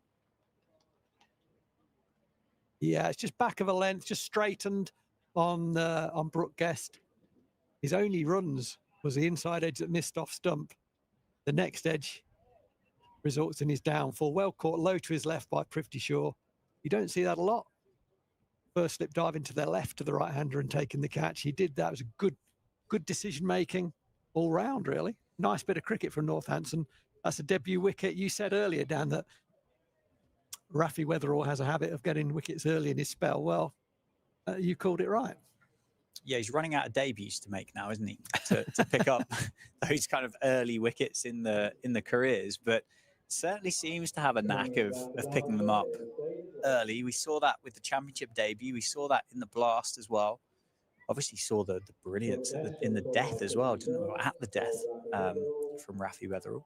Great catch from Prithvi Shaw. There was a huge gap between keeper and first slip. I didn't like that alignment. I thought you might have. I didn't like it, but it's all about your decisions, isn't it? Yeah. So that the alignment there, what we're talking about, the alignment there was the first slip was very wide.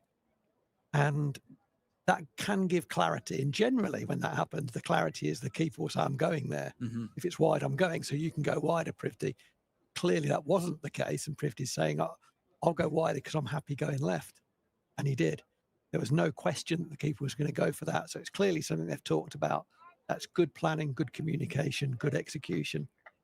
Nice cricket from Northampton there. Well done, lads. That's very good. Just what was required. So whilst all that's been going on, Lewis Rees is still on 8. He's off 22 balls. But Brooke Guest had a bit of a torrid time out there. He played and missed a couple of times. Nick went past his stumps. David Lloyd's a good player. He batted really nicely in that Blast fixture here, didn't he, earlier on in the summer? He did. Yeah, he did. Played really well. Unexpectedly, really, for me, moved from Glamorgan. He's a Welsh boy. I was doing age group coaching, and our under 15s got to the national finals and came up against David Lloyd for Wales as they traded under. Clearly a Glamorgan player, where he made his way in the game. That's a beautiful shot. That's going to go all the way to the boundary. Is it going to be pulled in just before the boundary edge? It isn't. That was beautifully timed by David Lloyd. There was a shot this morning from George Bartlett through extra cover, and I said that shot might not be beaten in terms of elegance. I think that shot from David Lloyd pushes it. Probably is its equal. Beautiful bit of cricket.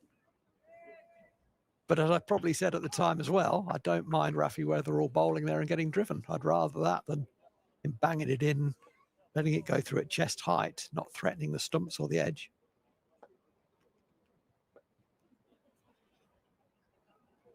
A good start from Lloyd. Yeah, there's been a few batters in this game that have just walked out to the middle, and it just feels like it's come off the bat a bit better than their teammates. And David Lloyd, based on the 3 balls that he's faced so far, kind of fits that blueprint. Just walked out and just timed the pants off that one to get off the mark. Even that one there is flown off the face of the bat. Yeah, for those of you who don't know, David Lloyd's got some pedigree in the game. Opened the batting and the bowling for a spell for Glamorgan, captained the side there as well. So it was unexpected, really, unexpected to me at least, when he made the move up to Derbyshire. He's got himself in, tucking it into the leg side to keep the strike, but a nice little ripple of applause for Rafi Weatherall for his first list day wicket. It will not be his last. I think I can confidently predict that, because he gets people out. There's been plenty of bowlers with potential over the years, be that movement or accuracy or pace, or sometimes more than one of those characteristics, that haven't had that ability to get people out. He has that ability. Yeah, he looks like a genuine wicket taker, doesn't he? One that you kind of hope never gets to a point where he focuses more on consistency, kind of carries on with that tearaway pace and that magic ball, that wicket-taking delivery. 10 overs complete in the run chase. 41 for 2. Derbyshire require 195 off 40 overs, and the run rate required is 4.88. Jack White replaces Ben Sanderson and invites a leave from David Lloyd first up. There was a bit of a hoo and ha, wasn't there, from behind the stumps, you probably heard. And David Lloyd looks behind him with sort of an old-fashioned, oh, no, it was tight. That was tight. Didn't look that tight from the window, did it? It didn't. I'm glad I've just seen the, wow. No wonder they hooed. No, that was really tight. It's a good leave. There are two sorts. Great leave. Gee whiz. That went over almost middle and leg, I think. Yeah, certainly did. Just that bit of extra bounce from Jack White. Lloyd turns that one backward of square for just a single. It's Rafi Weatherall doing the fielding. Yeah, it's kind of difficult, isn't it, to kind of keep an eye on what's going on out the window and also the screen in front of you. It is. Difficult for me to focus on anything other than one thing at a time. Same. And sometimes even that's difficult. That's a push. That is a push. Lewis Rees, the man on strike, 8 off 22. Just one slip now in place for Northants. Northants electing just to have 3 outside the 30-yard circle at the moment. They are entitled to 4 if they want it. But with the start that they've had, and obviously the target that they're defending as well, McManus electing to keep 1 extra fielder inside that 30-yard circle. Inviting the drive as well. Look at the gap there between Rob Keogh at mid-off and safe save at almost cover point, isn't he, on that angle?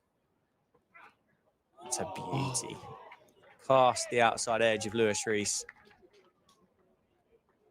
Through to the wicket-keeper with, again, another ooh and an ah. Dragged him across the crease there, didn't he? Lewis Rees was a very, very good player. He wouldn't be happy to look at that. He's looking at that in a pre-season, after a pre-season net. He's thinking, oh, I've got a bit of work to do here. My head's not going back to the ball, or I'm falling over it. He ended up with both feet pointing back down the wicket and his hips and shoulders similarly lined up. Played all around that. Nicely played. Well fielded by Rob Keogh as well. keeps the pressure on Derbyshire, keeps the pressure on Lewis Rees, does not allow that to run through.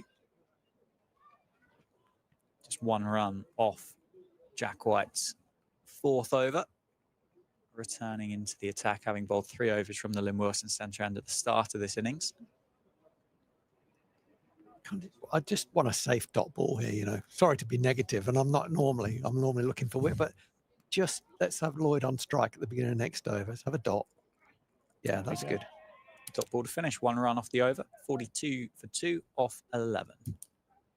Just, you know, just a sense there of let's join these few dots together. Let's bowl more at Lloyd at the beginning of his innings. He's only faced 6 balls so far. Rafi Weatherall bowled the majority of his deliveries to right-handers. Well, he can bowl well to left-handers, there's no question about that, but his stock ball is to go away from the right-hander. Wouldn't mind seeing another man in the ring on the offside. I don't know where he comes from, though. Just to give, yeah, okay, that's where he comes from. Good. And Jack White's not happy. He's got to do a long run down to 3rd man. 2 slips, point, cover, mid off, 3rd man of the offside fielders. It's down the leg side. Good pace again, though. Inside edge onto thigh pad. Takes the pace off it. It's just going to be a single down to Emilio Gay. He does the fielding. Rafi Weatherall, having picked up that wicket in the previous overs, rewarded by his captain by the stick with 2 slips. As I say that, Prithvi Shaw's just dawdling his way back to, well, I'm not quite sure who's going where here, but he's not going to the slips. Well timed, Daniel. Rafi Weatherall. He was dawdling. He was, wasn't he? He wandered lonely like a cloud. Loses one of his slips. It's well defended by Lewis Rees, well bowled by Weatherall. Unsurprising that you lose the slip to a man that's faced 27 deliveries. Don't think he's looked in, I wouldn't have said, Lewis Rees.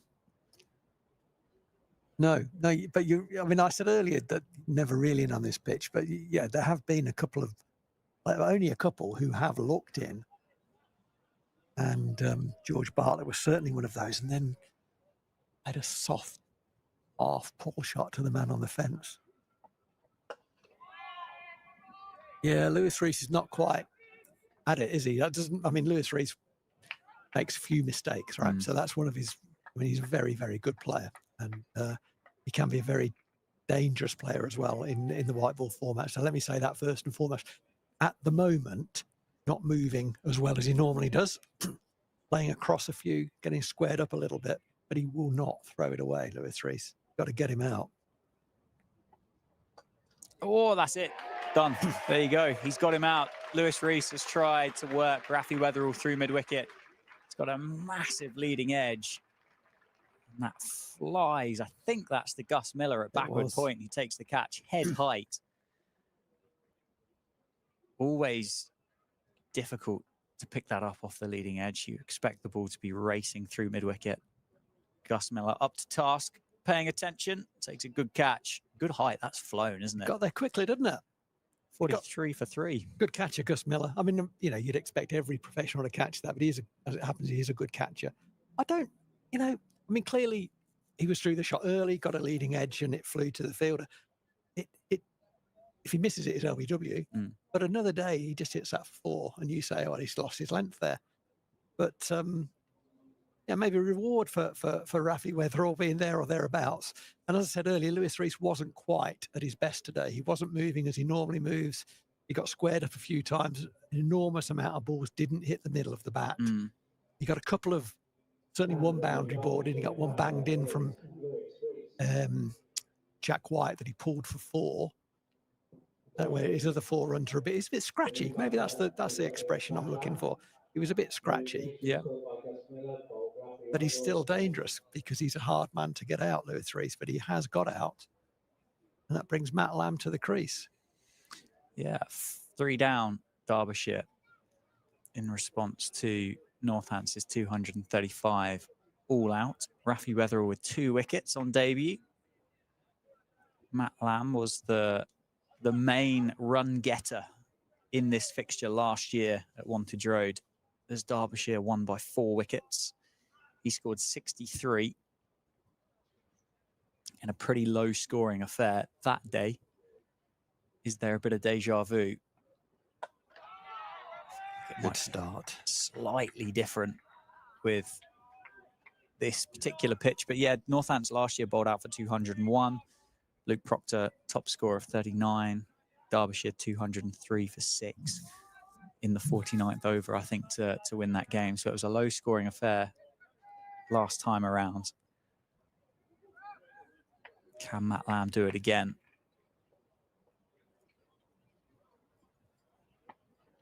It's a confident leave, isn't it, to end the over? A big stride out towards to cover that up. Round of applause from the crowd. Rafi Weatherall's ends of his second successful over in as many overs. 43 for 3 after 12. 3 overs, 2 for 11. Yeah, we said earlier that good bit of captaincy from Lewis McManus to get Rafi Weatherall on early, because he has got that ability to get people out. And well, it's been rewarded, hasn't it? And that little ripple you can hear, or more than a little ripple, is for Rafi Weatherall returning to the boundary edge at fine leg, where he finds himself frequently. Another one now makes this an interesting game, doesn't it? Certainly does. 2 slips back in place. Jack White into bowl. David Lloyd defends that one, pushes the hands at it. Bartlett does the fielding.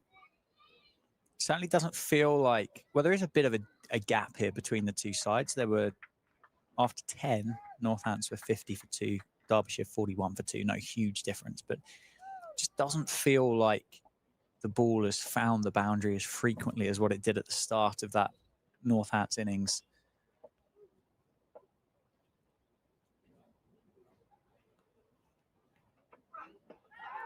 Uphill from behind the stumps. Jack White does the fielding, more interested in picking the ball up off his own bowling. Was not interested in the LBW in the slightest. David Lloyd gets down the other end, leg by. That might have been missing another set there, mightn't it?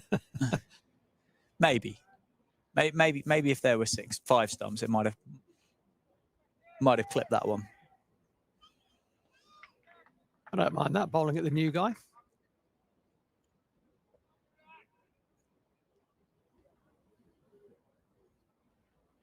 Make him play. Good. It's a big confident lead. Oh, sorry, forward defence by Matt Lamb, wasn't it? It certainly was. He looks enormous as well. Now that he's walked out there with the pads on, the gloves, the helmet, it's a big figure.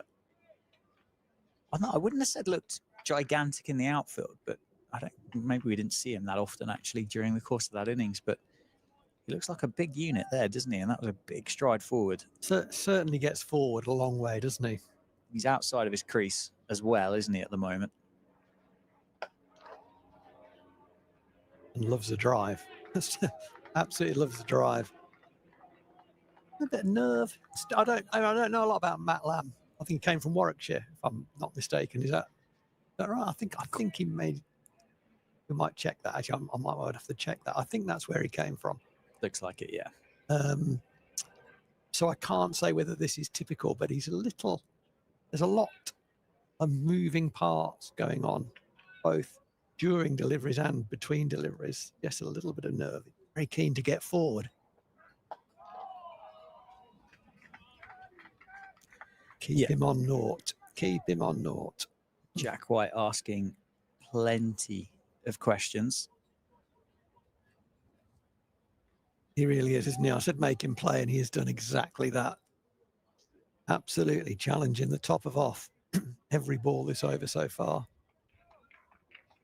Looks like he's been a bit in and out of the Derbyshire first 11 throughout the course of the summer so far.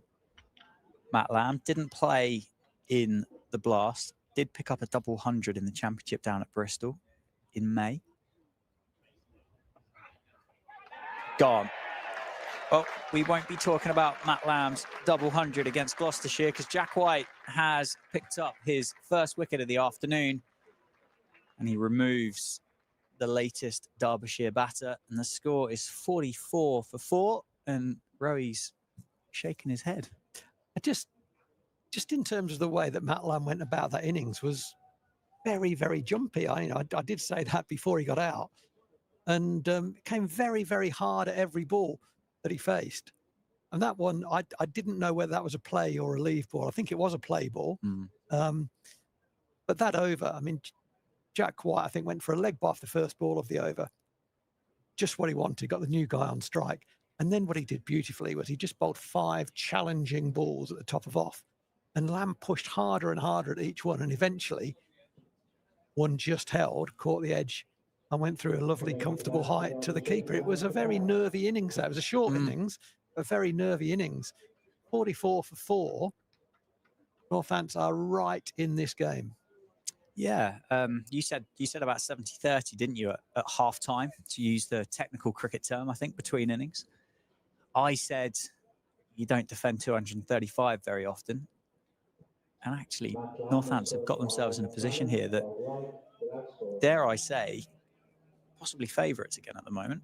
Yeah, marginally so. Yeah, I'd say so. And that last over from Jack White tells its story, doesn't it? If you get enough balls in the right area, there's going to be movement throughout this innings. And the ball, only 13 overs gone, right? So the ball is only 7 overs old one end and 6 overs old the other end, still pretty new. And when I said earlier on, looking down at the Northants card, what we've got is wicket takers. Sanderson, White, Weatherall, wicket takers. And so it has proved. But that was just a very, very good professional over. Do not waste a ball, and he didn't. Yeah, 44 for 4. Samet Patel, the new man, he's at the non-striker's end. David Lloyd turns that one through mid-wicket for a single. Samet Patel will face up against his first ball of the afternoon. The round of applause that you heard through the effects mic just before that was for Jack White. So he makes his way down to the boundary, just on the edge of the Spencer Lounge here at Wantage Road, where the members, season ticket holders, find themselves, occupy the ground. Interesting field for a man on 0. And there's a reason for this. There's a leg gully and a deep square leg. And the issue there is Samet and the short ball. 12 left in the end. Wasn't quite short, was it, from Rafi Weatherall?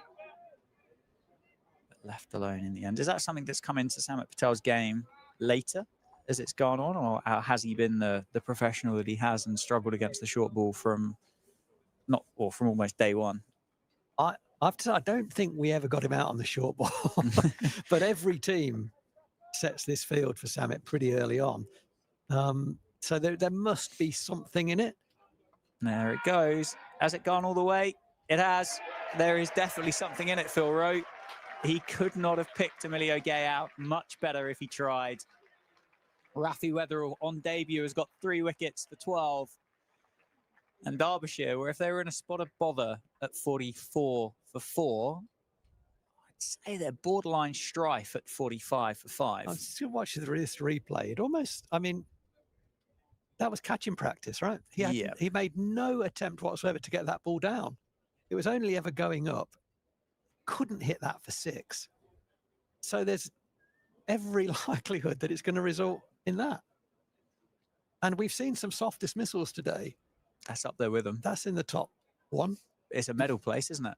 Second ball with the field set. I mean, come on. Yeah. I'm sorry. That's just poor cricket. Yeah. If getting out cheaply was an Olympic sport, Samet Patel would be on the plane to Paris, wouldn't he, at the moment? Because that, I think, would be, as you said, up there with one of the softest ones of the day.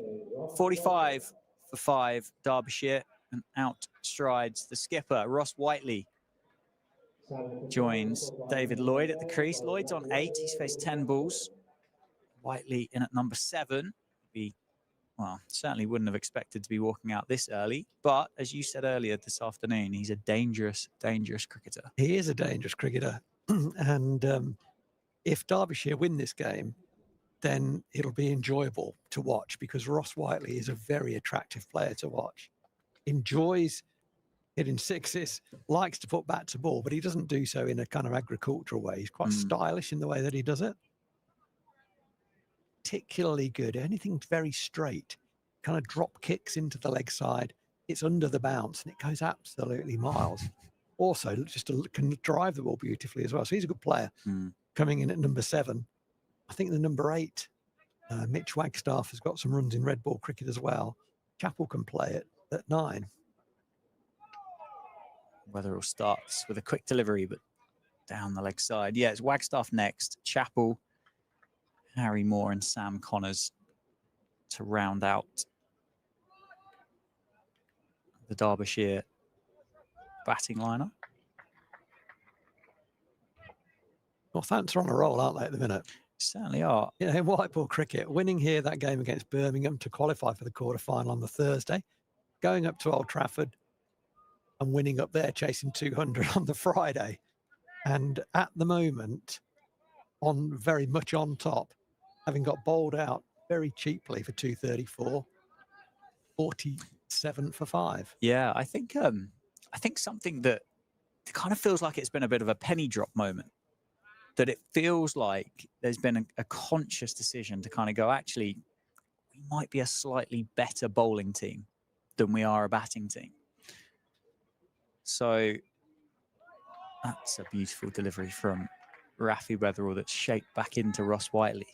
So maybe let's kind of prepare pitches with the assistance for our seamers. And why would you not do that, really? Yeah. It certainly feels like it has been a little bit of a penny drop moment for them. It's hard to bat at the moment, I think, at Wantage Road.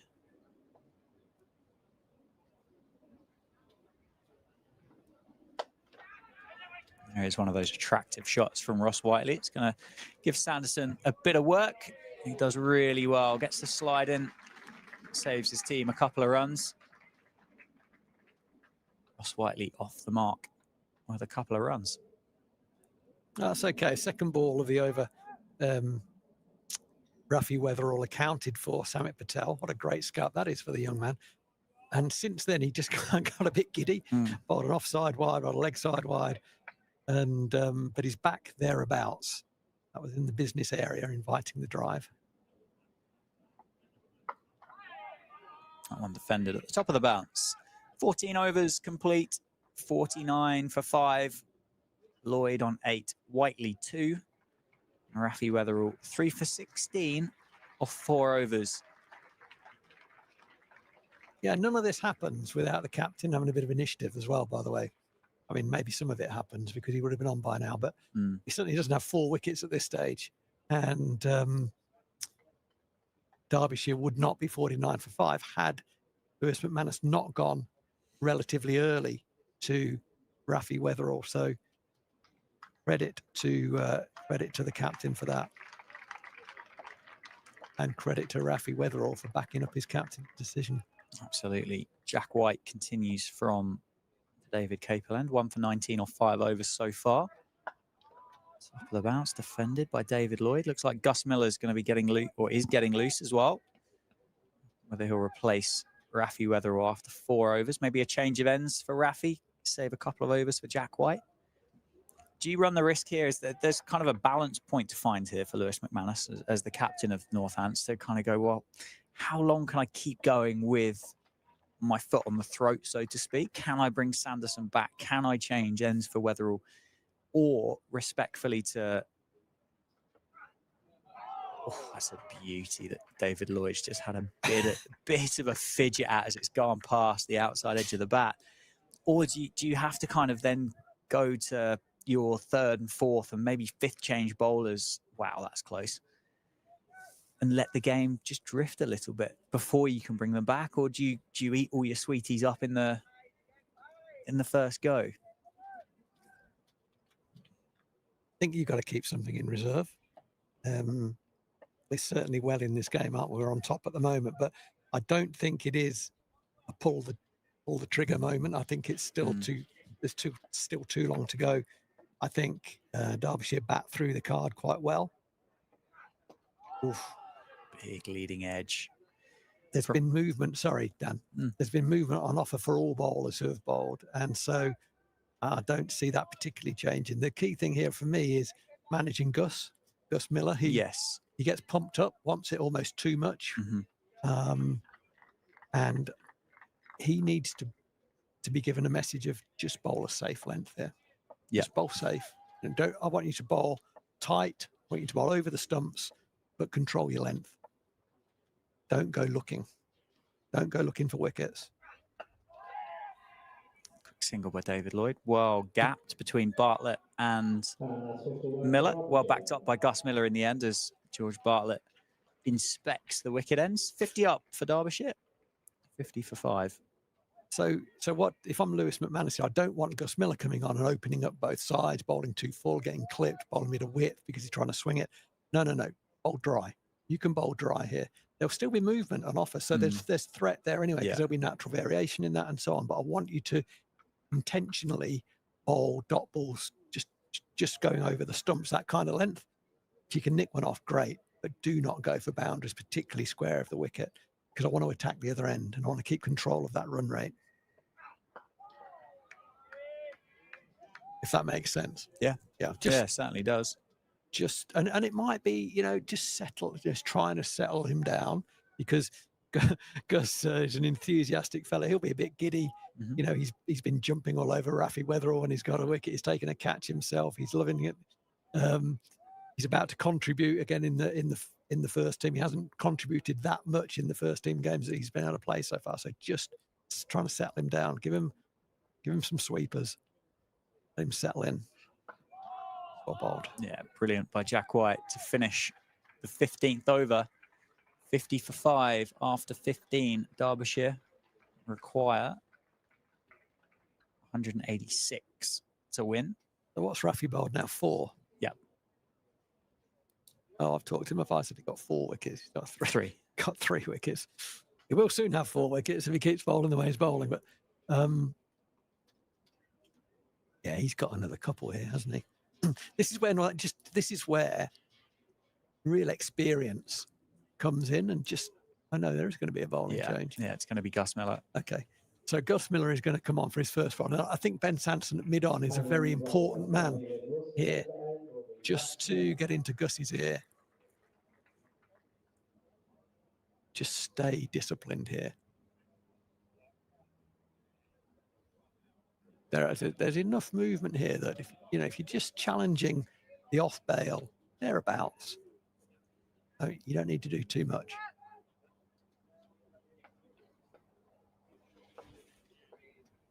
So Gus Miller, great to be commentating on Gus Miller bowling. Oh, that's a nice shot. Nice shot from David Lloyd. That's going to go for 4, I think. Oh, it's not. It's well chased by Rob Keogh at mid-off. Quick after that. They're going to get 3.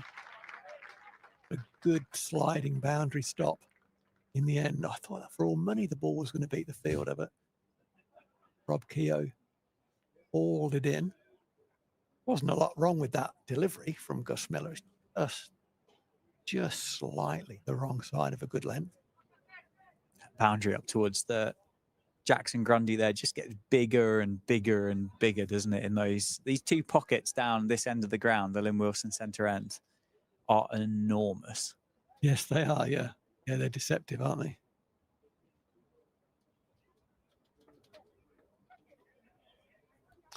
That going to go for 4 leg byes? No, it's not. It's gone slowly. Jack White, very quick off the mark. Got around behind the ball. Prevented any thought of a second run. Rob Keogh having a chat with Gus Miller at the end of his run. Because although, it's 54-5 and Northants are on top, there'll be nerves around for Gus Miller.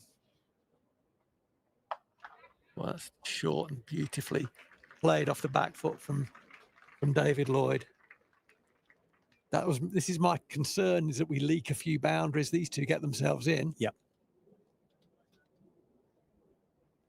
Sometimes the ball just stops moving at points as well. It's the nature of cricket. Nicely played. Particularly against a lad that's not played a huge amount of cricket, full stop. hasn't taken a wicket in this format yet either, Gus Miller. Absolutely. And if you can put pressure on him, make him,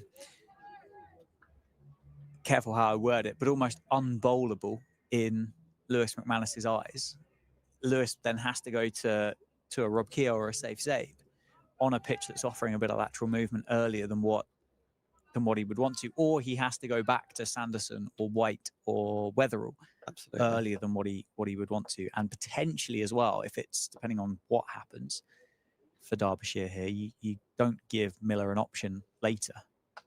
It's a big drive from David Lloyd, got the outside edge. It was very full. It was nearly half volley length, I think, and I was surprised. Lloyd has played some beautiful drives, and that one wasn't a beautiful drive. It went at a very catchable height, but it's never going to be a fielder there. It goes for one down to third man. So slight victory for Gus Miller as he works his way into this first over. He doesn't want to get too straight at Ross Whiteley. Can hit the ball very hard through the leg side. A nice length, but just a stump too straight. Did play around that a wee bit. So an inauspicious, I would say, first over from Gus Miller. No great dramas. 60 for 5 is the score. 16 overs gone. The scoreboard tells me there are 176 more runs to win. From a Derbyshire perspective, that probably looks a long way away. Achievable, though. From a Northants perspective, it probably doesn't look like that many. But only 5 wickets in hand. Jack White is going to continue from the David Capel end. He's bowled as well as anyone. Picked up the wicket of Matt Lamb a couple of overs ago. These two, Lloyd and Whiteley, they both score very quickly once they're in. Lloyd is on 17 off 18. Whiteley 3. He's only faced 7 balls.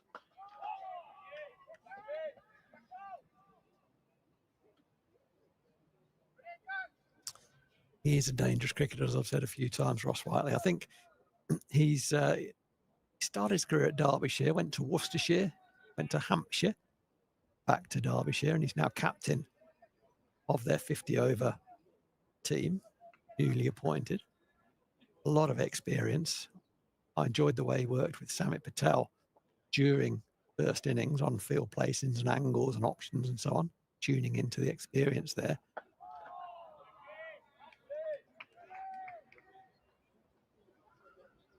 And he's picked up some silverware during his time. I think I read recently, if I'm correct, that he's four domestic one-day trophies to his name.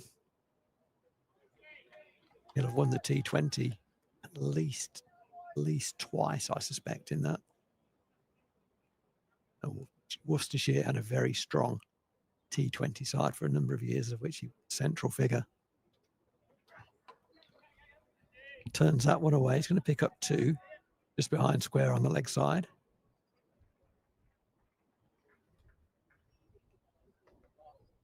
Jack White just fractionally too straight from around the wicket. That angle just allows Whiteley just to knock it off the hip. No great difficulty or danger. With the movement that's been on offer, there's been, weirdly, numerous soft dismissals from both teams so far. Oh, that was nearly a more authentic dismissal. The first drive ball that Whiteley's had into the offside. Fortunately for him, he misses it. Yeah, it did. It nipped away, actually. Missed it by quite a distance because it really did move significantly off the seam. Which weirdly brings a field change with mid-wicket going out to deep mid-wicket. So that's what you get if you nip one past the outside edge. It's nice. They finished the over off 2 balls to go. Just protect that boundary. Don't mind that. It's got a view on the scoreboard, on the run rate. Oh, what a delivery that is. And Ross Whiteley looks down the wicket as if to say, well, he nods. He nods at Jack White as I can't play that. The last two balls have nipped away. One off the front foot has gone past the outside edge and he missed it by a long way. And that one on the back foot, similarly, I think, angled in. I mean, you just can't hit that. The only way you hit that is if you're playing terribly, to be honest, because it's moved so far. It's raining. Where's that come from? Normally the sky, usually. Is it? Crikey. Well, we don't want rain interrupting this. Do you know, the worry is it's normally fairly heavy if you can see it on the windows. Yeah. I know that sounds like a ridiculous thing to say, but the amount of time you and I have sat up here and gone, oh, I wonder what they're coming off for. Yeah. Yeah. I don't know whether they... Not yet, are they? I'll go and poke my head out the door and see what's going on. Yeah.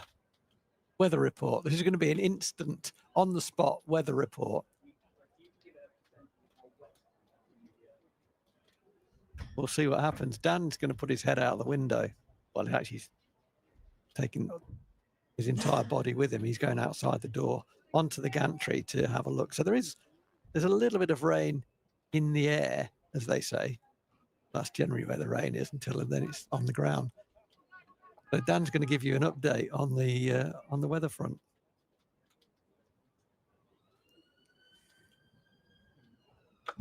It's a bit of heavy drizzle.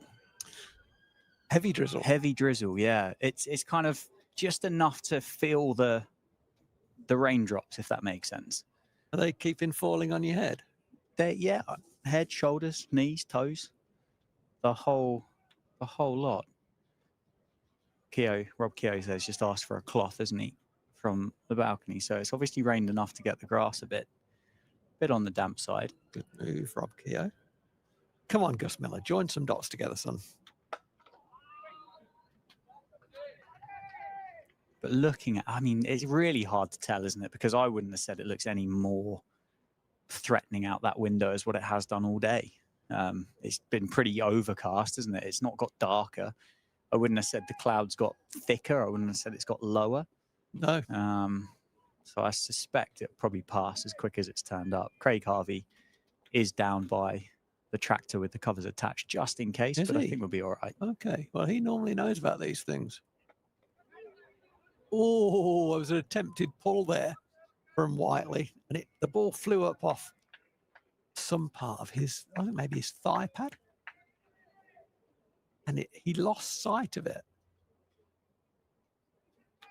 and it went, and it just landed just behind the stumps. That would have been a very, very sorry dismissal. Would have made Gus Miller very happy. Yeah, he won't mind where it comes from. I'd like to see us asking Ross Whiteley to defend more into the offside. Mm-hmm. And a little straight and a little short at him. A little full. No damage done. So this is not an issue, right? So this is not an issue, and I'm not saying it because it is an issue, but the run rate required will, if Northants continue to bowl tight, will start to edge up. It's currently 5.3, which is nothing. But it's not an easy ground to start, a wicket to start on. That gets up to 7.5 at some point. Then it becomes a bit. That's where I want to see us bowling. Lovely Gus Miller, really good and very well played by Ross Whiteley. Ask him to play a full defensive shot. If he does it, ask him to repeat it. Rinse and repeat. So this is a much better over. It was a sketchy over, Gus Miller, first over. This one so far, much better. Good man. Now just finish it off nicely. And the baton on. Because Jack White is making it talk from the other end. Oh, what a shot that is. What a cricket shot that is from Ross Whiteley. Just fractionally over pitched and fractionally too straight. Oh, and that has been hammered with some style between mid-on and mid-wicket for 4. You probably heard it crack into the advertising board. That's how firmly it was hit. You said it'd be attractive, didn't you, Ross Whiteley this fella can play. spends much time at the crease. As you said, it's not kind of a name that you're going to be talking about over the breakfast table, but those that are lucky enough to spend their time watching a bit of county cricket in the different formats here and there will know how good of a player Ross Whiteley is. Spent so much time down at Hampshire, didn't he? I think he's a Dorset boy. Is he really? By trade, I think. Yeah, I'm sure he played for Dorset in the NCAA. Oh, did he really? Or He started at Derbyshire, I NCAA. think. He started his county career at Derbyshire. That's interesting. I didn't know that. Change of bowling at the David Capel end. Sees Ben Sanderson replace Jack White, and there'll be two guys out there very happy to see the end of Jack White. That's the two batters.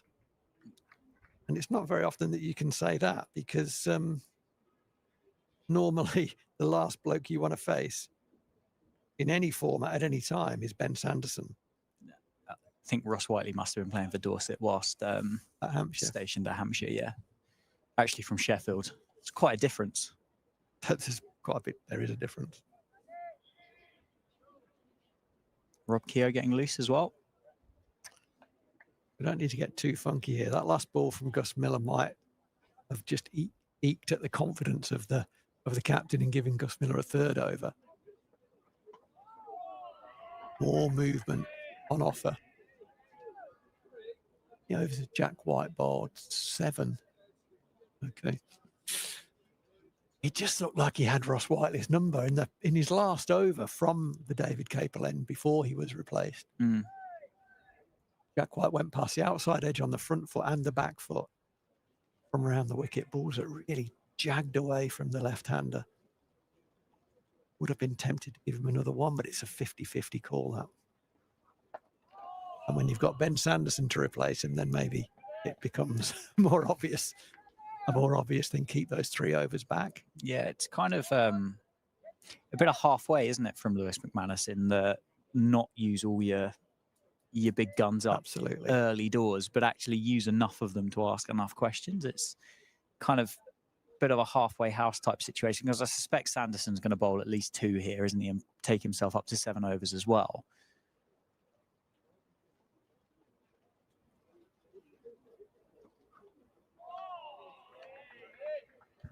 No, I like the call.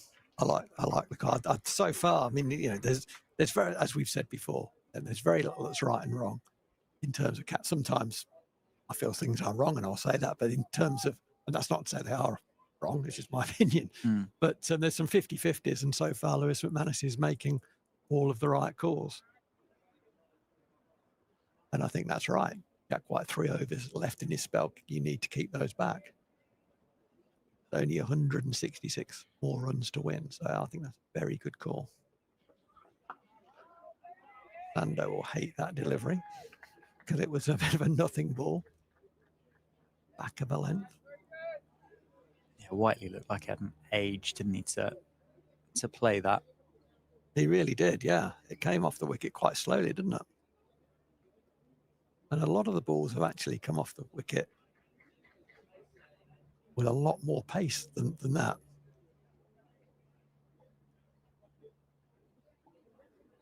$70 for 5. This partnership feels huge in the context of who wins this game.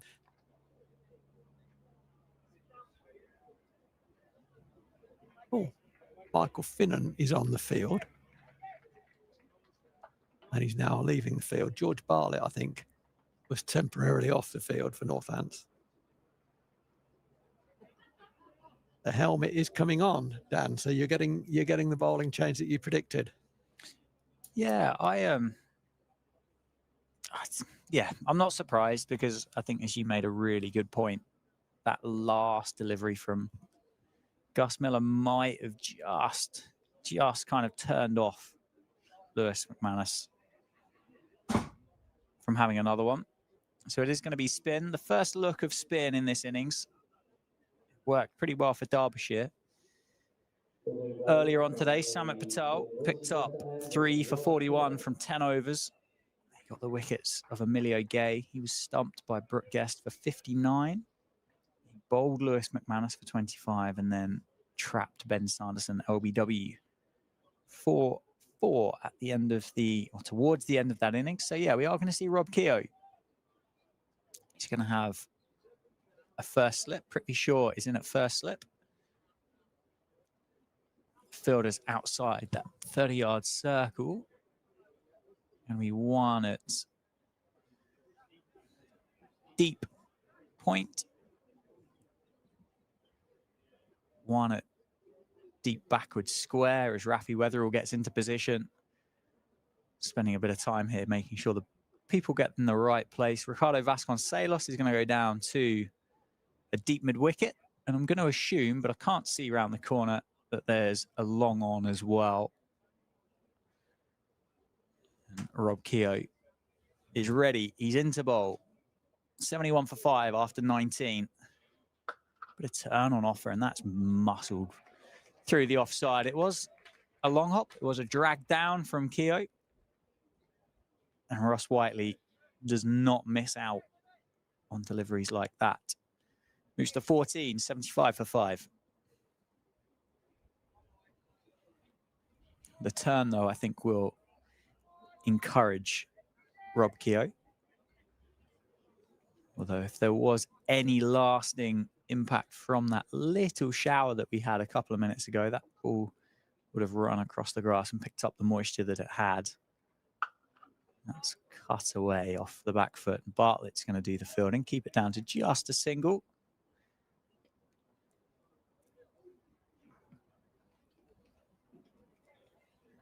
David Lloyd, the man on strike. Sanderson being dropped back to long on. Gus Miller into the circle at mid-off, and Prithvi Shaw being removed from first slip and going into a short mid-wicket. 4 balls left of this over. 4 off the first, a single off the second. Expensive start here. David Lloyd continues that, turns it off his hip for a single down to George Bartlett at square leg.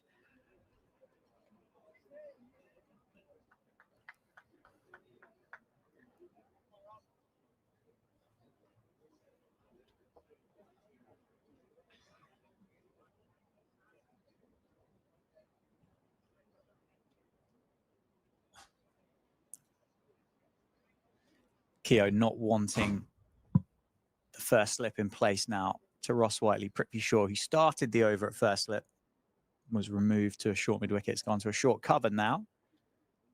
It's nicely bowled. Easy single into the leg side for Ross Whiteley. He moves up to 16. Left-hand, right-hand combination in for Derbyshire at the moment, just meaning this over taking a little bit longer than what it might normally do. Fielders getting into the right positions, making sure they're in the right place.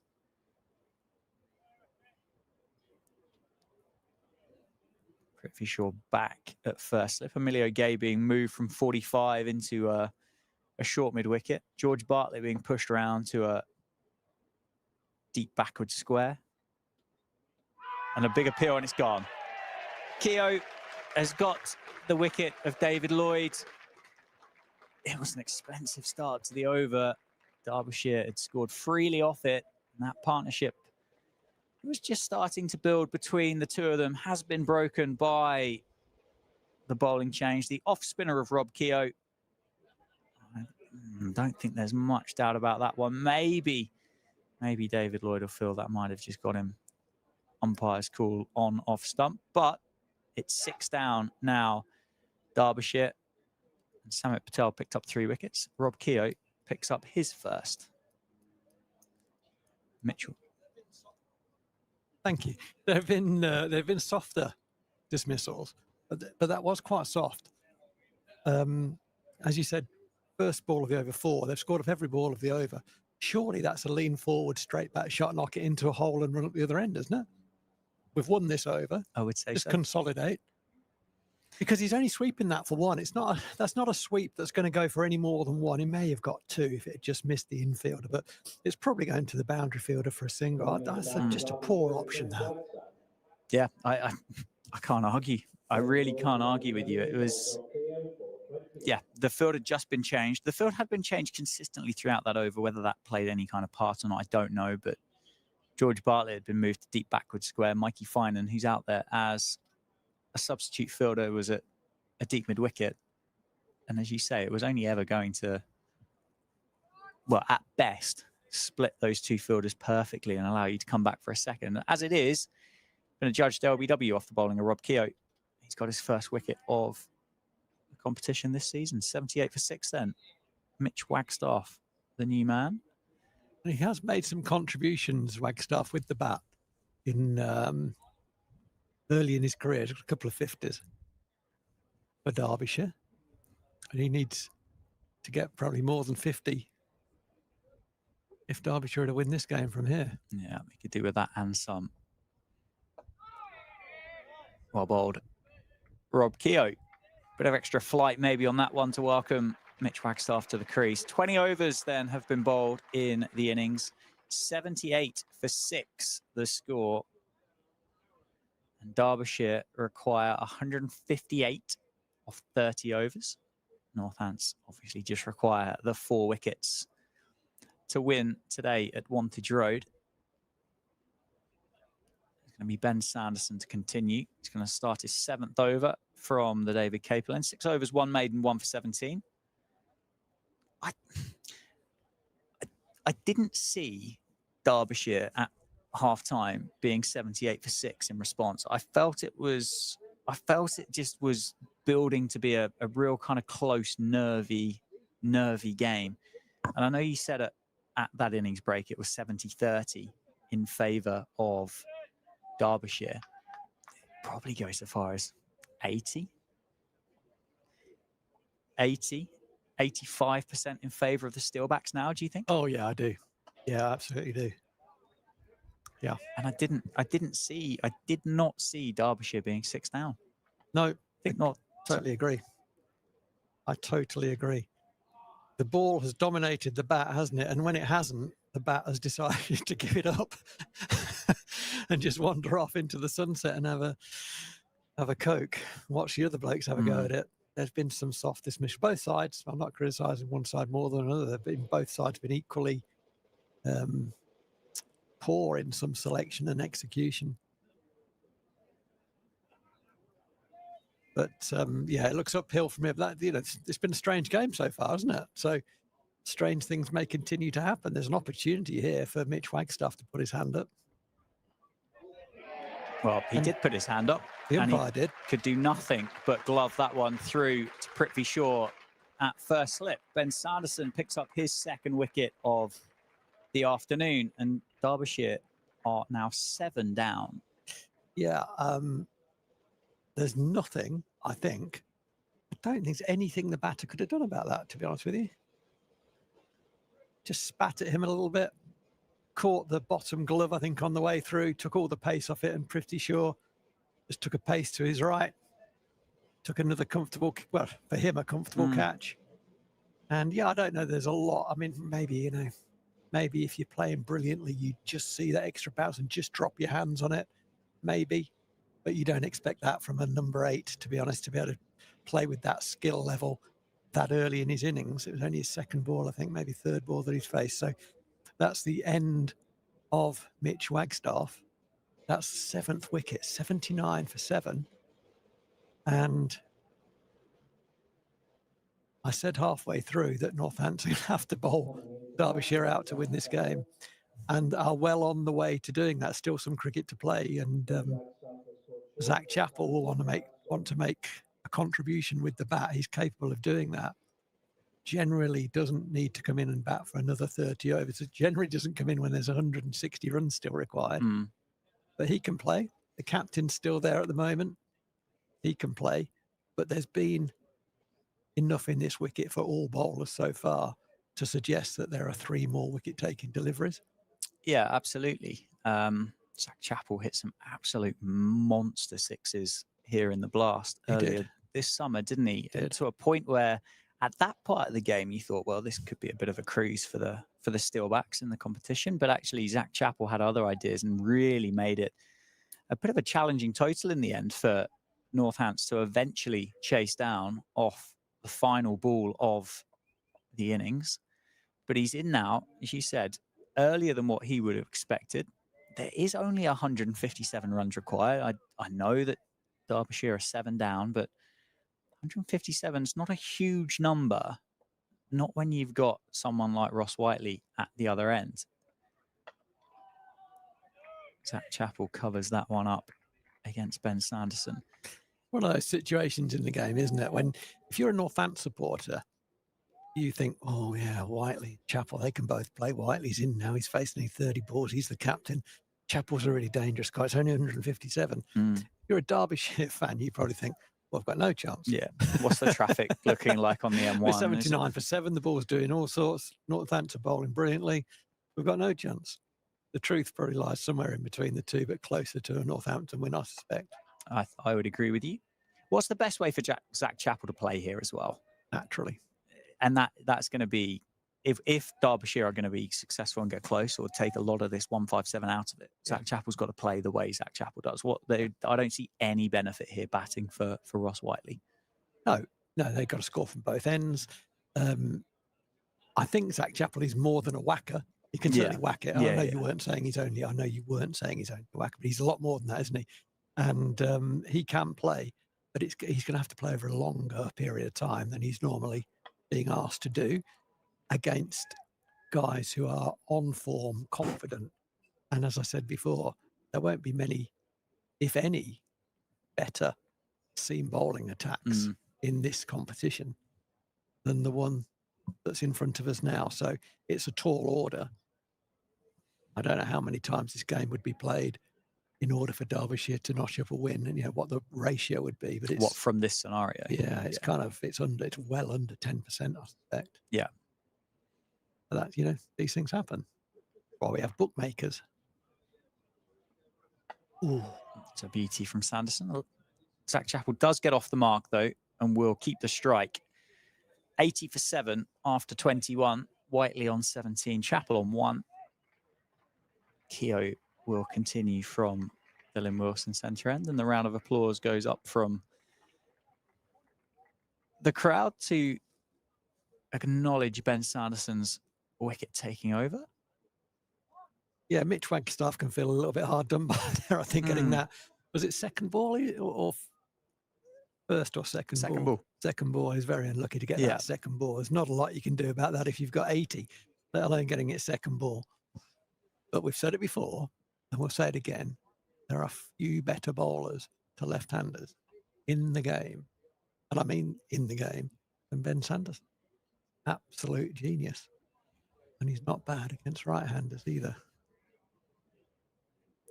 Yeah, it would be great, wouldn't it, to be able to get a bit of a breakdown as to how those numbers kind of match up left hand to right hand.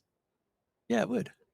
It would. But I don't know whether are those kind of things available. Yes, they are. Not to me, not now, but they would have been at one time. Or me, by the looks of it. Zach Chappell just muscles that one through mid-wicket off the back foot from Rob Keogh. It's down the other end. What does Whiteley do here as well? Does he have to suddenly go through a couple of gears here? Or does he trust Zach Chappell? Because, I mean, he's running out of partners. Yeah, he maybe goes a little bit more on the offensive. But there's a long way to go, isn't there? There's a long, long way to go.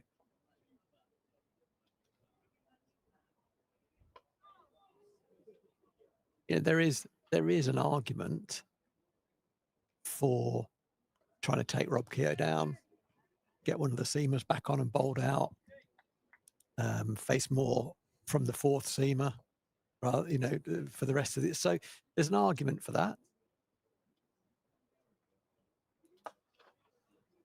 Rob Keogh really frustrated with himself for allowing Zach Chappell to just rock onto the back foot and knock that into the leg side. Desperately wanted to bring him forward. He can. Nicely timed, wasn't it? Down to long on by Zach Chappell. Hits the ball hard, doesn't he? A big guy with good skill. Yeah, I quite like that move from Rob Keogh, pushing safe back onto the long off boundary. It's gone down the leg side. Has Too he straight. got a bit of a tickle on it? We'll see what the umpire says. It's gone for 4. It's gone for 4 leg byes. So no bat involved from Ross Whiteley, but that won't bother Derbyshire or the supporters or Ross Whiteley that another 4 have been added to the score.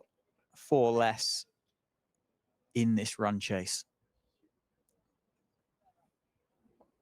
Yeah, they don't mind how they come, do they? Not at all. It's going to be a dot ball there. Keogh just bowling almost over the top of that. Nicely timed, but straight at Jack White, who finds himself at mid-wicket at the moment. 5 inside that 30-yard circle for Northants.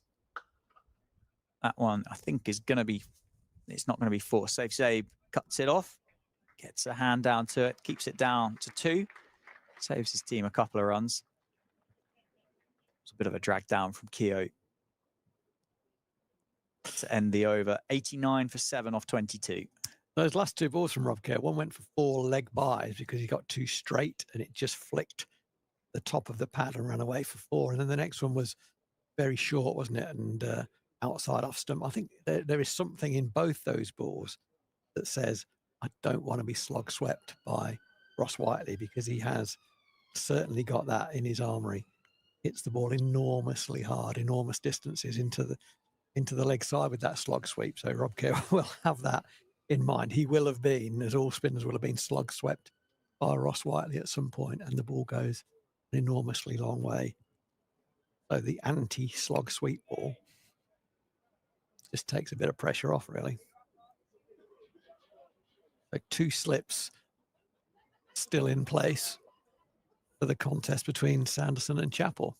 Sanderson starting his 8th over now. 2 for 19 off 7. A red ball field, this, isn't it? It is. Pulled away from Chappell. Not timed, straight at Weatherall. Does Sanderson bowl out here? 2 5 over spells. Question.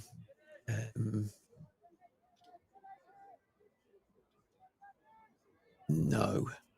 Save 2? Well, what I would give Weatherall a go from that end after Sanderson.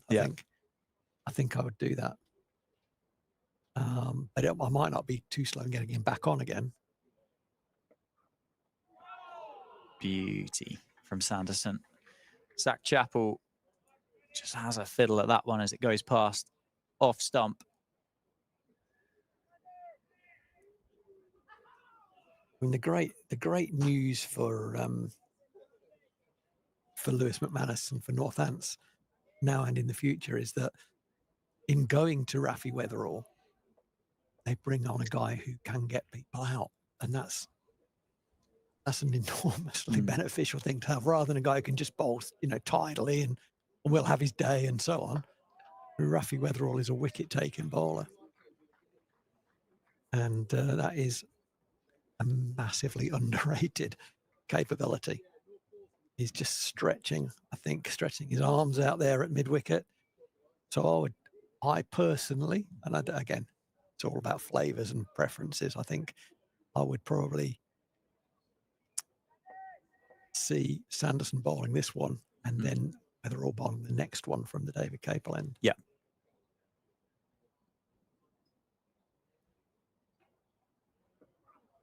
Bumper from Sanderson.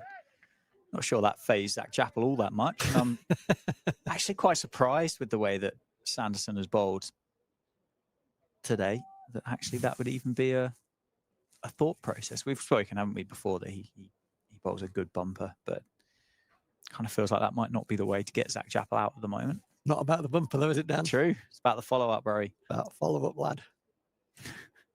Lad. Adds another bit of kind of passive aggressiveness to the bit of coaching there, doesn't it? Lad. It wasn't a bad follow-up, was it? But it's going to go for 4, I think. What a shot that is. How on earth has Zach Chappell played that through there? Off the back foot, worked through mid-wicket for 4. What a cricket shot. It was a good follow-up from Sanderson. Wow, that's a good shot. That is not the shot of a number 9 batsman. That was a fantastic cricket shot. If if Prifty Shaw plays that, I'm saying, well, that's just a wonderful shot.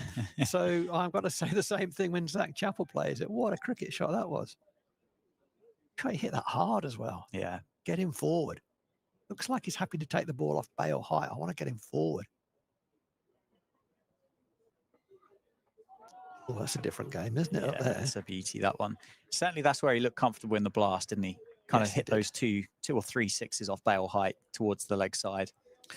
The problem you got with someone like Zach Chappell is that he can hit the ball off bail height miles, but also you over pitch and he can take you downtown straight as well. Yeah. He's not a one-trick pony, but we're going to get him out with those fuller balls, I suspect. So we need to be bowling thereabouts.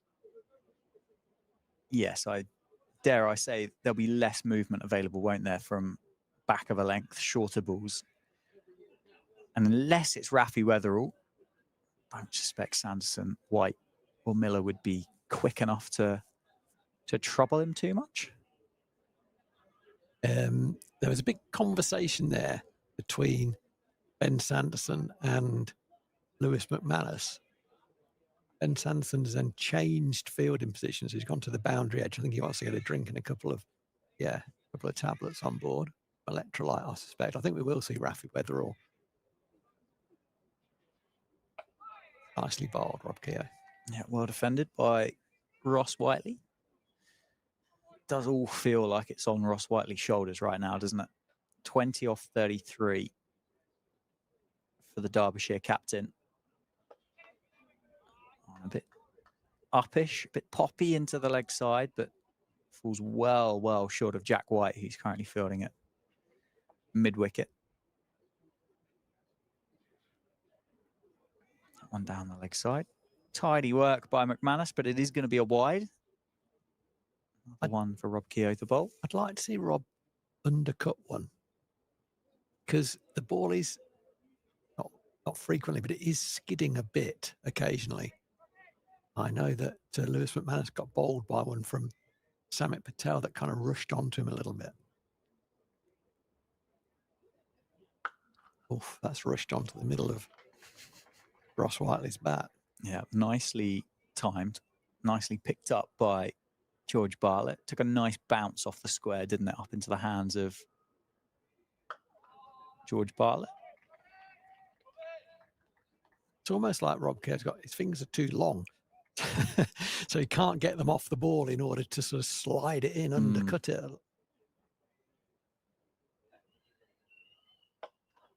It's going to be a single to Ross Whiteley down the ground. Now, Rob Keogh's got massive hands.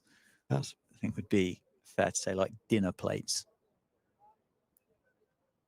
Dwarfed slightly by his opposition captain from Sunday, Courtney Laws. I think his hand span slightly bigger. You're referring to the Rob Keogh testimonial game and the Courtney Laws testimonial game. Absolutely, yeah. Both have them, don't they? And it was the one's 11 against the others. Short ball pulled away by Chappell. It's going to be tidied up by Emilio Gay. Going to be a single then to finish the over. 24 overs have been bowled, 96 for 7. Whiteley on 21, Chappell on 8. So you were playing in that game, so I understand. I did. What a treat. What a genuine privilege. Did you keep wicket? I didn't know. Oh. No, I got usurped by Richard Levy. Oh, yeah. So how did he go? He did all right. Yeah. I think I'd have done better, but can't have it all, can you? I'll let you tell him that. No, he's much bigger than I am. I did get a bowl though. Did you? Yeah. Jeez. The thing that kind of confused me with Richard Levy behind the stumps is he said that I hit the seam, and I'm not sure I've ever done that. That just takes me back. He's so much on that, Richard Levy. Loves it. Got a 1 for though. Not bad for a wicket keeper. Who'd you pick up? That's a great question, that. Oh God. Who'd you pick up? Well, it was the opener. I think it might have been, is it Sam Vesti? Would that be the name? Oh yeah, Sam Vesti, yeah. He's a decent cricketer, Sam Vesti.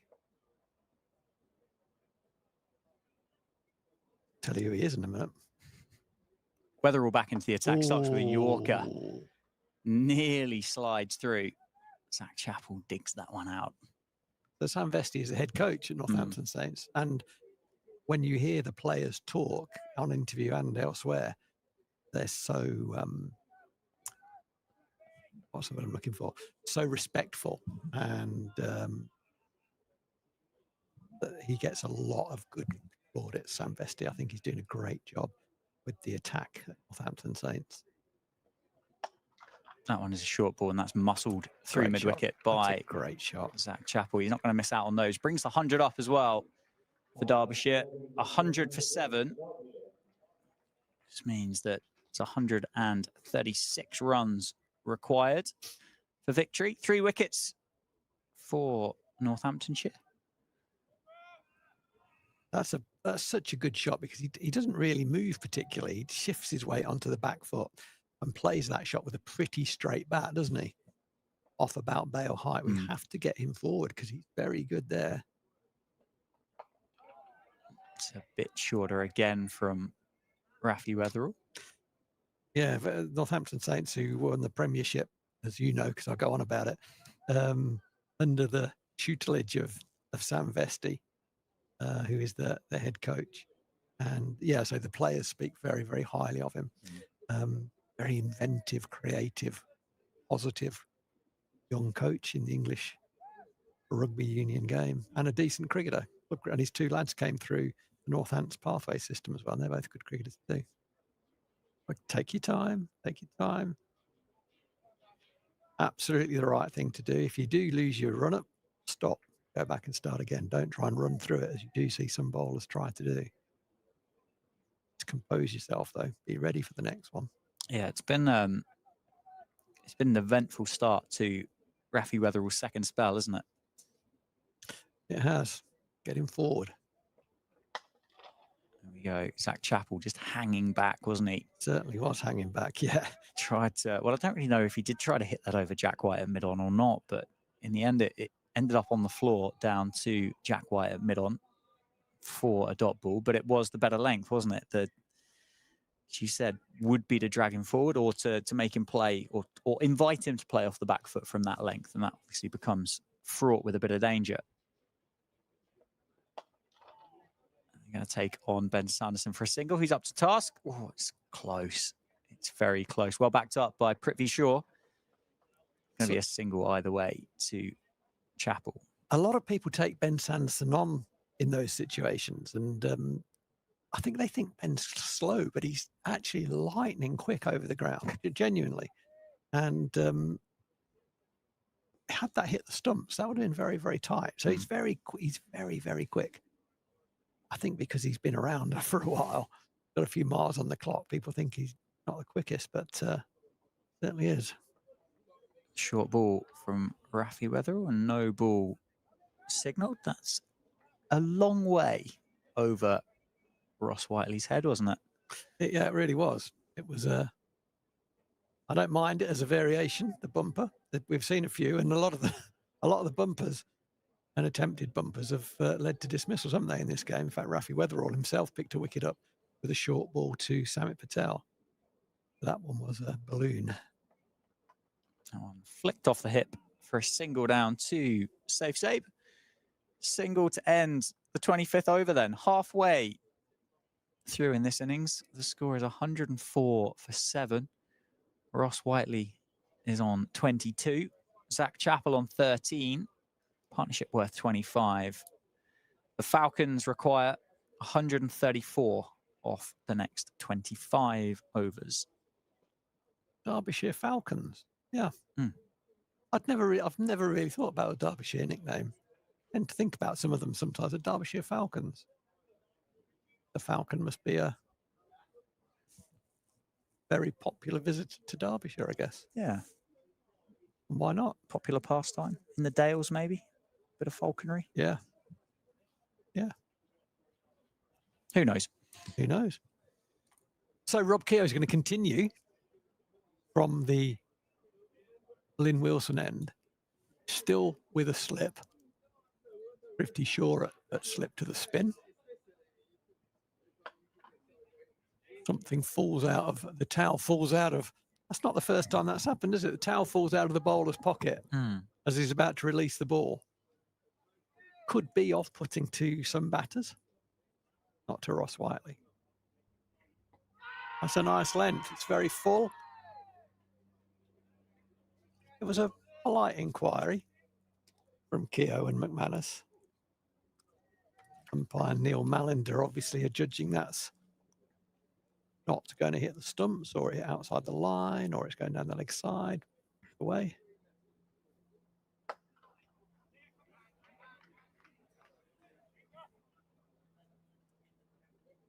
Rob Keogh just a bit over length there. He's not really settled quite on a consistent length. There's been a couple of shortish ones, particularly to the left-hander.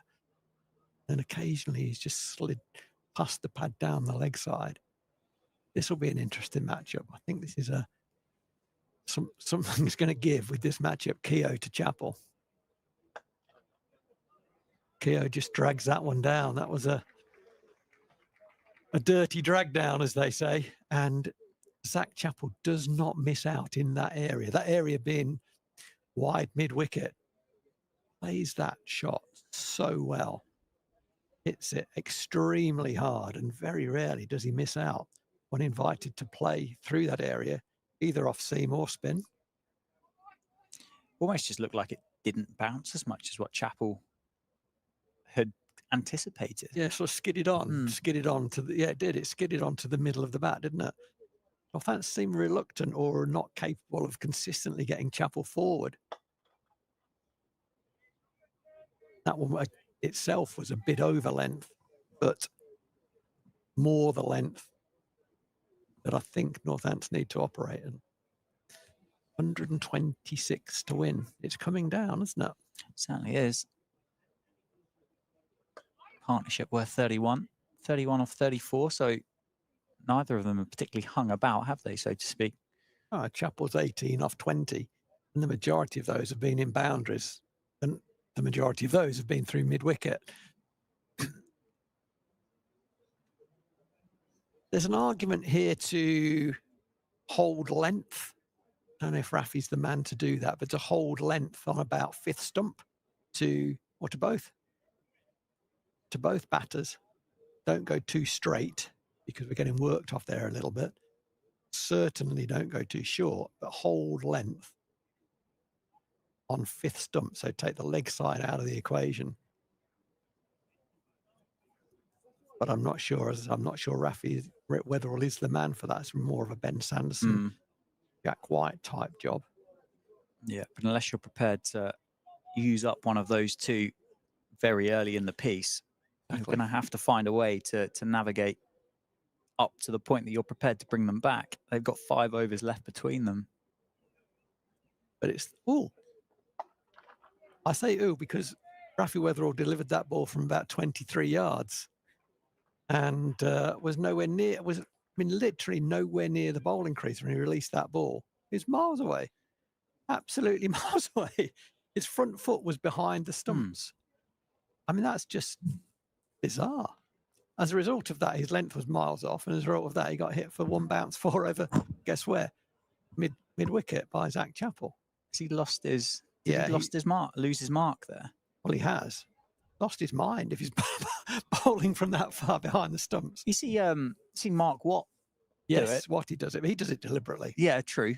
I was giving Rafi the benefit of the doubt there. No, okay, fair enough. No, I mean, just because his own reaction.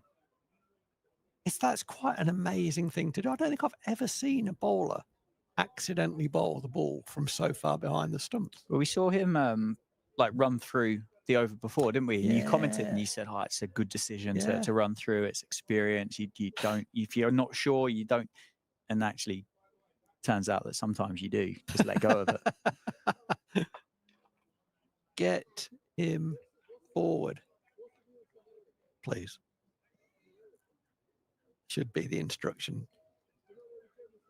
The very wise counsel of Ben Sanderson is being offered to Rafi Weatherall. You can tell Sunday's being serious because he's got his arms behind his back. Pitch it up, lad. Along those lines. Happen. Get him. Oh dear, that's misfielded at mid-wicket. It was a short ball again from Weatherall. Hit straight at Emilio Gay. never really had the look of a man who fancied stopping that ball, and it burst through his hands and through his legs, went for 4. It's not a great place to field when the ball's hit flat at you and it's going to bounce in front of you on the old wicket end. As you said earlier, Dan, they are now looking like old wicket end, which they're entitled to do at this time of year. But Emilio didn't really fancy that one. But again, not quite on the right length. And again, not quite on the right length. Yeah, Emilio's had injuries to his fingers, hasn't he, throughout the course of this year and probably seasons before that as well. Yeah, well said. Which I think the second, if you're recovering from one of those, maybe you're less confident about getting all 8 of your digits or 10 of your digits down there. Fair comment. George Harfide. Do you remember George Harfide, the producer? Yes. Giving us some Peregrine Falcon knowledge. Oh, good man. Say that the nickname comes from the Peregrine Falcon that lives in Derby Cathedral. Ah. Lives in the cathedral. I think so, yeah. Okay. Maybe nests would be a more appropriate word, but I don't know. I mean, 6 of one, half a dozen of another there, isn't it? Kids. Yeah. Lovely. Holds Sunday service. Well done, George. Good knowledge. Great knowledge. Hope all is going well, George. So we are going to see a bowling change at the Lynn Wilson end. So Rob Keogh is being replaced by Gus Miller. Gus may be the man tasked with, well, he would be in my book anyway. If I was captain, I'd be saying hold length on about 5th stump if you can. Gus had a couple of overs earlier in the game, again from this end, didn't quite hit his straps as he wanted to, but he's getting another opportunity. Only 120 now needed to win. These guys are both in, Chappell and the captain Whiteley, who is on strike, 116 for 7, but these two have put on 30, nearly 40 between them.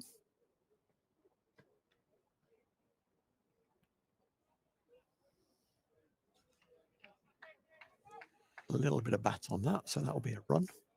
But this is the matchup really that I think, where I think I mean, I don't know how many, 26 balls Zach Chappell has faced. How many of those has he come forward to? I reckon it's 6 at best, I reckon. Yeah, that's exactly what I was going to say. At best 6. And of those, let's say 20 that he's gone onto the back foot, he's pulled a lot of those balls for 4, hit them hard at the mid-wicket field or otherwise. Hit that hard through the legs. Oh, geez, he hits the ball hard. 2 skip bounces, reaches the man on the boundary, who's George Bartlett. That ball got there very quickly. I like the innings though, and I like the partnership between the two of them. It's not quite a free hand for Zach Chappell, is it? But Ross Whiteley's quite happy to say to Zach, well, look, you're the number 9. We know you can hit a good ball. Have a go. Get yourself in, have a go, and I'll bat with you rather than the other way around. Totally agree with that. What I would say from a Northants perspective, the disappointing thing has to be that he's not hit any good balls for 4. He's only hit mediocre or poorish balls for 4. In order to really create chances, he's got to be trying to hit good balls for 4. We haven't bowled enough good balls at him. Since we got the 7th wicket, the dismissal of Mitch Wagstaff to Ben Sanderson gloved off. Northants have dropped their standards with the ball, and these two have taken advantage. There we go. That's where we live. Number 1, top of Off Street. Just a shame it's to Ross Whiteley and not Zach Chappell, really. Yeah. Let's not be too picky, though. No. Let's not be too picky. All dot balls are welcome. It's got the makings, this, of a bit of a thriller. Yeah, one of those 50-over games that you don't really talk a great deal about the first 95 overs type. That's lofted. It's not going to be caught. It's just landed over the head of Rob Keogh, who was retreating at mid-on. It was a big drive it was that length that we're talking about, getting forward. Ross Whiteley, who is powerful down the ground, was through that early. Just wasn't quite full enough really to play that lofted shot, and it went very, very high. But Ross Whiteley, being the strong man that he is, it also had enough length on it so that even Rob Keogh, who's rapid across the ground and a brilliant catcher, couldn't quite reach it before it hit the turf. So 2 more added to the score.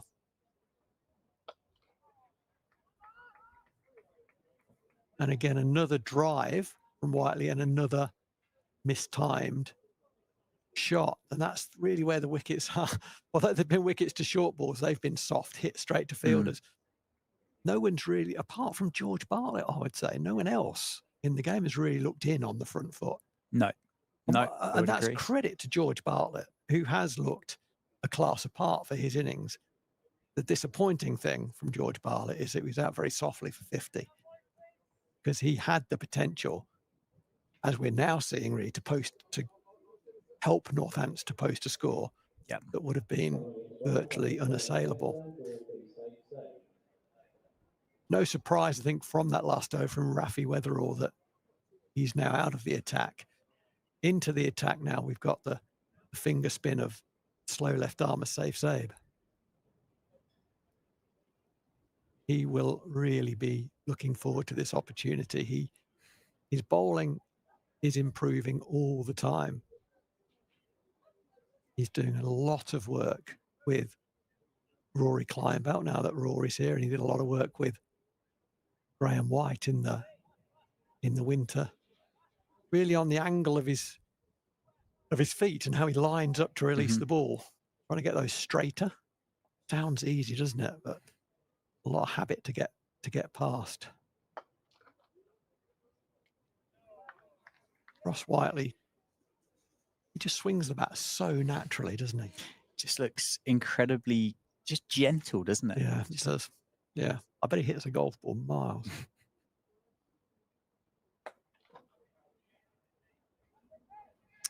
He hits a cricket ball miles as well. But, you know, from that shot there, we can see that Ross Whiteley is saying, I can play more sensibly here. Not sensibly is the wrong word, but with less risk, we can win this game. Yeah. First, you know, I mean, I think the reality is these two stay together. Derbyshire win this game at an absolute canter. Yeah, I mean, even with all the hard work that the Steelbacks have put together so far in these 28 overs, the run rate, or the required run rate, is still only climbed to 5.2. Yeah, it's nothing, is it? It's not a huge number at all. And these two lads in particular can do that one shot and over, can't they?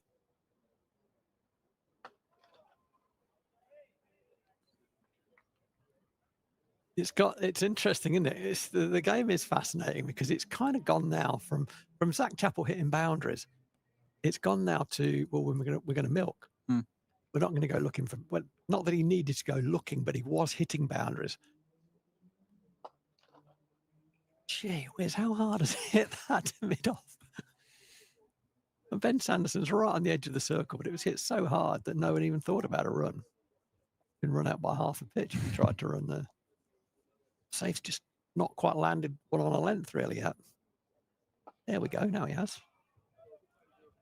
Yeah, it was very full, wasn't it, to start? It was. Start the over. Better that than the other, though. Yeah, I wouldn't argue. Tough for McManus, isn't it, to have almost the inexperience of Miller and Weatherall in his seam bowling attack. Yes, both very talented. Yes, Rafi Weatherall's picked up 3 wickets here and is a genuine wicket-taking bowler. But there's, in terms of games played, there is a huge, huge step between Sanderson, White, Miller, Weatherall. Yeah, for sure. I mean, there'll be people in the ground thinking, well, I know what we need. We need Luke Proctor here. Yeah, yeah. And we don't know whether Luke Proctor will feature. I don't know. I've not had any conversation. I'm not betraying anything. I just don't know. I suspect the non-selection of Luke Proctor said we want to play some younger guys because if Luke plays, then Gus Miller may not play, or and one of the other guys doesn't play who is going to benefit from this cricket. So I don't argue with that selection at all. If that goes for 4, that's one of the most remarkable boundaries I've ever seen. And it has gone for 4. Oh my goodness. And it was an attempted sort of pullish from, oh my God. Yeah, it was an attempted mid-wicket pull from Zach Chappell. He hit the ball, I think, off the bottom of the bat into the wicket. It looped over the bowler. And you thought, well, mid-off's going to run across and pick that up, and then they may get one. And it's gone all the way for 4. So the lower middle order tail, they kind of hit the ball in some pretty good places, don't they? I would just call it a straight drive. Yes. Yeah. Doesn't look the same player on the front foot, though, does he? No, not at all. It almost looks like off the front foot, he's kind of fighting every urge not to throw the hands straight through it. If it's up, it feels like on a normal day for Zach Chappell, it'd be off. Yeah. And at the moment, in the context of this game, with 109 to win, which still isn't a huge target of just over 20 overs, there's a bit of voices going just bat sensibly at the moment. Bat with Ross, bat with my captain. That's also a good length. Or that's a better length. That's also a good length. We have to ask Zach Chappell to do the thing he doesn't want to do. He's very reluctant to commit any weight onto the front foot. And when he does, that's not to say he can't pump it down the ground for 6. He can do that. I've seen him do that plenty of times, but he's not as comfortable there. Very, very comfortable, just sitting on the back foot, playing angled bat shots through the onside. Got to get him forward. Be brave. Just be brave. The occasional bumper, no problem with that. It's funny, there've been a lot of bowlers in the game who have been reluctant to get it hit, more reluctant to get hit for 6 down the ground or 4 than they have square of the wicket. I think it's a kind of fast bowlers thing. Like if I get hit back past myself, it kind of looks worse, feels worse, maybe is the right way to describe it. Feels worse than getting hit square for 6. That one is hit straight for 4. As advertised, he can play down the ground as well, just not quite as comfortable. That wasn't in as much control. It was in the air a while. It's almost like we talk about compulsive hookers. Yep. And I think there's something about Zach Chappell batting at number 9. He's a compulsive hitter of the ball when it's up. He wants to hit the ball. We have to get him out to win this game.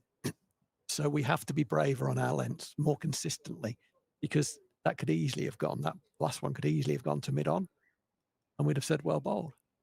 Yeah, just that little bit of extra movement off the seam, and Sanderson could have been interested. That's well played.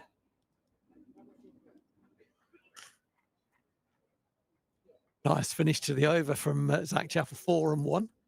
That over went for 10. 9. 9.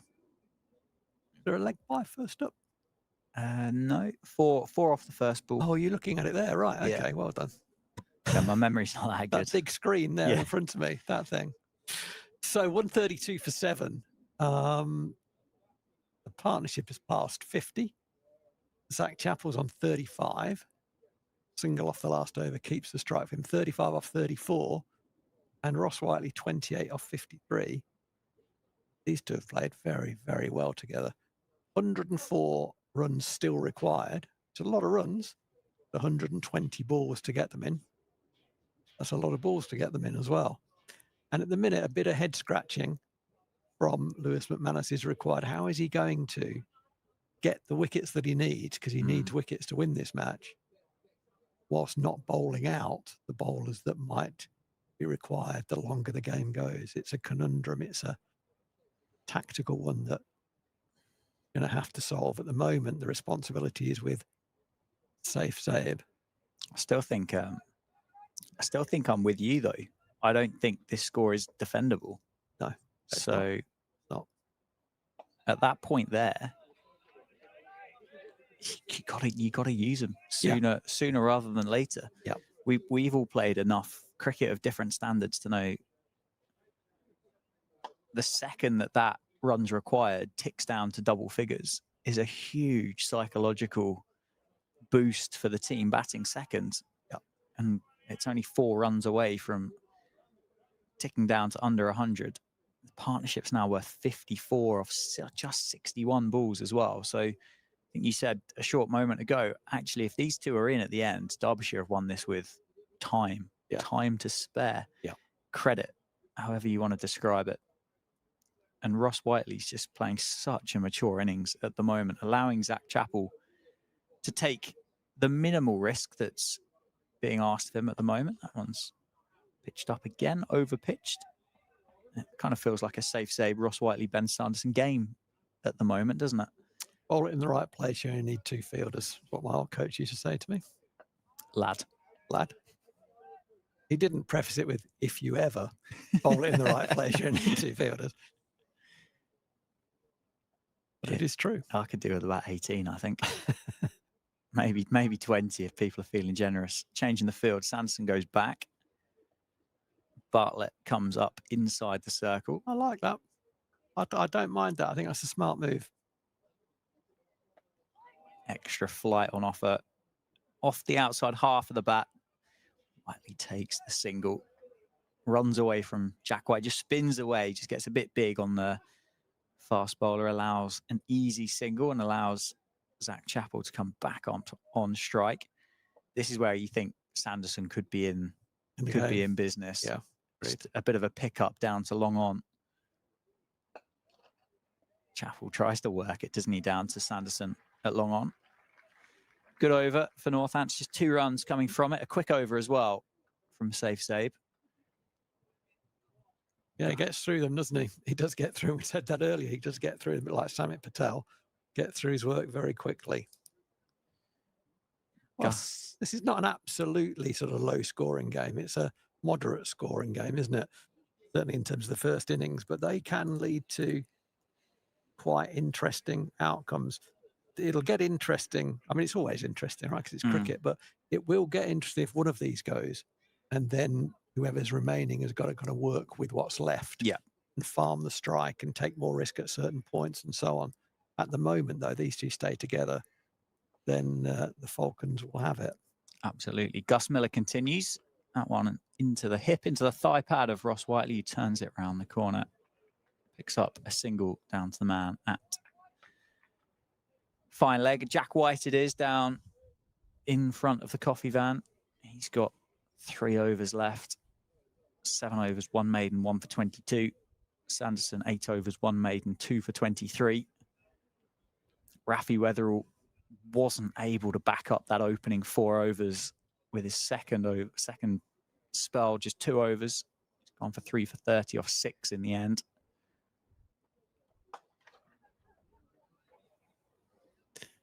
I don't know. Sport's generally a lot easier to play when you're not actually in the middle of it.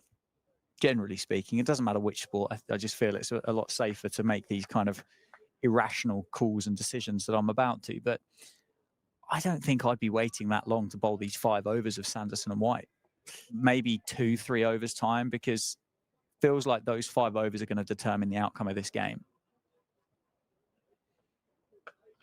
Yeah, that's going to be right at the front of Lewis's mind, isn't it? Lewis McManus's mind. He's got 9 overs of, let's say, front line seam, 4 of those from the relatively inexperienced Rafi Weatherall. So he's got 5 overs between Sanderson and White.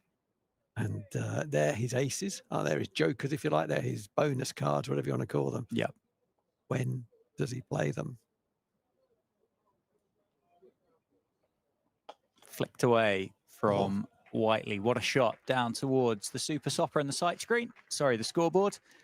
That's going to be 4. What a nice shot that was.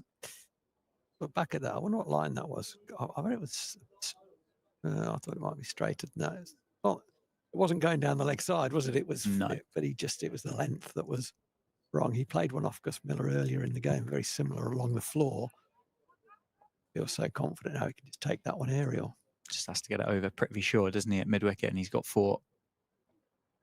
That one's bounced a lot more and caught him by surprise. Takes the hand off the bat handle, up with a bit of control. Picks up a single though. Yeah, I think for me, and as I say, I know it's easier, but bowl them both together. 30 of your best balls that you've got available to you at the moment. You need 3 wickets to win the game. if and I'm exploring this, right? So something on Lewis McManus's mind will be this, which I'll come back to in a sec. So the worry for Lewis McManus is if he goes too early with Sanderson and White, what if they just knock him around? What if they just don't play a shot? Yeah. So the 30 balls goes for 15 runs.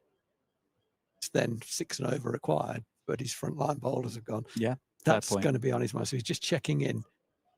He's just checking in with Ben Sanderson. I think my instinct, though, Dan, I have to say, I haven't had that question of sort of that challenges that thinking, is I think I am probably with you. At the moment, save's going at kind of about 3-4 and over. Yeah, twos. Bang on twos. He's bowled 2 overs for 4. Okay, so that in itself could bring a wicket. It's more what goes on this end, isn't it? Yeah. White's got 3. Nicely played by Zach Chappell. On top of the bounce, runs it up to Ben Sanderson in front of the members. How about this? You bowl Jack over. You bowl Jack White and over, and make another decision at the end of that over. Just from one. This end, Yeah. Potentially. Potentially. Yeah. Obviously, Derby don't know whether he's going to bowl 3, whether he's going to bowl 1. So you bowl him 1, and drive ball inside edged another day that runs onto the foot and back onto the stumps, because I think current in the game so far, the threat level from Sanderson and White and Weatherall to a degree has been significantly greater than Gus, the 4th seamer. Yeah. Threat is what's required. So I think get White back on for an over and see where we are at the end of that over.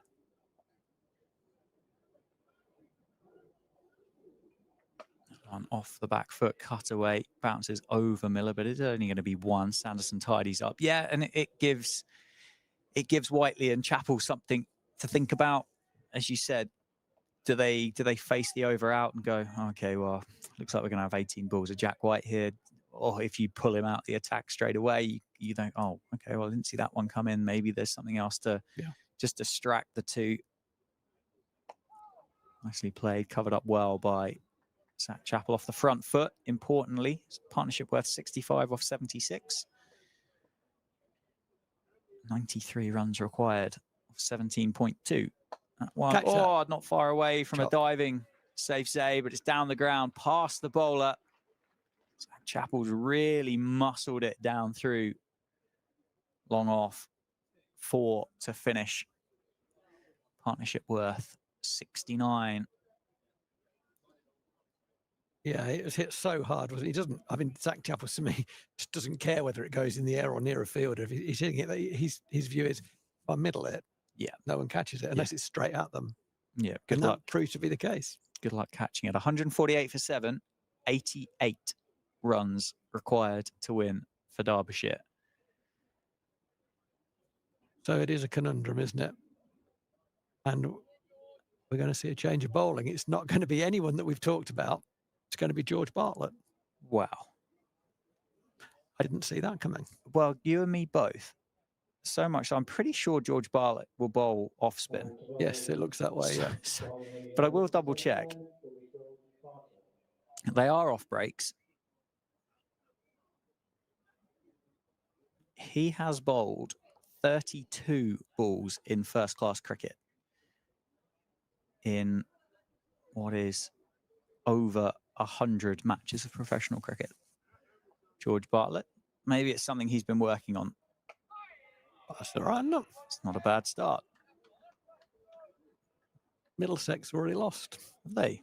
188 all out to lose by 183 runs. Wow. Yeah, there were 200s, weren't there, at the top of the order for Worcestershire.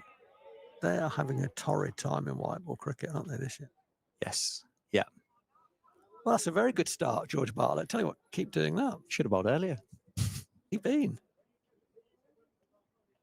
That might be White. That's carved over the offside. 1 bounce, 2, 3, and 4 runs. Ross Whiteley just opens up the offside, carves it down to the vacant region at deep cover. 152 for 7, 150 up, 84 to win off 99 balls, 3 wickets in hand. What started to be a good over for George Bartlett is, well, there's a bit of work left to do here. What does Ross Whiteley do? Into the surface, turned around the corner, cut off by Jack White. Having that power that Ross Whiteley possesses means that he doesn't, I don't know if he got all of that or not. I suspect probably not. He doesn't have to, does he? Any connection anywhere near the middle of the bat gets up and over the infield pretty quickly.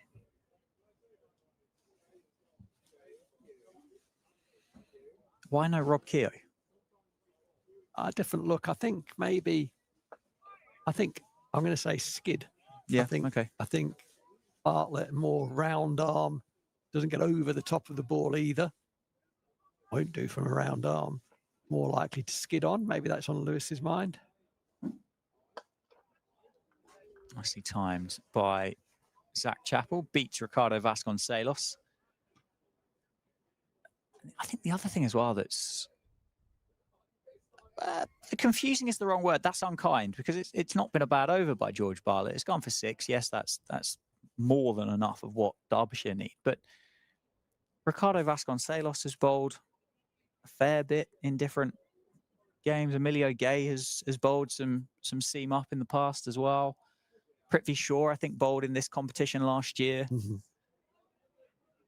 It's got overs left of Keogh, overs left of Miller, overs left of Weatherall.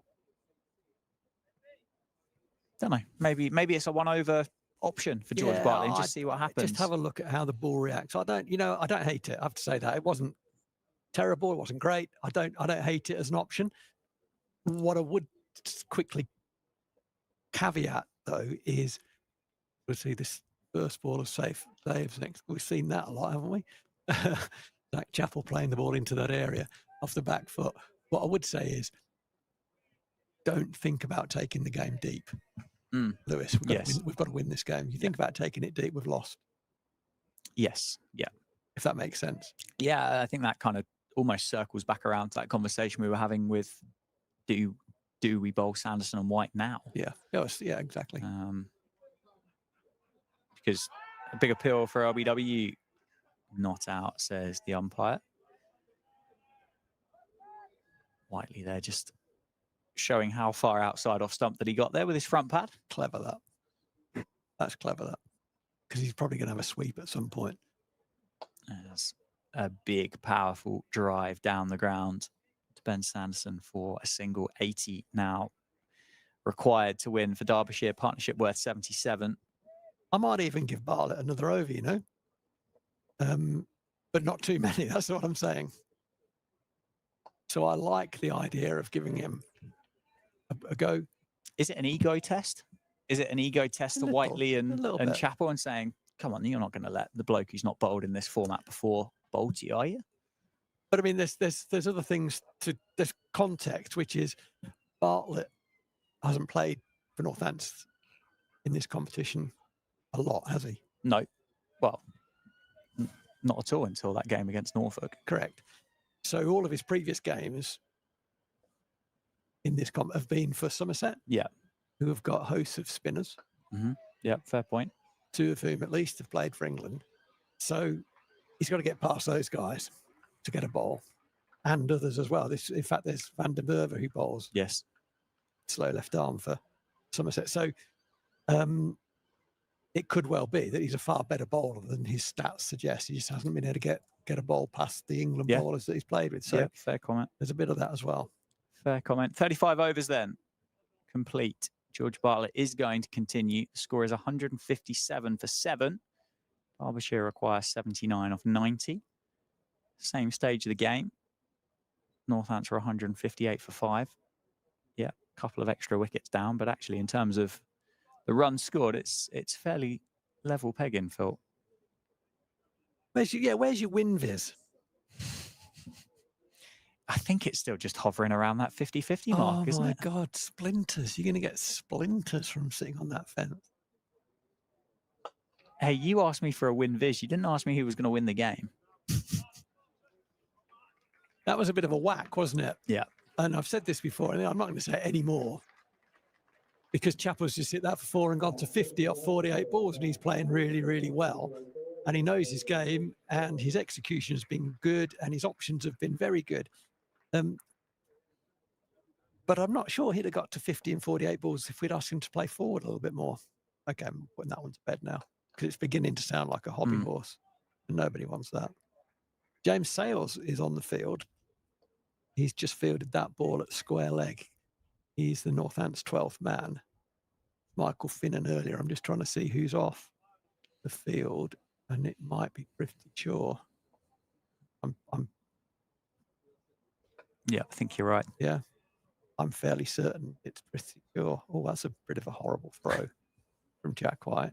That was deliberate, by the way. Not that throw, but the attempted punnage. This is the matchup that Northants need. Chappell finding a fielder, but he won't find a fielder off that length. Just the way these two are going about, and they have done for a little while now, says that they've gone to a gear which is actually, this is comfortable for us now, isn't it? It feels different. Yeah, it's steady, isn't it? Steady. It's no real risk. I don't think you're ever going to stop Zach Chappell throwing his hands through the occasional one, regardless of whatever plan you have, whatever gear you might be batting through. I think all the while that, as you've said numerous times, you bat number 9, number 10, number 11 for a reason. Yes, you might hit a clean ball, but there's a lot of mentality involved in that as well. It's a great over. A great over. Northants have to be braver with their length.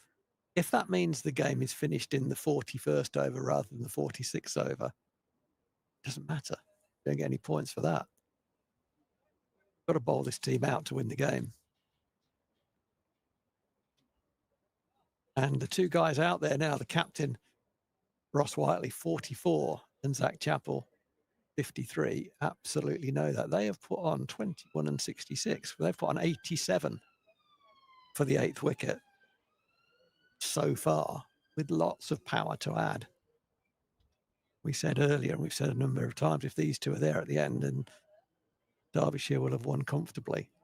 We are going to see, here we go. Now the game really starts. The final stage of the game, the end game, I think they call it in chess, has just begun, because Jack White has come on. He's coming on from the David Capel end, which has led to a really lengthy conversation between the two batters. And that will be about how we're going to play this. Do we see him out? Ross Whiteley will be trying to get a read on Zach Chappell's state of mind. Do you play naturally? Do you try and put a few shots away? There's only 70 required. This move here with Jack White from the David Capel end says to me that Lewis McManus isn't going all in yet, because I think Sanderson would go from this end if that were to be the case.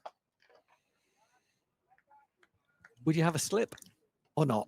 Probably not. No, I don't think. I'm wanting one, but I don't know where he's coming from.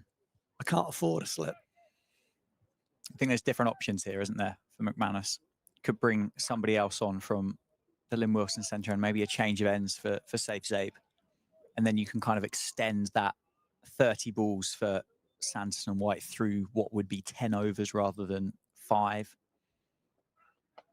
As you said and made a really good point, you could just bowl Jack for 1 over here. Yeah. I think it's got to be short. Whatever you're thinking is, you're going to have to go short term here and trying to get a read. You're trying to get a read on how they're playing as well, which might inform how you go about it. But don't lose sight of the big picture in the small detail. The big picture is we need 3 wickets to win the games. Don't lose sight of that.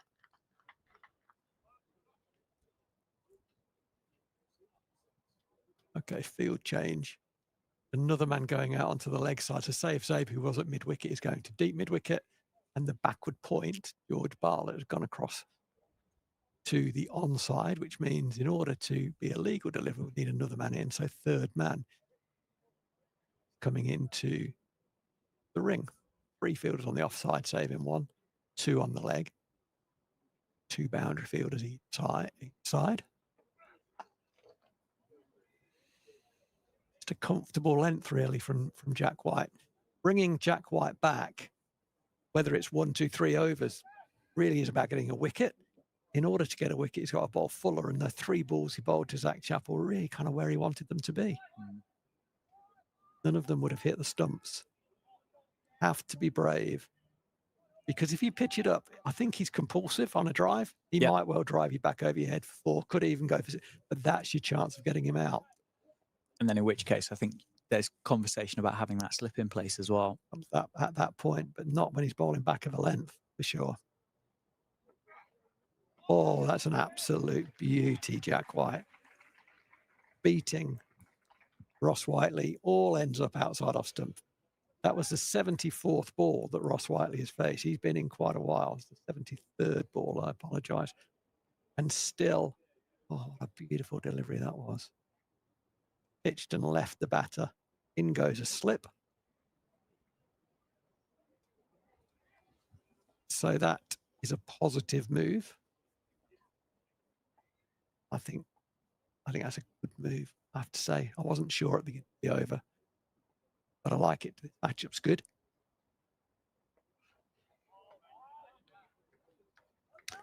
Although that's a leave ball, generally Jack White has bowled brilliantly at Ross Whiteley. Another day, he might have nicked one of those. Ross Whiteley's also played brilliantly as well. If anything, they've moved too much off the seam to catch the edge. And what Whiteley's done well is he's not twitched at those. He's just played the original line. Last ball of this over. Northants desperately need the wicket. They look a bit flat at the moment. Dark out there as well. I'm not sure you're going to get the light meters out, Rowie.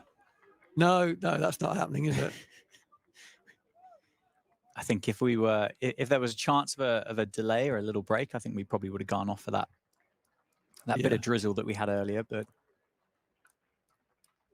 absolutely. A little bit of applause there. What have I missed? Sure, might be an obscure record, the Derbyshire record. 8th wicket partnership at Northampton on a Wednesday. Some people here will know those things. Under leaden skies. It's astonishing. I've just got a message on my phone that says rain will start in 25 minutes. Okay. I was right, Rowie. Change of ends for safe. Smashed it. Just give the bloke the armband. Don't do that. I think it's a good option though, because I think Safe has bowled really nicely here, hasn't he? He has. Yeah. He really has. Where are the wickets coming from? They're going to come from a mistake against Save. Oh, that was nearly one there. Was the mistake not having a slip? Because that held its line and bounced, and Ross Whiteley only managed to edge it, which would have gone at a lovely height to first slip. It's been a brave move, wouldn't it? I don't think that's a mistake at all. No. No. I think that's similar to the Wagstaff dismissal, wasn't it? Yeah, absolutely. Yeah. He's turning the ball into the left-hander. He's not entitled to get one to court first slip when they only need 66. Certainly not prepared, are they, the two of them, to take a huge risk against Save? Oh, that's a good shot. Lifted into the leg side, Ross Whiteley, right into the gap between wide mid-wicket and long on. It was aerial, but it was played beautifully, and it takes Ross Whiteley to his 51 in 78 balls. What an innings it has been in the context of this game. The perfect innings for his team. I mean, it's a cliche, isn't it? But it's a captain's innings so far. He genuinely, you'd struggle to come up with a script of how he could have played this situation better. Correct. 4-1, the coach's dream. I wonder, I mean, I don't know. I don't know Ross Whiteley's game quite closely enough. But I wonder whether the armband has helped him just to stay focused here. He's had to bat for a long time, hasn't he? Mm. From number 7. Number 7, yeah. And I think kind of what you're probably about to move on to is the fact that if Ross Whiteley had faced 78 deliveries on any other day, he'd probably have at least double of the tally as to what he's on at the moment. At least. Yeah, he's probably on 3 figures, wouldn't he? That's for sure. Yeah, you're probably right. Well fielded George Bartlett tumbling away to his right. Something's being called on by the umpire.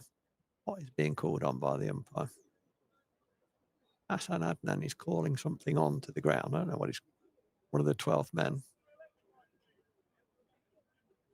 I don't know what it is. It's something for George Bartlett. I thought that was important. Oh, It's not. okay. A bit of tape for the finger, maybe, by the looks of it. Maybe he had to. Would he have to take that off to bowl? I guess he would, wouldn't he? Yes. Well spotted. So we are going to see more of Jack White. I think this is right. I think this is where we go all in, pretty much. Maybe we just rotate the seamers from the far end. We've now got 4 overs of front line left, 2 from White, 2 from Sanderson, and 4 overs of just behind that from Rafi Weatherall.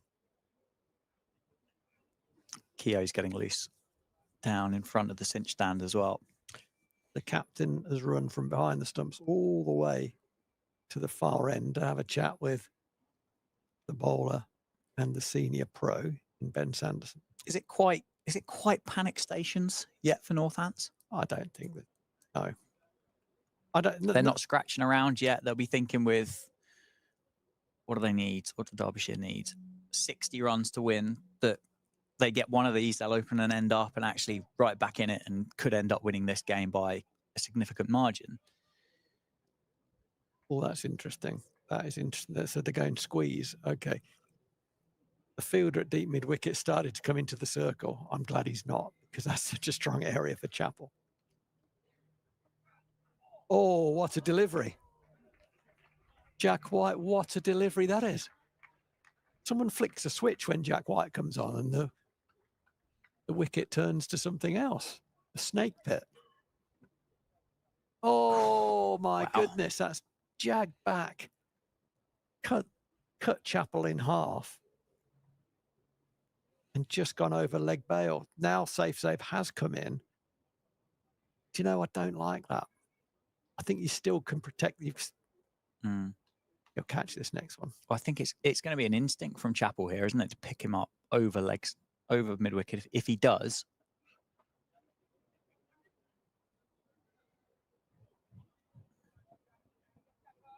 It's tight, isn't it? It's tight at the moment, but without a wicket. So Jack White has now got 10 balls left in his spell. And then Sanderson has 12 balls. We're now really counting them in balls because that's how few chances Northants have got to take the 3 wickets that they need. Yeah, and it feels like it's coming from one of those 2, doesn't it? Snick behind here.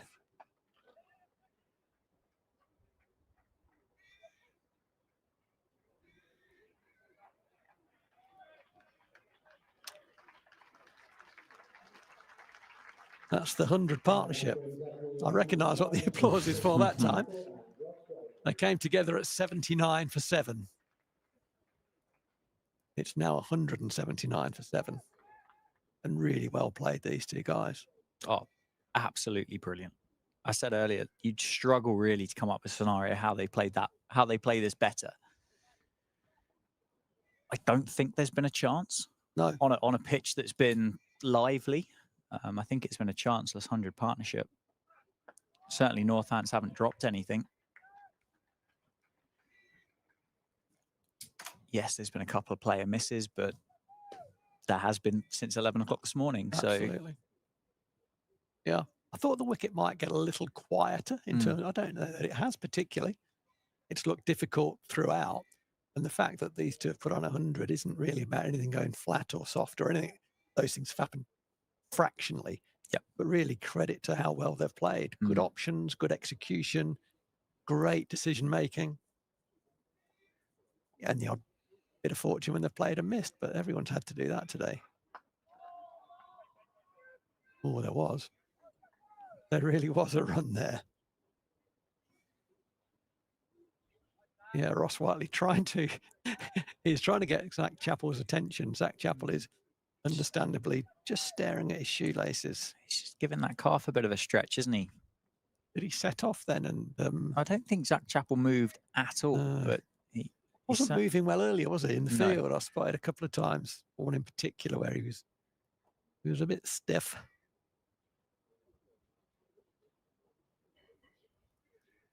Can Jack White take this one with him at the end of the over? No, he can't. And I suspect that ripple of applause is more from Derbyshire supporters than it is anyone else, as another over of Jack White passes by without a wicket. The Derbyshire supporters will know very well, of course, that whilst these two are in, the game is theirs. Yeah, absolutely. And that Jack White only has 6 more balls remaining in his spell. So we are going to see a bowling change at the Lynn Wilson end, and Rob Kerr is coming back into the attack. I could have, yeah. Okay, so we're going to see the seamers rotated from the far end, aren't we? Yeah. Sando's only got 2, got 3. Yeah, Sando's got 2. Jack White's got 1. Rafi Weatherall's got 4. Don't know whether we see Gus Miller again today. I'd bowl Weatherall far end. Next. Yeah, I would. Keep Jack White with 1. Maybe, yeah. Maybe just 1 from Weatherall. Maybe 2. If he bowls a good one, give him another one. If he doesn't, then I'd go Sanderson. Got to mix it up a little bit. Yeah, it doesn't feel like it did in the first innings, where it's not a case of letting the batters settle against somebody. No. It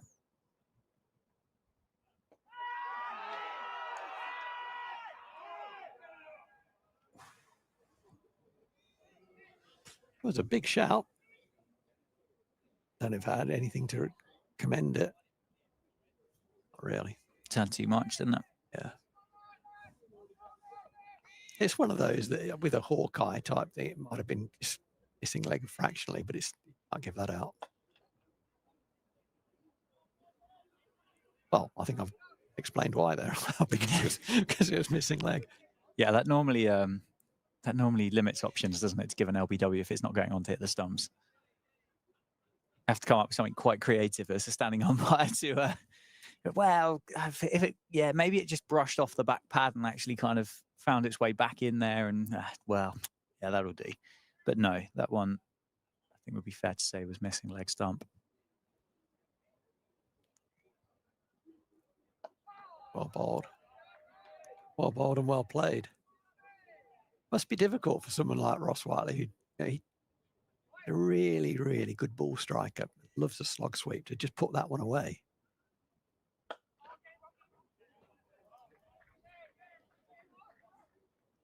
He's not swept one ball, I think. No, I don't think he's played one. I think that one from Zach Chappell might have been the only one that's been played in this 102-run partnership. Yeah, I think that's right, yeah.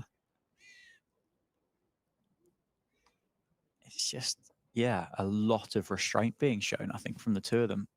Brilliant temperament. Well fielded. But Whiteley's bat there, I think. It was, yeah.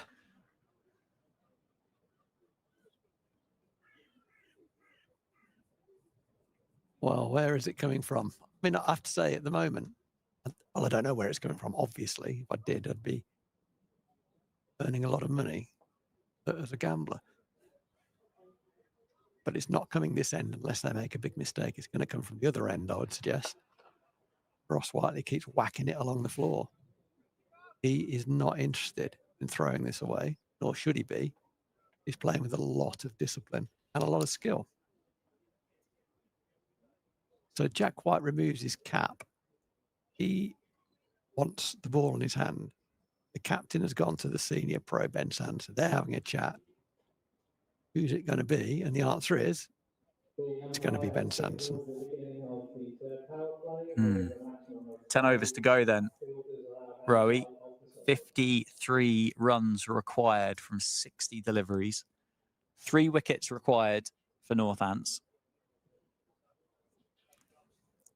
I'm not on the fence anymore. I'm in Derbyshire's court, I think. Oh yeah. Well, it's never been in doubt. Never.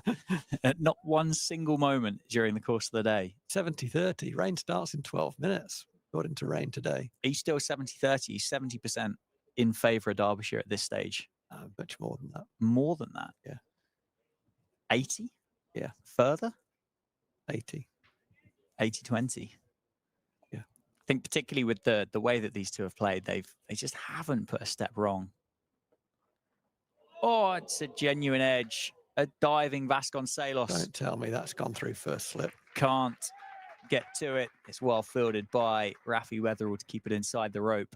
I can't. The screen. I think that's the outside of Vasconcelos, I think. Okay. May or may not have carried. But a genuine edge from Sanderson. Ah, great. Here's the replay. Quite a long way wide, wasn't it? But yeah. Second slip catches it. Can't have to at this stage. Or Bob Sands first ball back. Brings Zach Chappell on strike.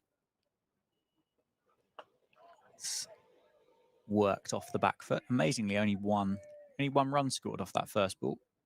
With the diving stop from Rafi Weatherall down on the boundary edge. I wonder if that is a nod to the fact that Zach Chappell's not moving particularly well. I think he's just tried to stretch his hamstring out there as well. I think that's right. It's been the calf, the over before, the hamstring now.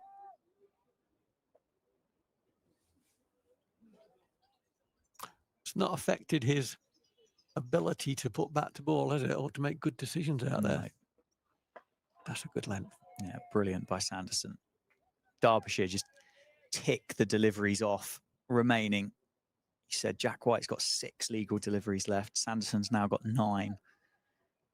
The point you can get through those 15 deliveries, that would be an almighty weight lifted off the shoulders of Derbyshire, the fans and this partnership, if they're going to go on and be successful here at Wantage Road this afternoon. Short ball. Defended by Zach Chappell. Oh, yeah, he's definitely gone, hasn't he? It's a bit of a limp on up the other end. Comes through for a single, though. Safe save acknowledges the fact that Zach Chappell might not be the sharpest and has a shot at the stumps. 2 runs off this over.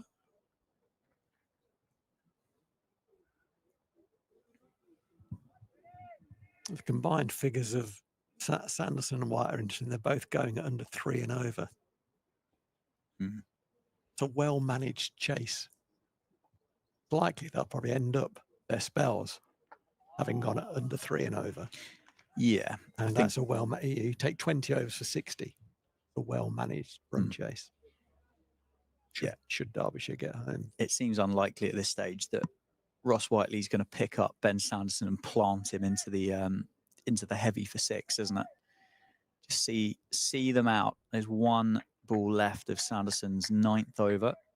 He gets to the end of his mark and makes his way into bowl. Vasconcelos is still in there at first slip. It's well played, well defended, well fielded by Rob Keogh, and has a shot at the non-striker's end. I think Whiteley would have been in if it had hit, but that's brilliant by Keogh. Keeps the over down to just 3 runs conceded, 186 for 7 off 41. Exactly 50 required from 54 balls now for Derbyshire. The partnership worth 107 off 125. This is tough. This is very tough for Lewis, isn't it? Because if he does get one of these guys out, he'll want to bowl the majority of the balls at the new batter. Yeah. The first one of those will be Harry Moore, according to the card. And he needs someone to bowl at him. Also true, yeah. Not just any, he needs a good bowler because the run rate requires only 5.5. So it is a really, really tricky equation. But I guess I guess he solves question number 2 after he solves question 1. Yeah, I think that's probably the first one to ask. Dare I say, maybe see Rafi Weatherall from the David Capel. Next up, Keogh continues. It's a big shot, attempts to go down the ground, gets a thick outside edge. It lands safely in front of George Bartlett for a single. Unlucky, really. That could have gone anywhere, couldn't it? Yeah. That's one of the few mistakes that Ross Whiteley has made. In fact, it might be the only one he's made. He just threw that very early. Rob Keogh held it back beautifully. Whiteley threw the shot too early. Could have gone cover. Down the ground, Chappell muscles it into the gap, beats or splits Bartlett and Miller perfectly. There's a real sign of aggression from Zach Chappell. That's a nod to that I'm not sprinting twos here. Yeah, for you. Yeah, Ross. Now it's in sight. The finish line is in sight for Derbyshire. Can Zach Chappell, if he can get a couple of boundaries away here, that runs required becomes 30. Yeah. Nicely played. Doesn't go twice. Gets the boundary, gets up the other end with a gentle single. In the showcase games, as they're called, Derbyshire played Cheshire, I think, and they lost their game to Cheshire. Cheshire, a strong county, but a bit of a scalp for a national county. Nicely bowled, pace off, big tempter from Keogh. There were a couple, weren't there, of the NCCA counties picked up results. I don't know, I can't recite them off my head as to who did win and who didn't.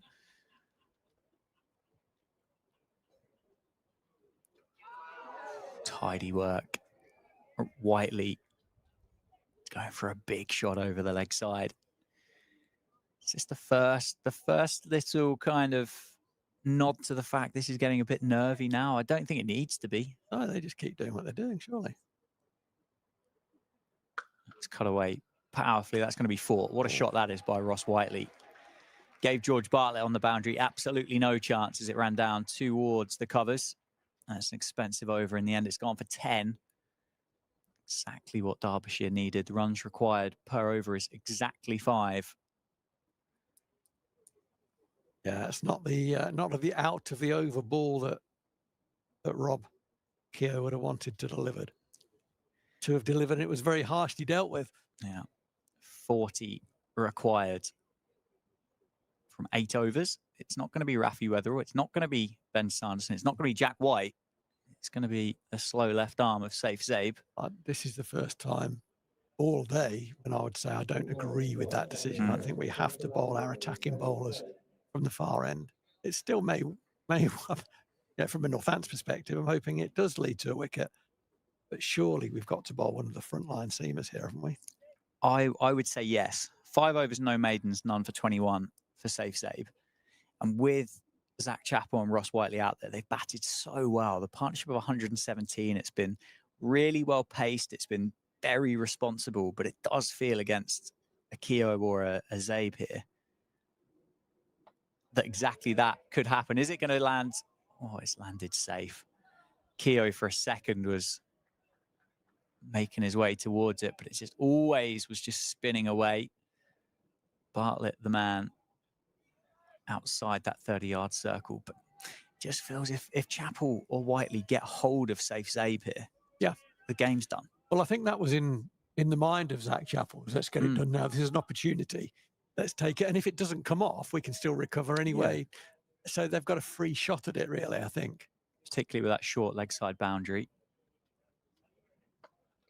Different scenario for Whiteley. He just happily takes the single down the ground, brings Chappell back on strike. Yeah. Oh, this made this way. If that ball had gone to a hand, which it easily could have done, then it would be a good move, wouldn't it? Yeah, so, of course. Yeah, it's, you pay your money, you take your choice. I would have gone the other way, but it nearly did lead to a wicket, and that's what's needed. So, can't say it was the wrong decision. It led to a change of approach from Zach Chappell, which I don't think was anywhere near required. No. The only way Northants win this is if he carves one up in the air somewhere. Yeah. They don't do that. No, if one of these two get out, And there's a chance that's flicked down through square leg. It's not been a bad over from Safe Sabe. 3 runs have come off the first 4 balls. I don't necessarily see Ross Whiteley trying to find the rope here. I think this is a dot or a single. Yeah, okay. And potentially a bit of deja vu cricket here. Maybe he'll look a bit more proactively for the single just to keep the strike if Zach Chappell is struggling, but he's batted so well. And again, happy to defend and block out the over. So 3 runs coming from it. 199 for 7 off 43. 37 runs required from 42 deliveries. And again, Lewis McManus has a chat with one of his bowlers. Keogh out. Weatherall in. Yeah, it's got to happen. 4 overs left for Rafi Weatherall. It may be that the game moves forward from the 37 runs required. That could come down quite quickly if Rafi bowls a few loose deliveries, because it's probably easier in some ways to score off the seamer than it is off the slower bowlers in general, if they bowl equally well. But this is where we get the wickets, so it has to happen. And Rafi has to be brave with his length. As I've said a few times today, if he gets popped back over his head, so be it. He's got to be hitting the stumps, basically. Yeah, Zach Chappell on strike. He's on 65. Weatherall with 3 wickets already. That's cut away. Is it going to carry? Oh, it's carried. That would have been an almighty catch. A great effort by Jack White. A full-length dive away to his right. Having bowled 9 overs today already. What a fantastic effort that was, and what a catch it would have been. As it is, it brings up the 200 for the Falcons. Zach Chappell moves to 66, and it's 1 run less required for Derbyshire. It popped out, didn't it, when he hit the floor? Yeah. Is that how you saw it? Yeah, absolutely. That's so unlucky. Great effort. It's going to be brought back into the piece to do the fielding off that one. It was one of those, wasn't it, that where you have to throw yourself at it. You're never in control of your body. You never know which bit of it's going to hit first, and clearly the forearms or the elbows hit the ground first there, and it just popped back out of the hands. Wasn't able to hold on to it. Of course, according to Mitchell Stark, you can turn the ball over and use that to cushion your impact. That helps. That certainly helps. It makes it a bit easier. That's pulled away. Has it cleared? Gus Miller, it has. By about 6 foot. Is it going to run away for 4? It is. It beats Miller. Zach Chappell taking the game to Rafi Weatherall. That's a good option from Rafi. I said hit the stumps. That's also a good option. The bumper. It was pulled just over Gus Miller's head, wasn't it? Landed sort of 4 or 5 meters over his head. Another 2 inches of height on the ball. As it made contact with the bat, it would have gone straight up. Yeah. But well played. Good option. 31 required.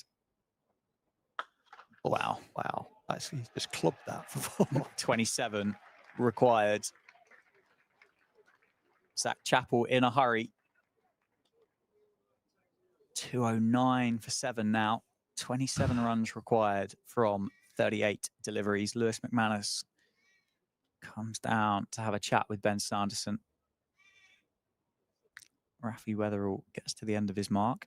I'd like to see more balls hitting the stumps. I think this isn't to say anything other than I think that's been a consistent thing of what you've said throughout the entire afternoon. And I should imagine from your perspective, having watched that and consistently thought that and said it, it must be quite frustrating that that's not been either tried or executed, one of the 2. Yeah. But I would go so far as to say I don't think it's been particularly tried.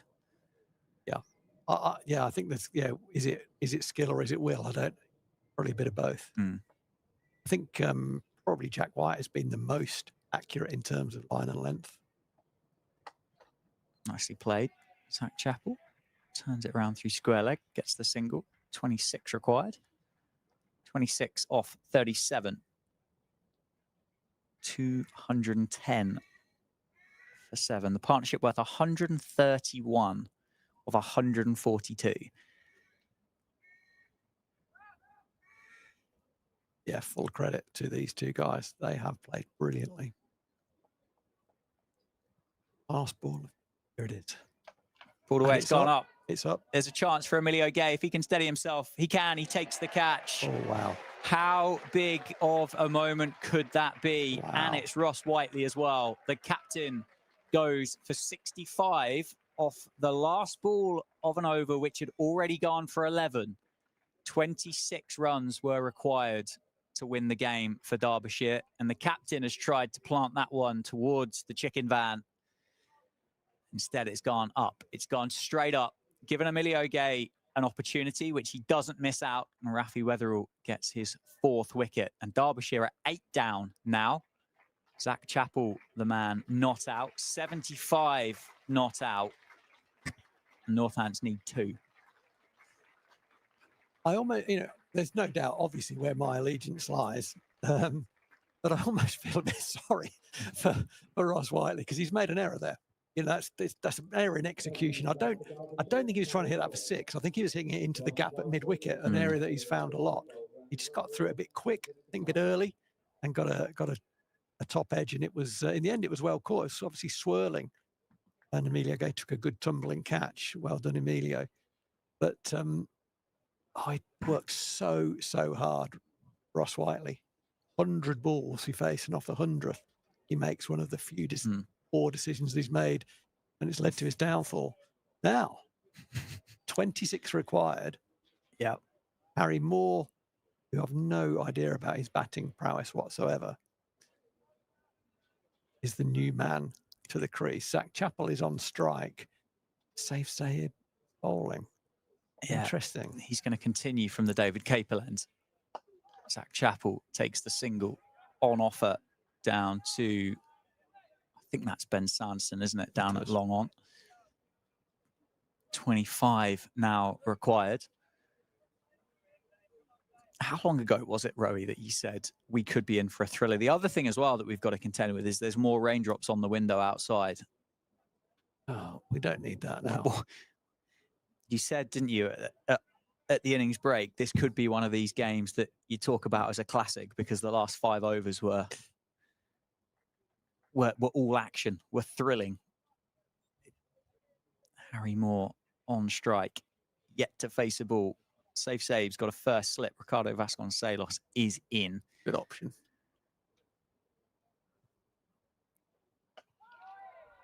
What's happened there? Has his shoe come off? Yeah. Oh. What? Is it a shoe? It is a shoe. What is happening? How does that? Oh my! That I think is the body movement of a man that's a little bit nervous. The heel looks like it's got stuck there in the crease, isn't it? Where he's not been. Well, his foot had fallen off. Doesn't tend to happen that often, but he's probably been sat there for the last 150 balls that partnership was worth, strapping and unstrapping the pads, a bit nervous, young man, not wanting to get out to the middle or hoping that he wouldn't have to get out to the middle. Maybe the shoelaces have gone up and the bunnies didn't go down enough of the holes or whatever had happened there, but I'm not quite sure what the appeal was for, mind you, but no. Oh, well. Nicely bowled, okay. Nicely played. So the way he played that says he can bat. Shaped up nicely there. I like it, a low skiddy one. Down the ground, well fielded. That wasn't a chance, everyone. He hit it into the floor. Rafi Weatherall with the crowd catch. Doesn't hold on to it. Harry Moore's come out with a bit of intent, hasn't he? Slow it down. Bowl him a moon ball. There we go. Well bowled Phil Rowe. Well played, Harry Moore. Good over for safe save. Can he get out of it? Just 1 run coming from it. 25 required from 31. 2 wickets to win. Yeah, that's good. Mid-off's gone back. Let him stay on strike if he wants to. That one's cut away. Oh. And it's cut away to Rob Keogh. So it's going to be one run off the over. 211 for 8. 5 overs to go. Derbyshire need 25. Northants need 2. Zach Chappell, 76, not out. Well, we learned a bit about Harry Moore there. I thought he bowled really well earlier in the game. We learned about him there as he can bat and he can't dress himself. They're the two things. When is a shoe actually tied up, Harry? But yeah, he shaped up well there. Here's so at this stage, 45 overs. Northants were 227 for 7. Northants left 18 balls out in the middle. Yeah. There's a 14-run difference between the two sides. Yeah. Yeah. I mean, I had a conversation with someone at lunchtime and I expressed perhaps a stronger view of Northants getting bowled out in the way that they did with 3 overs to go. I mean, that was disappointing. Just stay in, don't you? Just to get as many as you can. And if you get one in your area and you whack it and someone catches it, okay, well, that's fine. But anyway, that's what happened. That's for the inquest. Jack White. Okay, this is the matchup, the Northants want. Jack White to Harry Moore. He does look like, as most players coming through county academies now, can hold a bat. He looks like he can definitely hold a bat. But he won't have been in this situation before. Northants have got to do 2 things here at the same time. They've got to attack, but they've also got to keep him on strike. So, yeah, Lewis McManus is looking to square leg. Square leg is on the boundary. I understand that. We need another fielder on the leg side. Safe Zabe has come across to mid-wicket. And mid-off is in the ring. Okay, so there are, yeah, that's good. I like this. Stumps. Oh, that could be tight. Oh, no. It was pushed to Ben Sanderson at mid-off. There was hesitation, and then they decided to run, and Sando was advancing on the ball. He just didn't pick it up, basically. Had he done so, my gut instinct was I think they were going to get home. It was similar to the Gus Miller, wasn't it? There was a bit of a hesitation, bit of a stutter step from Harry Moore, which caused the excitement. Could have been one of those throws that ricocheted off the stumps and disappeared off to a boundary rope. Fortunately for Ben Sanderson, who missed it there, Zach Chappell ran straight through the finish line and wasn't interested in coming back for 2. Oh, where's that gone? Oh, my goodness, that just missed the stumps. It was jammed into his leg, into his pad. It nipped back, and Chappell trying to force it through the leg side, I think, got an inside edge on it. And it ran just past off stump. Oh, my goodness, that was close.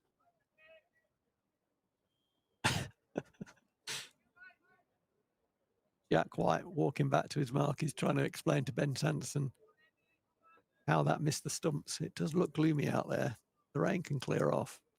Be a proper end to this game. I think it might be raining out there now. Tucked into the leg, so I'm going to pick up 1 there. So there's 1 ball of the over remaining.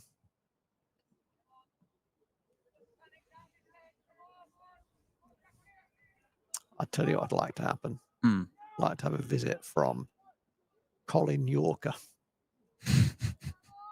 Good bowler. Come on, Colin. Blow he's already had his shoe off once. Blow his shoes off. Don't hurt him, obviously. He seems a nice lad. But York him, basically. Last ball of the over. Oh! Hasn't Yorked him, but he's got an inside edge.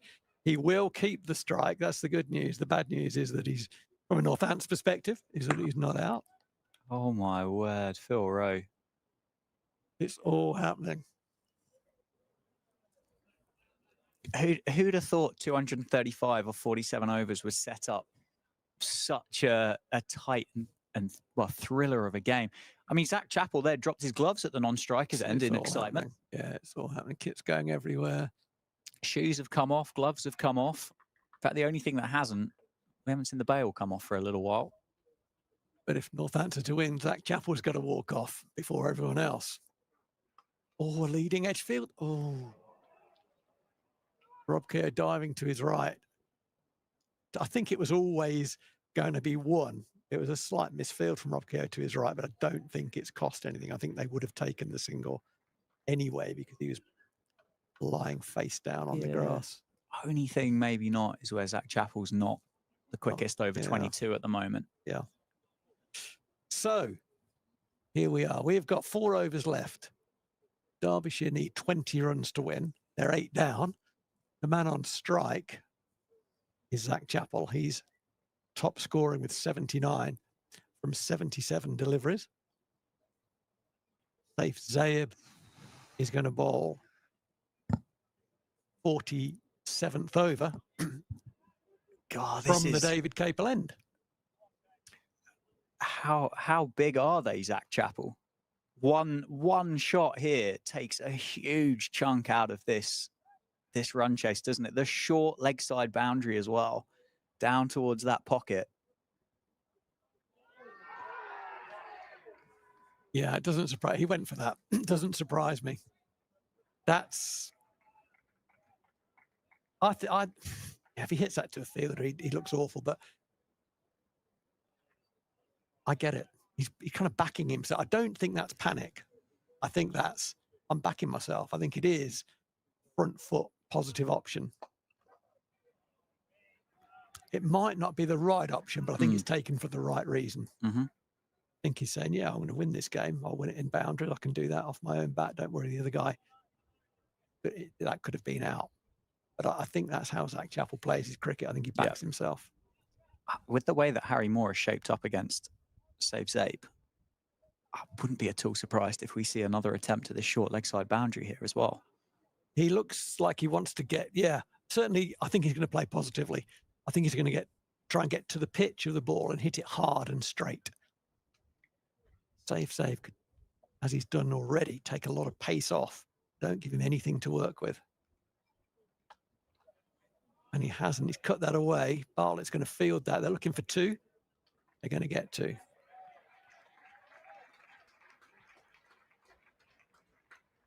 In taking pace off the ball, as Saif Zaib tried to do there, he just lost control of it. Just left the hand a bit early. Opened up the offside. 17 to win. Nicely played. Easy single down the ground. That's nicely played. The rain is coming. There's no way that the game is not going to naturally now. Yeah, there's a few more droplets on the window, isn't there?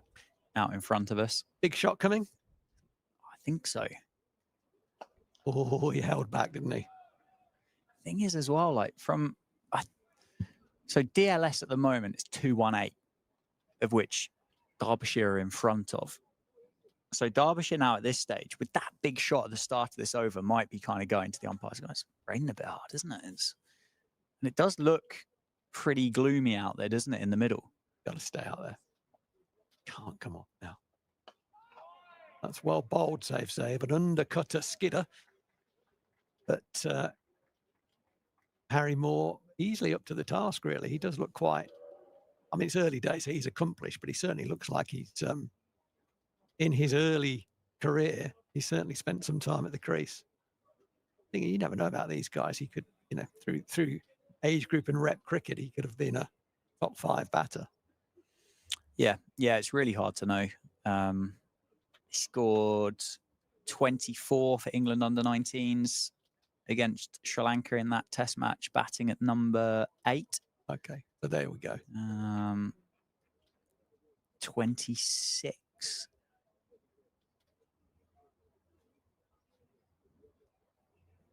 At number 8 again in one of the under-19 ODIs.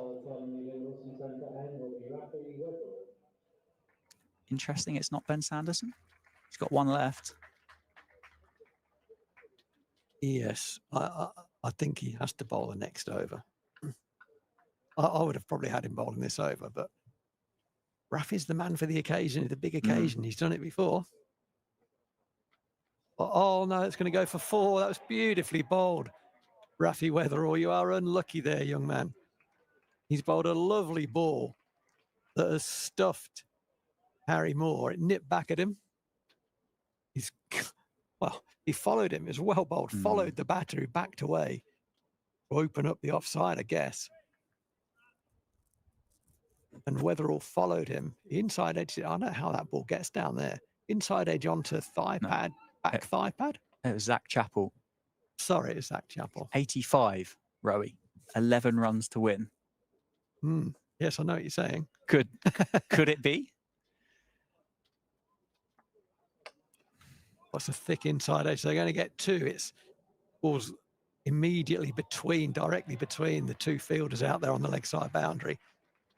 Easy 2. The Yorker, quite well executed. Yeah. I think there's drama still to come. I don't feel like this is over. 9 needed off 16.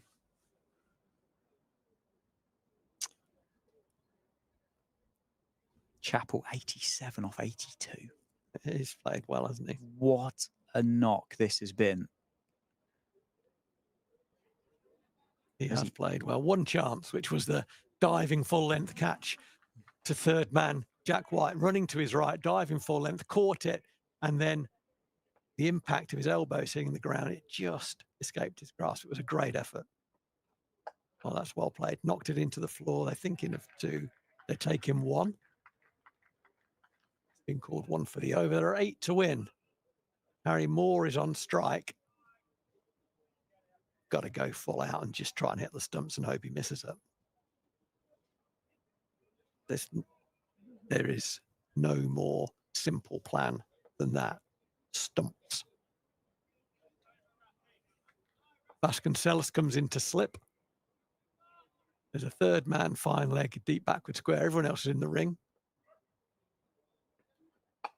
Gone back of a length.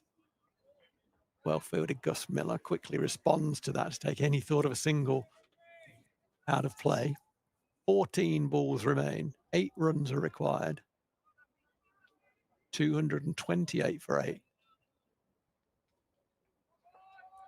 It's stopped raining, I think. Not that that was ever going to cause an end to play, really, unless it was absolutely hosing it down, which it wasn't. Oh, for a Yorker. Rafi Weatherall, 2 balls to go in this over. That's nicely played. Length ball cut away. Oh, well fielded, Rob Keogh at backward point. Fielded it on the dive to his left. Altered his body position to throw at the non-striker's end. Didn't hit the stumps. Had it done so, I think Harry Moore was home and dry anyway. Or home and slightly wet because it has been raining, but he was home. That's the key thing. Home and damp. What a combination. You know, weird, isn't it? Moore's been in for 12 balls and is number 10. Zach Chappell's on 88. I think Zach Chappell looks the more likely man of the 2 to get out. Yeah. But neither of them look particularly like. But I don't think he needs to back away here. They can just play cricket. 13 balls to get 7.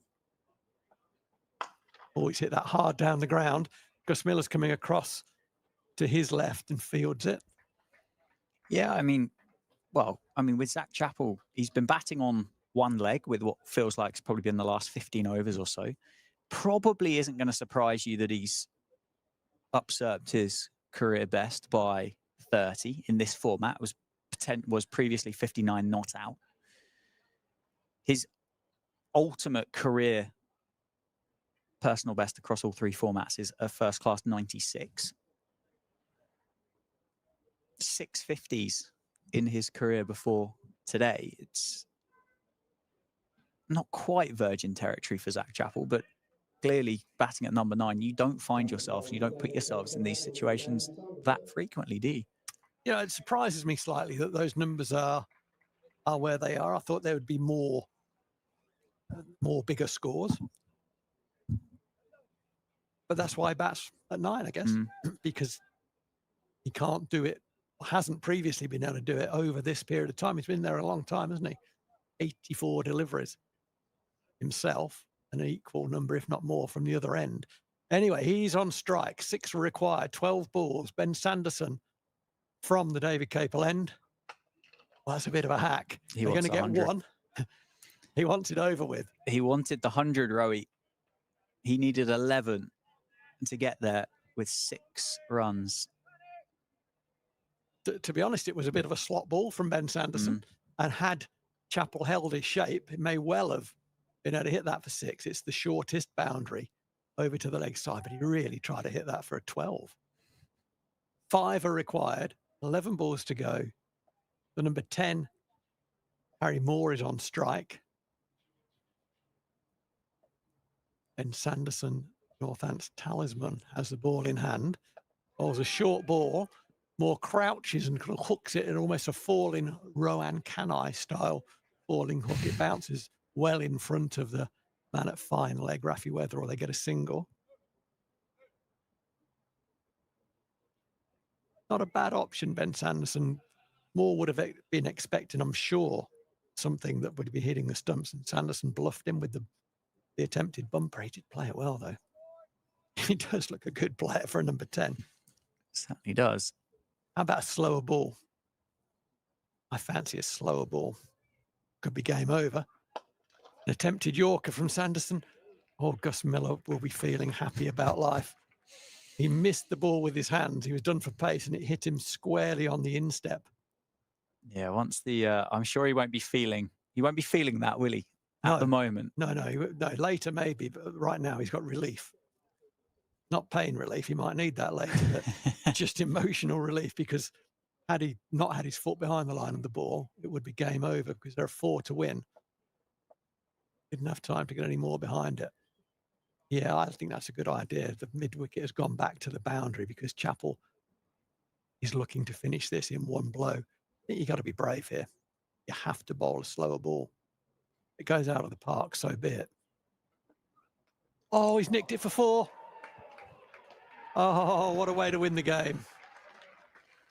Well played, Zach Chappell. Finishes on 94 not out of 87 balls. Derbyshire win by 2 wickets with 8 balls to spare.